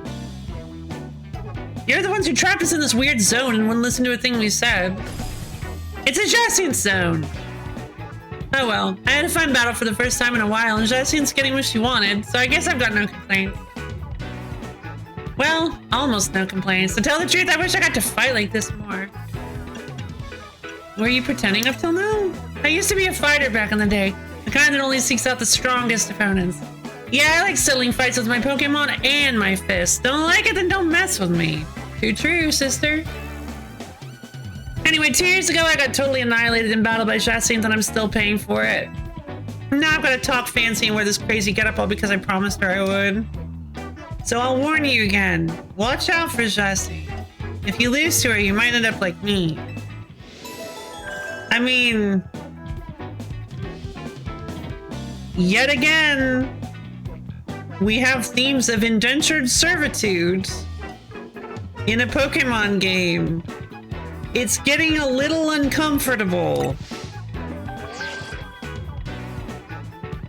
She's in the wrong game. Pokemon Company won't let her have her cigars or drive her tank. I want to see Laban in a tank so badly. Promotion match scheduling alert. This is a promotion match announcement for Trainer Lo-Fi rank C. The opponent for your next promotion match has been decided. Oh, I wonder who it is. It's like, it's Laban. What? It's Jacinth. What? Who could have seen this coming? Oh no. Nobody could have possibly guessed this was going to happen 45 minutes ago. You are to face Trainer Jesse in rank C. The trainer who wins will be promoted to rank B. Ah, talk about perfect timing. You really can't escape Jesse until she's your opponent in your next promotion match. Hold up, I'll get rid of the Jesse zone. She starts chanting, draws an alchemical circle. Jesse zone off! That's really cute. Yeah, I figured that's what it was. It's Liban and Jacinthe, yeah? As soon as Liban showed up, I figured it was gonna be... Like, even before Liban went nuts, I figured it was Liban and Jacinthe as soon as she showed up. Yeah, that's... I hadn't even seen Jacinthe yet. I'm like, oh, it's Liban. They're like, oh, I'm Jacinthe's maid. I'm like, oh, it's definitely Liban and Jacinthe. Listen, I've been on the internet long enough. I know how this goes. Don't forget, you're gonna need a challenger's ticket before you can have a promotion match. Later, I'll be waiting back at Hotel Archesem. Pompe. She's so fun. I wonder if we ever get to see her in a different outfit. You know, Jacinthe and Liban might be more alike than I would have first thought. Go to Hotel Archesem when you're ready, Lo-Fi. I'll meet you there. Sure, why not?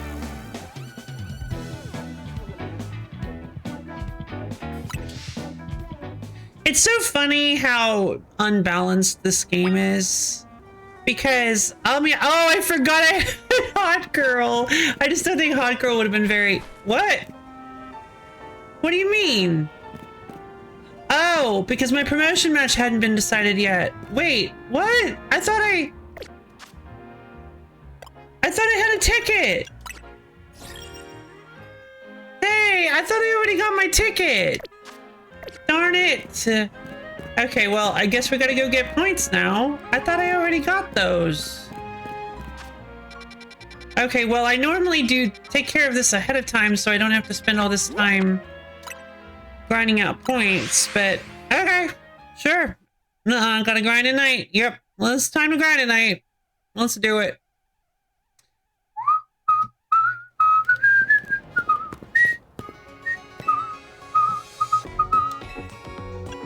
Bonjour, welcome to the Pokemon Center. I'd like to heal my Pokemon, please. Okay, wait for a few seconds.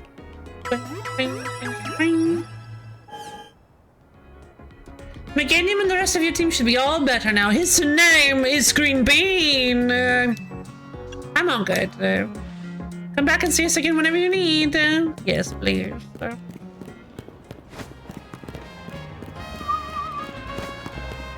What's this? What's all this then?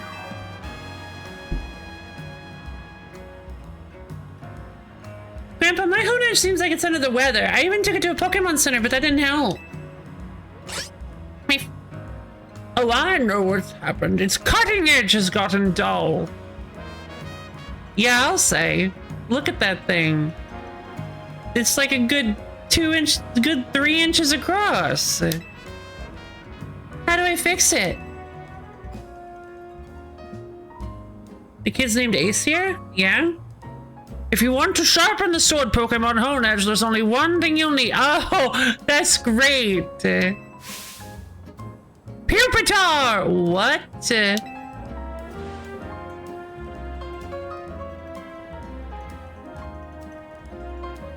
Wait, but enough about this franchise, am I right? Wait, what?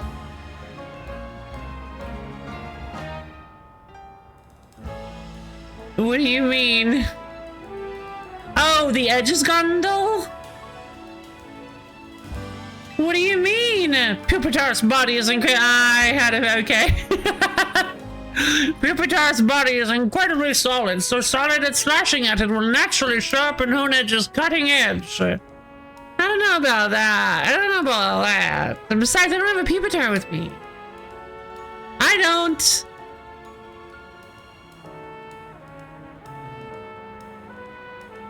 Oh, hey you, do you have a Pupitar? Let me battle it with my Honedge.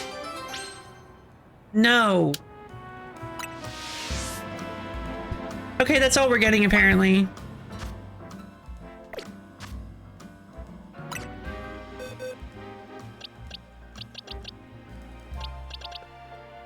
Just being sassy, I still like Pokemon. Yeah. I'm maybe just taking.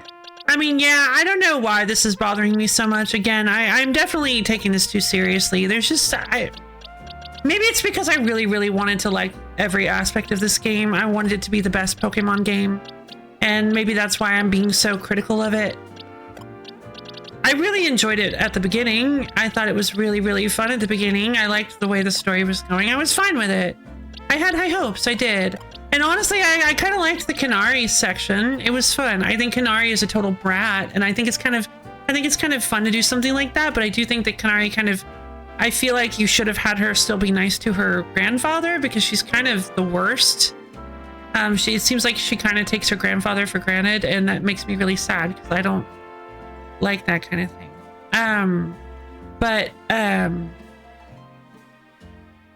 But also, I don't know. I was liking the story. I like the idea of having to do the Canary quiz, and there were some fun character moments and stuff. It's just, ever since we got to the Corbeau section, it's just been a little too, I don't know what, it's been a little combination of a little bit too real and a little bit too frustrating. The characters just, the writing, it feels like the character writing is all of a sudden just, it goes from being quirky and silly to being actively like frustrating and obfuscating. Like it honestly feels like it's like, oh, we're banned, racking up another 1 million pucks of debt that your friends are gonna have to deal with. And it's like, oh, really? That's what we're doing now? Cool. It's such a weird thing to do. They immediately turn around as if they knew you were oh so reliable. Yeah, he's looking around like, hey, I wonder if there's anybody with a Pupitar around here. Let's see. Do I have any experience crystals? I've got some experience candies, but I don't think this is actually going to level them up even once. No.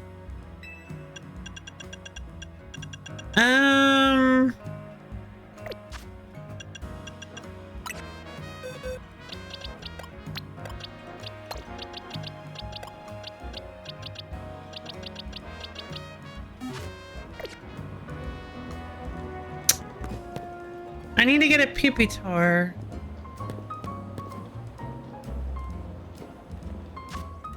I have an idea. If I go to Quasartico, I can buy some experience candies. I might be able to find some new Mega Stones as well.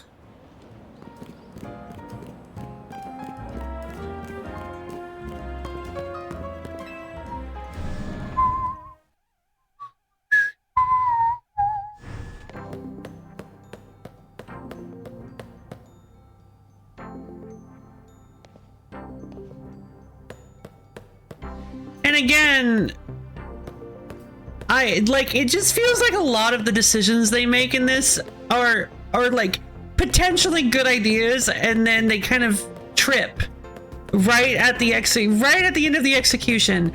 I think having a maid character that is secretly kind of a lunatic, kind of a cigar smoking, tank driving lunatic is fantastic. That's a really good like gap stuff. It's like a really good contrast. It's really fun to have a character that is oftentimes very prim and proper, and then when they cut loose, they're just completely insane. Like, they're just so feral. It is so funny. I really like that. I like that idea a lot. What I don't like is the idea that the prim and proper behavior of her is forced due to being effectively enslaved by Jacinthe because she lost a Pokemon battle. I like the idea more that they're both her. That I like the idea of a character more that's both of those things. That is at times prim and proper, and at times cuts loose and is completely feral and insane. Like that she is actually both of those, and she's more prim and proper around Jacinthe because she cares about her, and that's just that, I don't know, that's just how she feels around Jacinthe, is as sort of just that's who she is around Jacy, then you have who she is in battle. It's just two different aspects of her that are just coincidentally incredibly disparate from each other. The fact that the prim and proper side of her is forced upon her by her like master in quotes, like, it's just really uncomfortable. I just don't like it.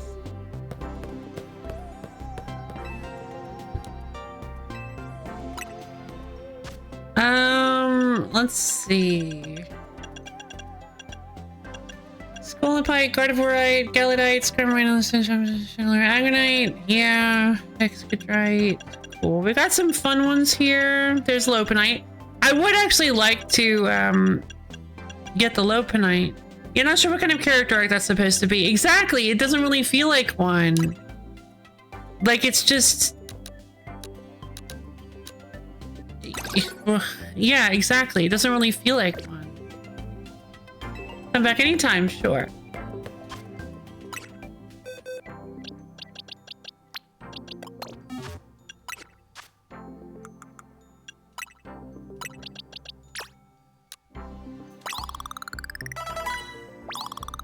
Like, you can very easily have that little gimmick of the character having two disparate, distinct, like personality, like expressions of personality, without one of them having to be forced onto them by somebody else. It's entirely possible to have a character that acts like that. And I just, and it just feels again like they tripped at the finish line. It's just very odd. Oh, it looks like Larvitar's about to evolve. Let it evolve. Come on, baby, you got this, little bean, baby. Yay! Your Larvitar evolved into Pupitar! Iron defense! Wow! Wow! We did it! We got the Pupitar!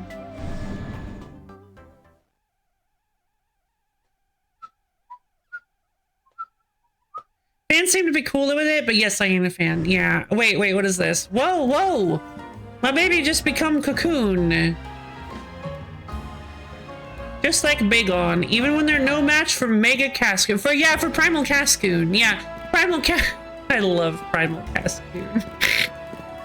I believe Primal Cascoon is from, what is it, like Elite Emerald or something? Primal Cascoon.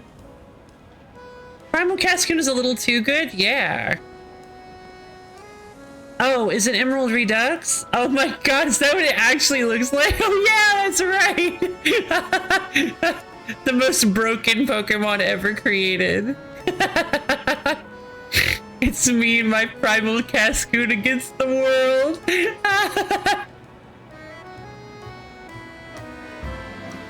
4 abilities? What is this madness? Let's play Pokemon Emerald Redux, I believe it is. Yeah, Pokemon Elite Redux. I think it's Pokemon Emerald Redux.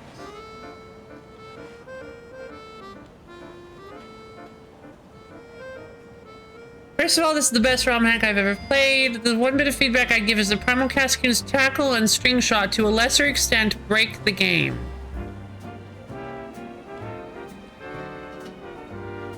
Yeah, let's see. You can get a purple orb which transforms Cascoon into a Pokemon with 121 for each base stat and an ability that improves its moves.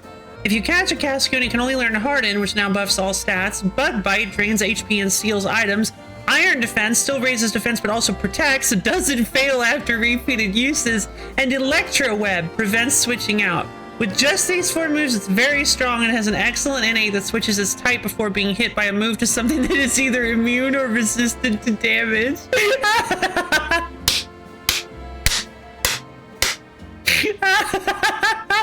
It's just such a meme, I love it! Oh my god! But if you catch a Wurmple and level it up, it now has access to Tackle, String Shot, and Poison Sting. Poison Sting is fine, has poison chance raised to 100%. However, the other two, String Shot now lowers speed and places every entry hazard at once, which combos incredibly well with Tackle, which now both encores and disables the opposition. Wait, that doesn't work. That prevents them from doing anything. This forces opposition to struggle or switch out into every entry hazard. With a jolly nature and 252 in speed, plus sticky web, it's almost impossible for the opposition to get a hit in before their move is disabled, and Tackle disables the move they're about to use if you go first. Oh my god!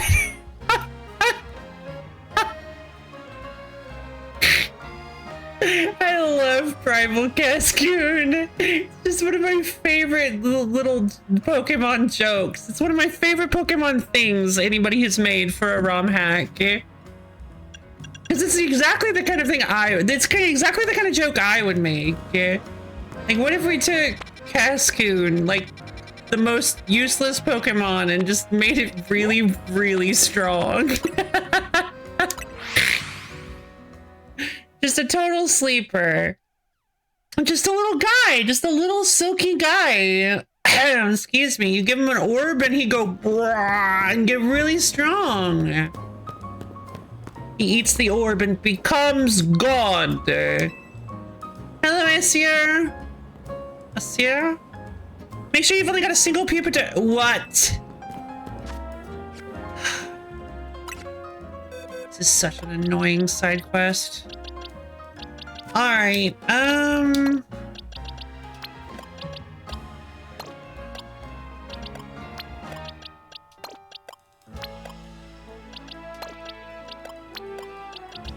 I'm not gonna be able to win. There's no way I can win with only a single Pupitar on my team. Alright, hold on. What can we give this guy? Iron defense, boosts his defense stat for a while. It's gonna be at Hone Edge, so I think Iron Defense will actually help us here. He's an attack. He focuses on attack stat. Rock and ground, huh? Bulldoze then? Rock slide. Hurling large boulders may also make the target flinch.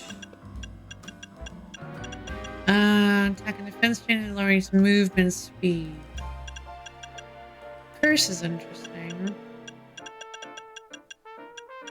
Rock.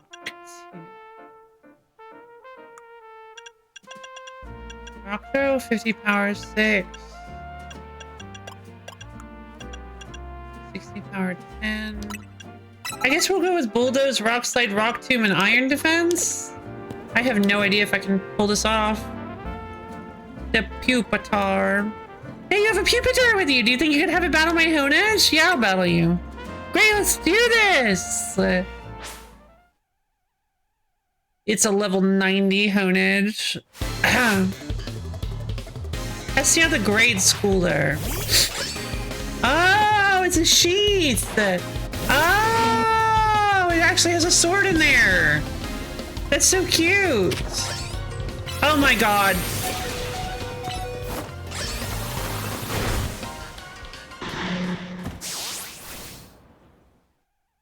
Did it work? You lost the battle. Train up your... You're kidding, right? You're gonna force me for a side quest to train up a Pupitar to level 53? Like, just for a side mission?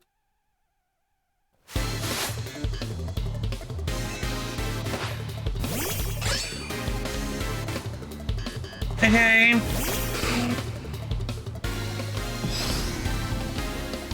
Shouldn't it make sense that I don't actually have to beat this?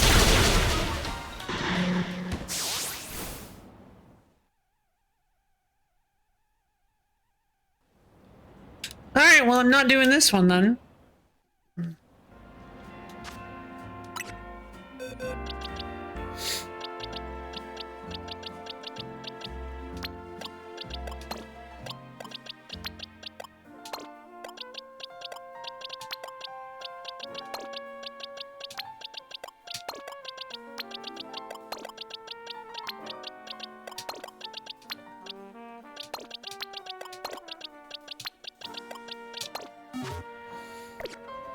Okay.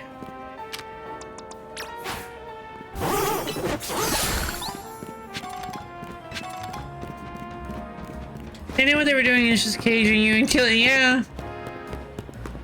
Hello, giveaway G0. Hope you enjoy watching me. Well, probably just do some fights at night. How are you doing today? What we hunting for? Victory. A good story. A feeling of fulfillment. How are you doing today, giveaway G0? I hope you're having a good day. Maybe a level 90 Pupitar so I can show that kid who's boss. Weedle. Branch Weedle. Honestly, at the moment, I wonder if I could... Ooh. Lampent and a Skarmory. I really wish... I don't think I'm gonna be able to, but I'd really like to find my boy. He's probably DLC only if he's even in these games. Spent the past 4 days hunting Shalfa Lopa, and I still haven't got it. Fair enough. I found a I just incidentally found a shiny Baneri earlier. So it's kind of funny that you should say that. But unfortunately, I don't really want to start carrying around to raise its friendship levels. So I guess that Pumpkin is going to remain a Baneri for the foreseeable future.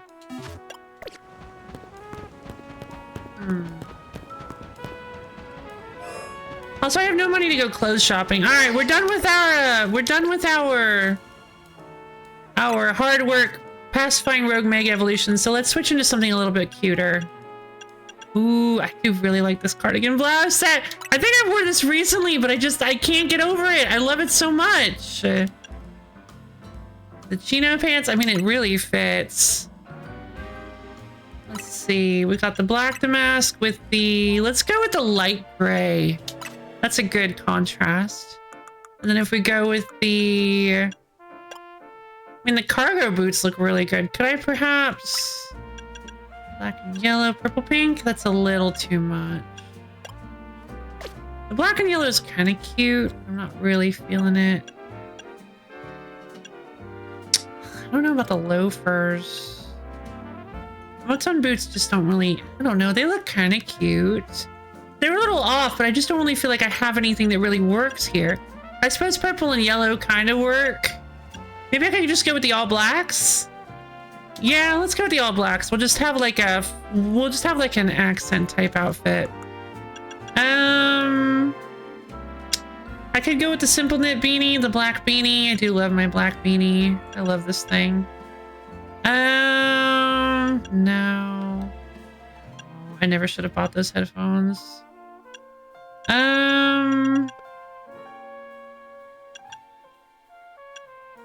I'm gonna go with my beanie. I mean, it's classic. And of course, I'm gonna wear my punkest earrings I have, the lightning earrings. Question, I don't know if it's me, but the stream is really lagging. Keeps going back if you say, okay, that was happening to other people too earlier. Okay, I don't know why it's been doing that. I really hope we're not entering. I dropped some more frames. I don't know why that's been happening today. I've been having some, thank you for mentioning that, because I've been having some internet issues unrelated to my stream lately. So I'm wondering, I'm a little bit worried about that. About what could be going on with that. I hope it's just a, okay, so it's not, probably not, no. Because I heard somebody else complained about the same thing, so. Oh, I see, that's what you're concerned with. Yeah, no, I don't think it's just you. No, I believe it's my stream. Yeah, I wanted to, hold on, let's go see if I can find some better shoes for this outfit. The combat boots are cute, but they're not really fitting. They're not really, I don't think they're fitting perfectly for me. Just don't know where I would get. I don't know. They look at. Oh, that red tag on the back is super cute. Oh, hold on. I need to swap my. I'm not sure I've noticed it. Fair enough. I need to swap my satchel. I think I'm gonna go with the plaid square because it's black and red, which is just a good color combination. Although I could go with the pattern frilly. Nah. Plaid square. Alright. Out on the town with my cute pink skull jacket. My cute pink skull cardigan. Skuldigan. Love my cute pink skuldigan. Okay.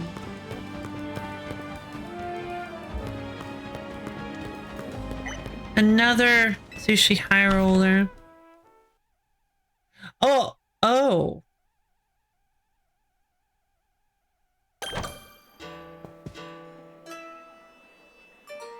I was actually...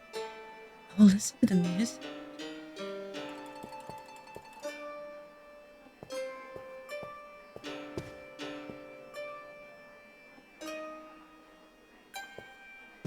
I mean...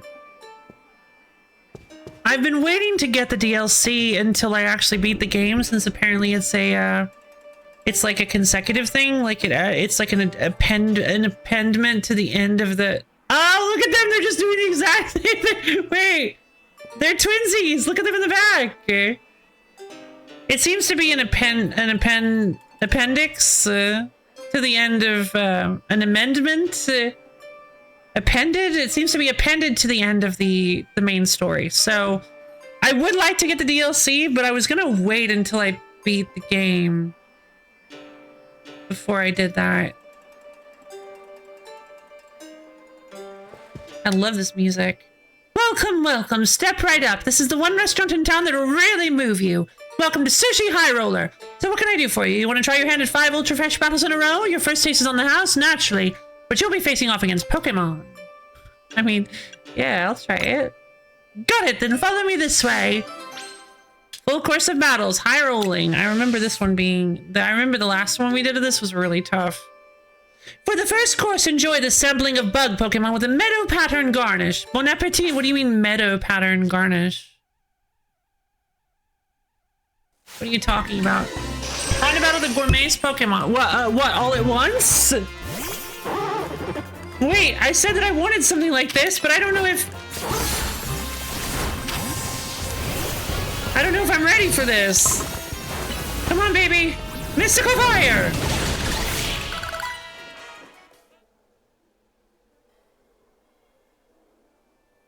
But that does actually get me really excited for the DLC, because I love clothes, and knowing that they added more is really exciting. For the second course, enjoy the selection of Pokemon from Miroir Way. Miroir? Bon appetit. She's like, I don't know how to pronounce that.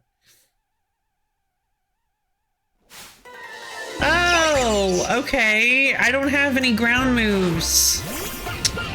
And Bella's poisoned.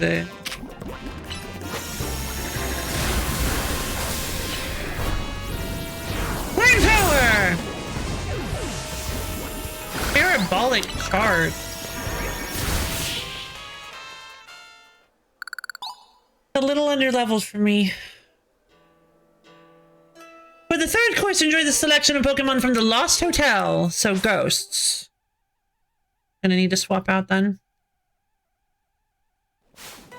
Nope, not even close. What?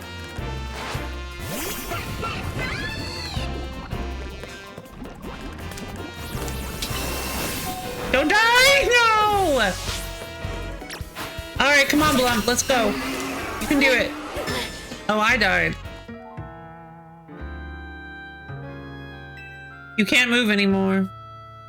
Darkness closes in. The teeth close. Descend rapidly on... Wait. Who hired Frankie to write this? Who hired the like outside person to write this lost thing? Legal coma. It's too bad you didn't have the stomach for the Pokemon Battle Feast, but we hope you'll come back. Pathetic. Welcome, welcome. Sure, but I need to make sure that my Pokemon are actually healed. Cool.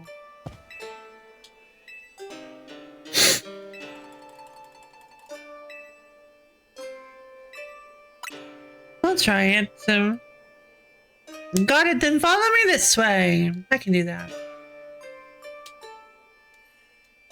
Bug Pokemon. I still have no idea what she's talking about. Meadow Pattern. Oh! From Meadow Pattern. I wonder if that's a brand then. I haven't been following all the brands.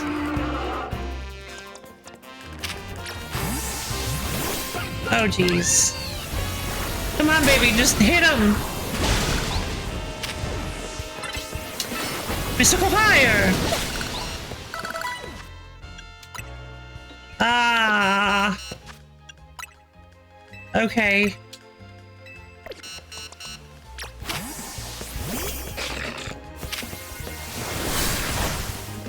Thunder Punch. Training Kiss.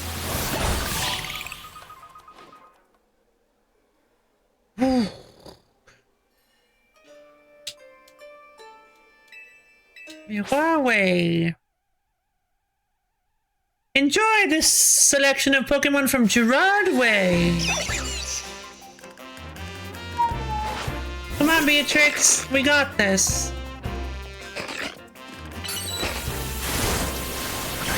Mega Evolve, baby!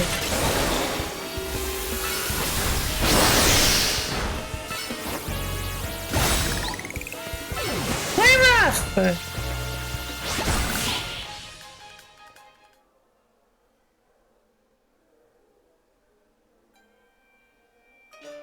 For the third course from Lost Hotel. These are the ones that don't make any sense.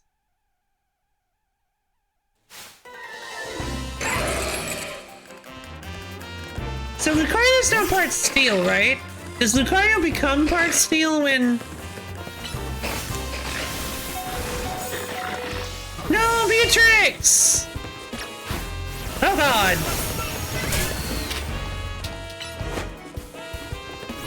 Flamethrower! Wait, Lucario's always been steel? Oh, I guess it was steel. Steel fighting? For the fourth course, enjoy the selection of Pokemon from the Winding Woods. Grass type? Oh, these are the ghosts! Come on, Belle, you got this. Mystical Fire! Retreat, baby! Alright, I'm done. Okay, maybe I'm not quite done. Oh boy. Oh! Green Bean has bulldoze! Wait, why is Green Bean so low health all of a sudden?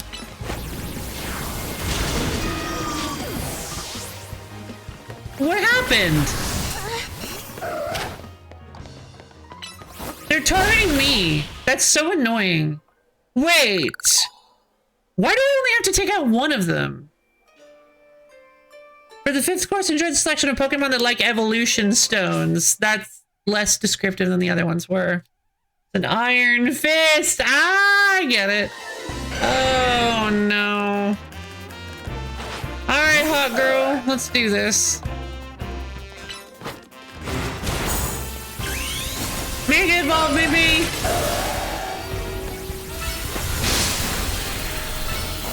Swords Dance! Faster, faster, faster! Alright, Plum. It's time for you to rock the house. Toxic. Why are you targeting me? Poison Jab. Roll out. Jeez, that was tough. True. You must be bursting at the seams, am I right? This is a little show of appreciation for you fully savoring all our restaurant has to offer. Take it. What do they got? Quaylock, Grappa, and Kelpsy Bear. I don't care. I don't. We're gonna ask you to pay the usual 30,000 bucks next time. Grief.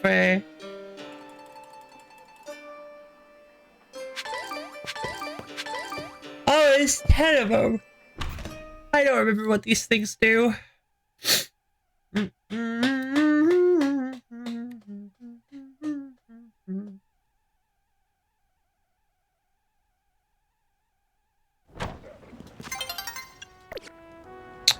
The sun will be setting soon. That's good. That means that I can go do my thing and go fight people.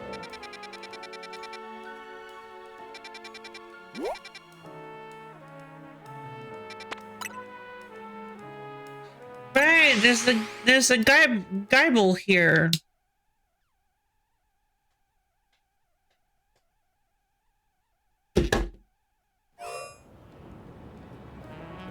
Ugh.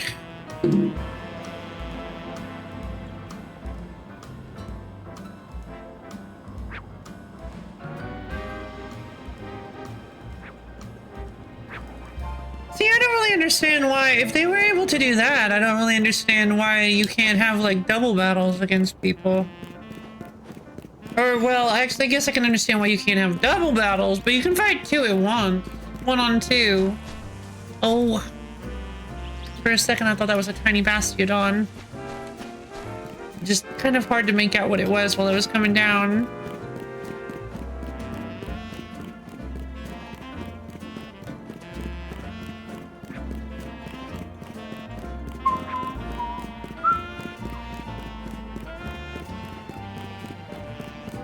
We should always be kind to Pokemon as well as... I agree.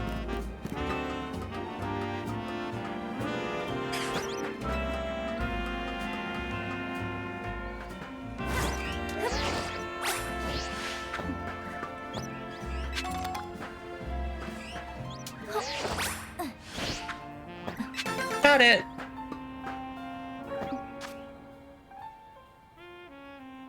Whoa, I have 55,555 bucks. It's a lucky day. Oh my god. Insane. Hold on.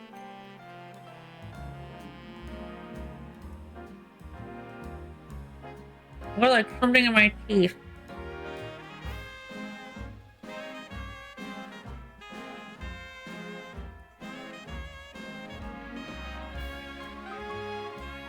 We'll floss after this. All right.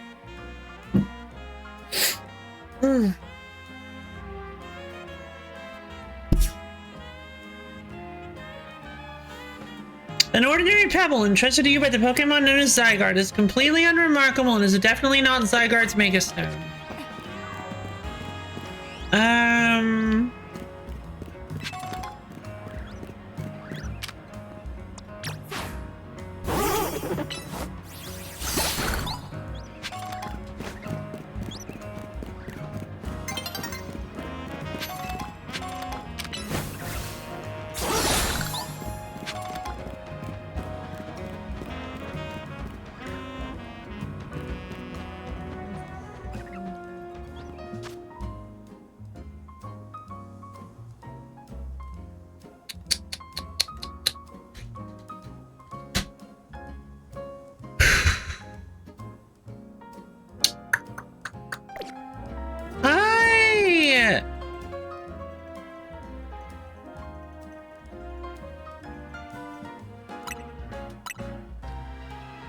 I think I've maybe had my fill for today.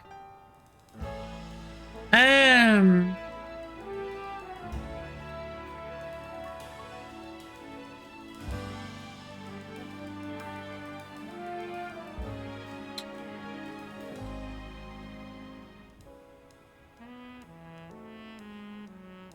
am developing very complicated emotions around this game. I'm not really sure how to feel about the late game. I think we might have poked enough mons, so... Because I just don't know.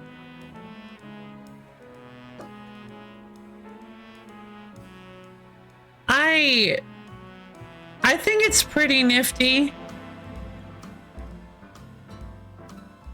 But I do think at the same time The Mega Evolution, like, enemy Mega Evolutions are very, very powerful. I do not really understand why they're so strong. Like, you have to fight against Mega Evolution bosses. No! I can't let it get that far. I can't let the infection spread that far. I need to cut it off at the root, too. Ugh.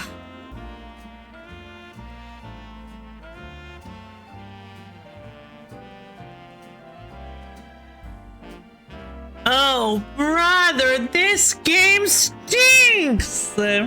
Lo-fi flipping the bird? Never, never! Lo-fi flipping the bird while uninstalling Legends Z8 from her Switch. No! See, that's the thing, is I don't think it's a bad game. We would have. Just like the copy of the game. Multiple circles. But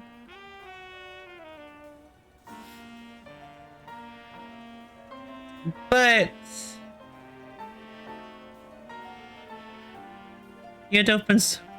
Oh, wait! That's true, actually! I forgot that was. Oh, I forgot that's how this happened. We would have actually. That's true. John Toilet Spiders was the one who funded this game. I completely forgot about that part. I forgot about that connection. That's so funny.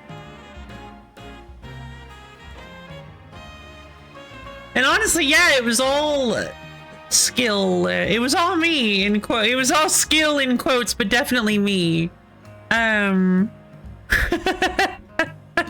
still remember to this day the your comment about how you're honestly kind of terrified that I managed to get as far as I did.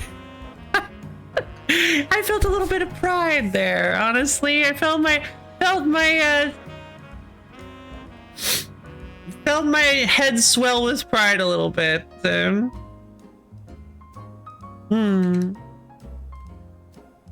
Like, most people say chest swell with pride, but let's be honest, we all know where that pride's going.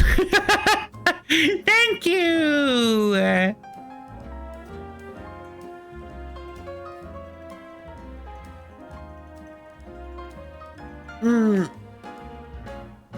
I did. I loved that. I'm so glad that we actually managed to make it to like the big twist of the game. Like the big reveal. I know it wasn't really a twist or reveal, and there may actually be more twists or reveals in the game, but like the moment where you walk in and you're just like, oh no. It's like so good. Yeah, it was a great game. You might have gone the whole mile, but you got lucky in the giant 20. I did. Unlucky. I did. But yeah, the giant 20 toilet bathroom. Yeah, I mean, the odds of me getting lucky in there were 0. I should have saved all my light bulbs for that room. What a wild idea for a game. And I feel like you could probably enjoy the game a lot more if you're not on like a 15-minute time limit. But I did that to myself. That was my fault. From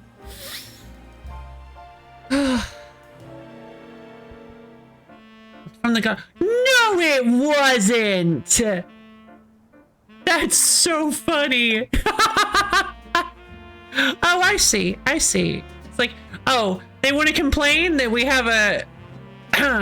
They want to complain that that our game is boring and has nothing but walking around a big house, and it's got too much narrative, and there's not enough like action or blood pumping excitement. Well, all right, toilet spiders. There you go.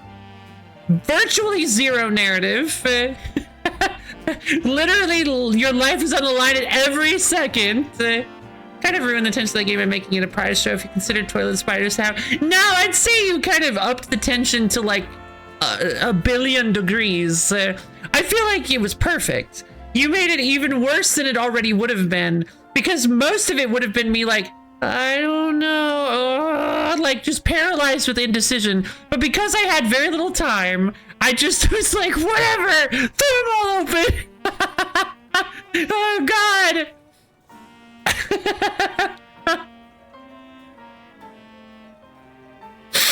I feel like I would have drawn out the tension too far, and then it would have gotten slack. You know what happens when you, like, stretch a pair of pants too far and it goes all blur.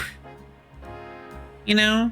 Like the legs, I mean. Not the, like, if you're trying to, they shrink in the wash and then you try to pull the legs and you're like, all right, let's see if I can stretch these back out. And you stretch them too far and they go blur. You know? The universal human experience.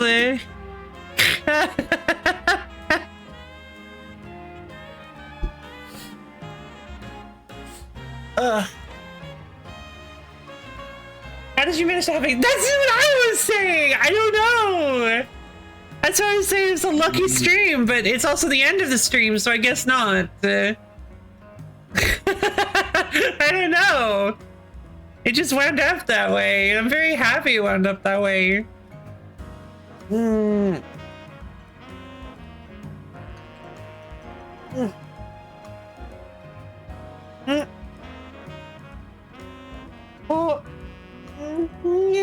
Oh, yeah.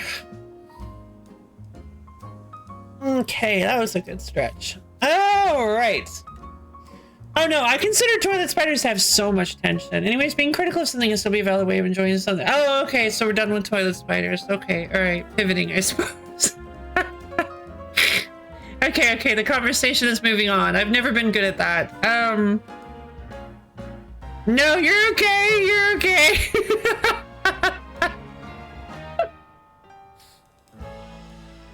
No, I consider toilet spiders to have plenty of tension. But yeah, you make a good point. Being critical of something can still be a valid way of enjoying. I agree. And honestly, I'm critical. To be fair, I am the most critical. I find that I am the most critical, and I feel like this is actually a universal human experience. I find I'm the most critical of the things I love the most. If I don't like a game, if a game just does not capture my attention in any way, oftentimes I just don't care. It's just like, whatever, these are bad decisions. I don't want to engage with this anymore, so I'm just gonna put it away.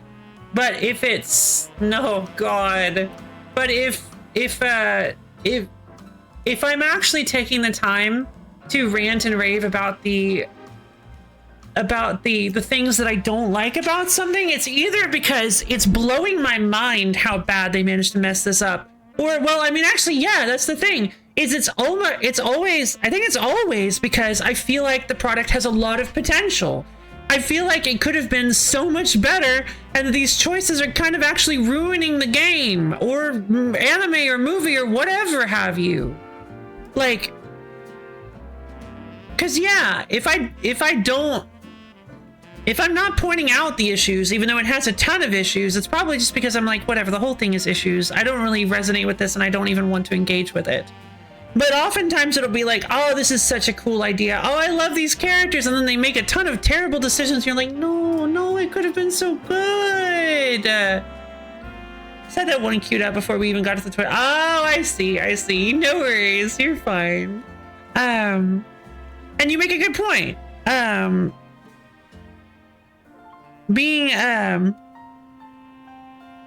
Thinking critically about a work and the things that because no work is perfect, like just objectively speaking, it's impossible for anything to be perfect. Perfect is not a real concept. Don't ever obsess about the concept of perfect. It's because it's not real.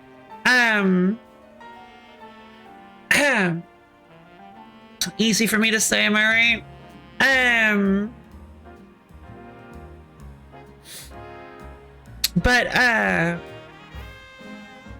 it can be fun to look at to think critically about a project that you love, and sometimes there are things you don't really want to look too deep on, because I actually used to do that. Yeah, I used to be afraid, like if I really loved something, I'd be kind of afraid to find flaws in it, because then I might not like it anymore, you know? I would be afraid of other people pointing out flaws in it, because then I might notice them and then I would not like the product anymore. But like,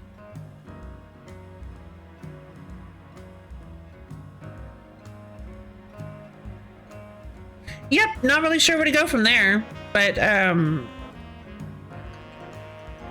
I guess that's just a way to approach the world. I think that was more just an observation than an actual salient point I was trying to make. I don't think I really had a jumping off. I don't think I really had anywhere to go from there. Whoops. But I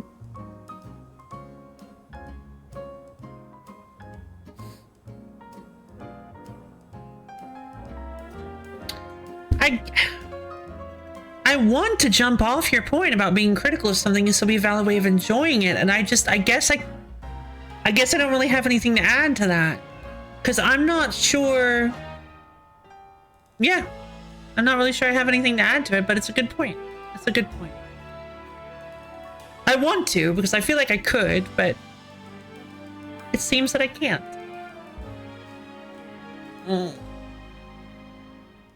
So yeah, that's gonna wrap up today's Pokemon Legends ZA stream, I think. Thank you everybody for coming. For those of you who may not be aware, maybe in the Phantom audience, I have a Discord server. I just posted the link in chat. It is a wonderful place where you can get access to my schedule, as well as times when I go live, and hang out with me and other low fans. Super duper fun and cool, and you should totally come check it out if you can. But yeah, tomorrow is a day when I'm not streaming, so it's Tuesday. I'm coming back on Wednesday. That is a normal thing for me. I always do this. It's just my normal schedule. I do not stream on Mondays or Tuesdays. I stream from Wednesday to Sunday. I'm going to try to get my schedule posted as soon as I can, so you guys know what to expect next week. We've actually got a couple uncertain days, Thursday and Saturday. I'm not exactly sure what we plan. Oh, yes I am. I said I was going to do Retro Saturday next week.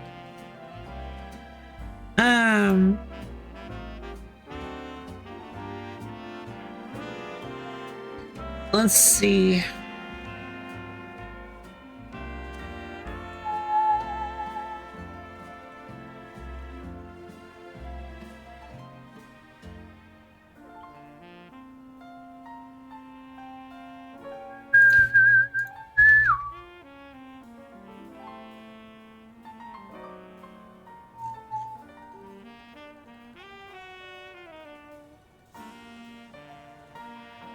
Hold on a moment. Give me just a moment, please. That makes me feel a little bit better about it. All right, let's see what you schedule. I'm excited. I'm excited to see what I decide to do.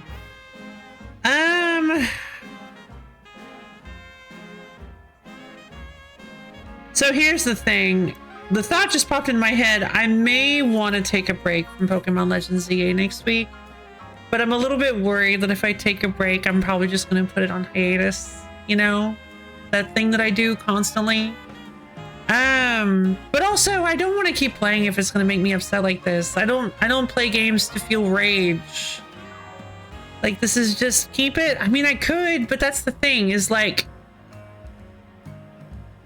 the past 2 weeks now, this week and 2 weeks ago, the past 2 streams we've done of this, I just find myself flying into a totally unreasonable rage over this game. And I don't like that. I don't know why I'm doing that, and I'm not really sure what to do about it is the problem. So it may just be time for me to take a break from this game. I did like some aspects of it, then yeah, well, that's the... What is it with you guys? You and Brof both. Well, then just make the decision. Just do it. Quit making a big deal about it. Just do the decision. It's not that easy. You have to go through the process. You have to set up the pros and the cons, and then you have to lick the pizza, and then you have to... And you have to... Blah! Why are you guys always like this? Gah. Specifically you and Brof, not everybody. You guys are fine. Everybody else is fine. It's Misha and Brof that are in the timeout corner. Although Misha does have a pizza to lick, so I guess Misha's at a distinct advantage to Brof right now. I mean, I can't take away their licking pizza. That would be like cruel and unusual punishment. It would be against the Geneva Convention. Yeah, you must be exactly. God, I love the fact that it's just a whole pineapple on top of a pizza. That's so funny. That's not what I meant when I said I wanted a Hawaiian pizza.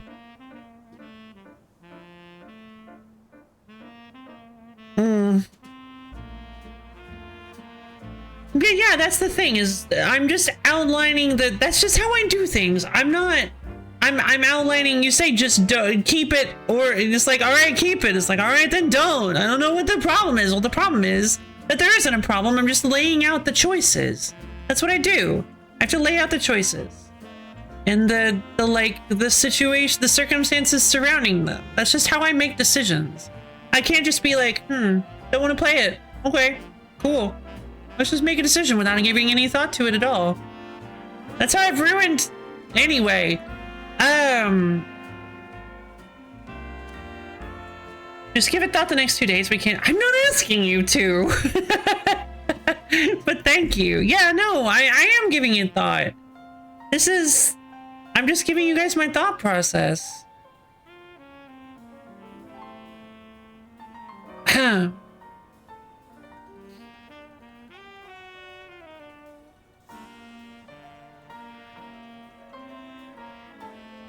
If it makes you feel any better, even as much as I keep talking about a certain 2023 Square Enix game like it's the greatest thing ever made, that would actually be nice. It still has some things I'm critical of, though the positive.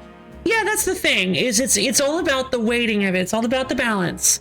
Like, of course something is going to have negatives. It kind of almost has to, because it's made by somebody who isn't you. So odds are that if any amount of that person's heart and soul went into the work, that it's not going to 100% line up with your ideals and what you find to be aesthetically pleasing. So there are going to be things that you don't jive with. The most important thing is whether you can still, whether or not, rarely, yeah. Whether or not, yeah, exactly. Whether or not you can look past those differences and still love the product regardless of it, i.e. basically, aka positives outweighing the negatives. That's the most important part. And in this case, I'd like to think that the positives can outweigh the negatives, but right now I seem to only be able to focus on the negatives.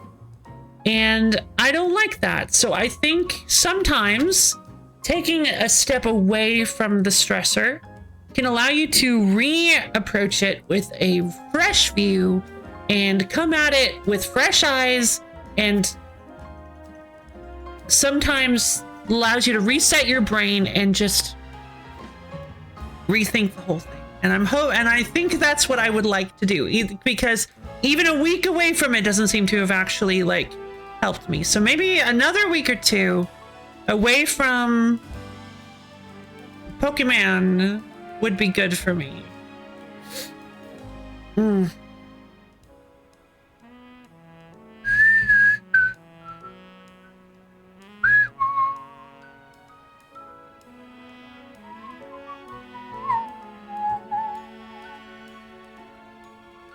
Let's see. May.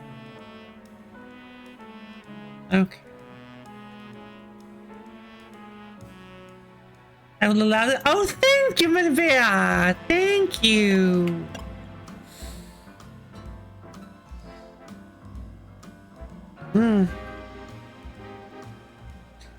If she's streaming, sure.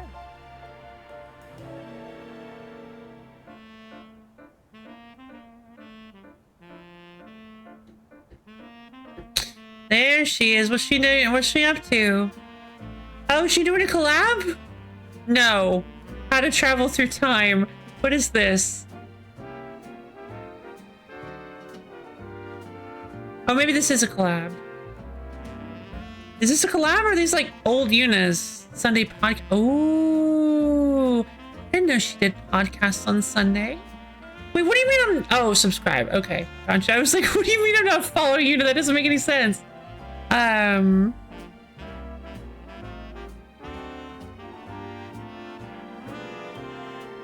Last week Yuna's... Oh.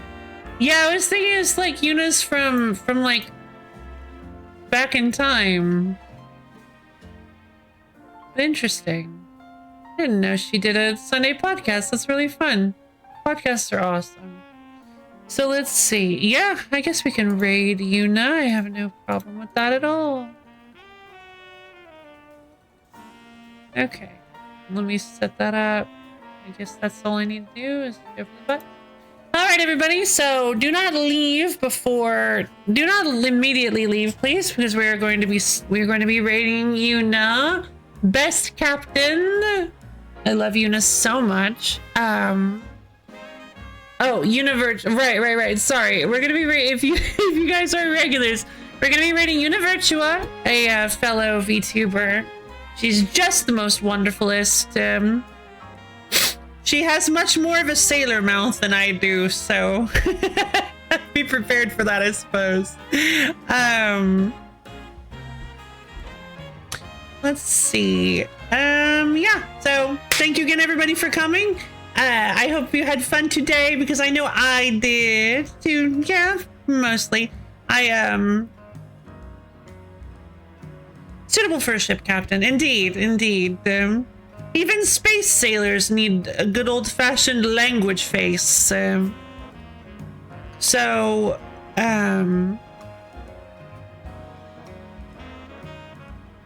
yeah, I do think I'm perhaps getting a little overwhelmed by the speed of the battles now. I've noticed that the enemies seem to do a lot more damage, and it seems to be a lot. There just doesn't seem to be as much strategy, like much room for strategy. I could have sworn there was more strategy when I played it in previous weeks, but suddenly it just doesn't. It's not hitting exactly the same. So yeah, I'm gonna take a couple week break from this at the very least. We're going to maybe play something else, do like a maybe we'll do some like comfy stuff. Maybe we'll even after all these years revisit Euro Truck Simulator. I love doing Euro Truck Simulator on Sundays. That is one of my, we've only done it like twice, but it is such a good stream. Every time it's just been so much fun. I think I'd like to take a comfy little break and just do like 7 hours of Euro Truck Simulator. Ugh. Road trip stream, yeah! I wish that they would put some of the DLC for it on sale so we could go to some places we haven't seen yet. But yeah, Euro Truck Simulator is really, Euro Truck Simulator 2, I believe it is really, really fun.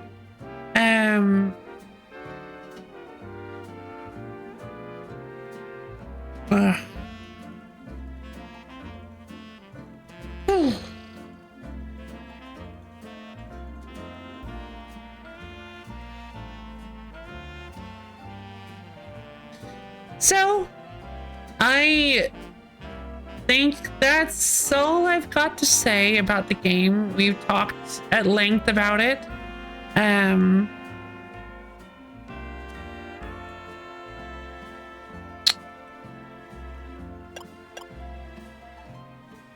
I think maybe it's just no.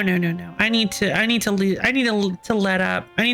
I keep thinking of things that I could possibly say and problems I could possibly have.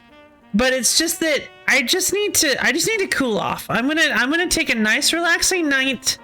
I'm going to just do some lo-fi lady decompression, and then I guess we'll come back to this game someday in the future and see how I'm feeling about it. If you ever want to do some internet trekking, I still would like to see Hypnospace Outlaw for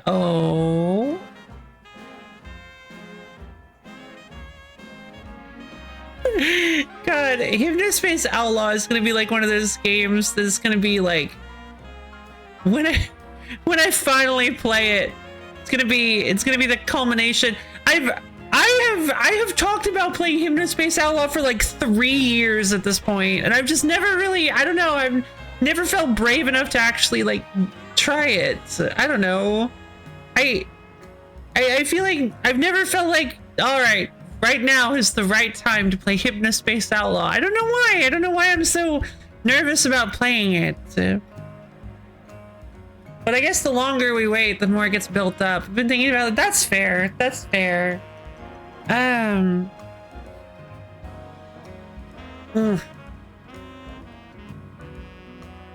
It's daunting. It's an internet browser. Ooh, I like browsing the internet though. So maybe I would like it. I mean, I feel like I would. You've recognized. You've recommended it so many times that, I mean, I feel like I probably would. I feel like at this point you have a decent grasp on what I would probably like. So I don't know. We'll see. Certainly a certain kind of day for a streamer. Yeah. I mean, it's like literally a thing that some streamers do is they just like talk about the internet and they pop it up on the screen and they're like, hey, YouTube, check out this funny video I found. It's called Free Apple. Couldn't be me. I'd like to think so. I don't recommend it. Oh yeah, no.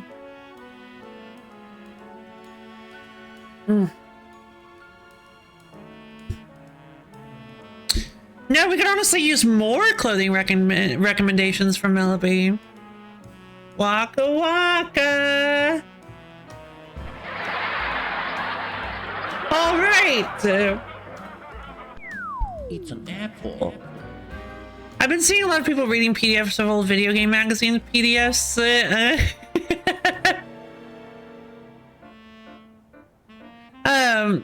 Yeah, like me. Remember, I won't stop talking about that particular Tips and Tricks magazine issue that I had when I was little. You looped? Nah, it's fine. I do that all the time. Don't worry about it. I've been seeing a lot of people reading PDFs of old video game magazine PDFs lately. Yeah. No worries. No judgment here, that's for sure. Yeah. Blur.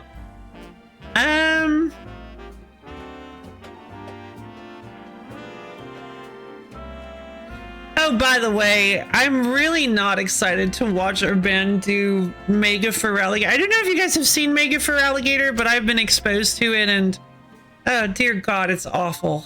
Like holy Lord. You'll see it if we make it there, but ugh. It's just a really... Now, to be fair, I haven't seen the full 3D model. I've seen like certain still angles of it. So maybe I'm just misunderstanding what I'm looking at and it's actually pretty cool. But the idea of it is just kind of like, really? No.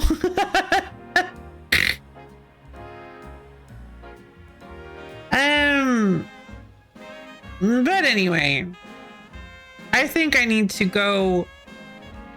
I think I need to go relax. I think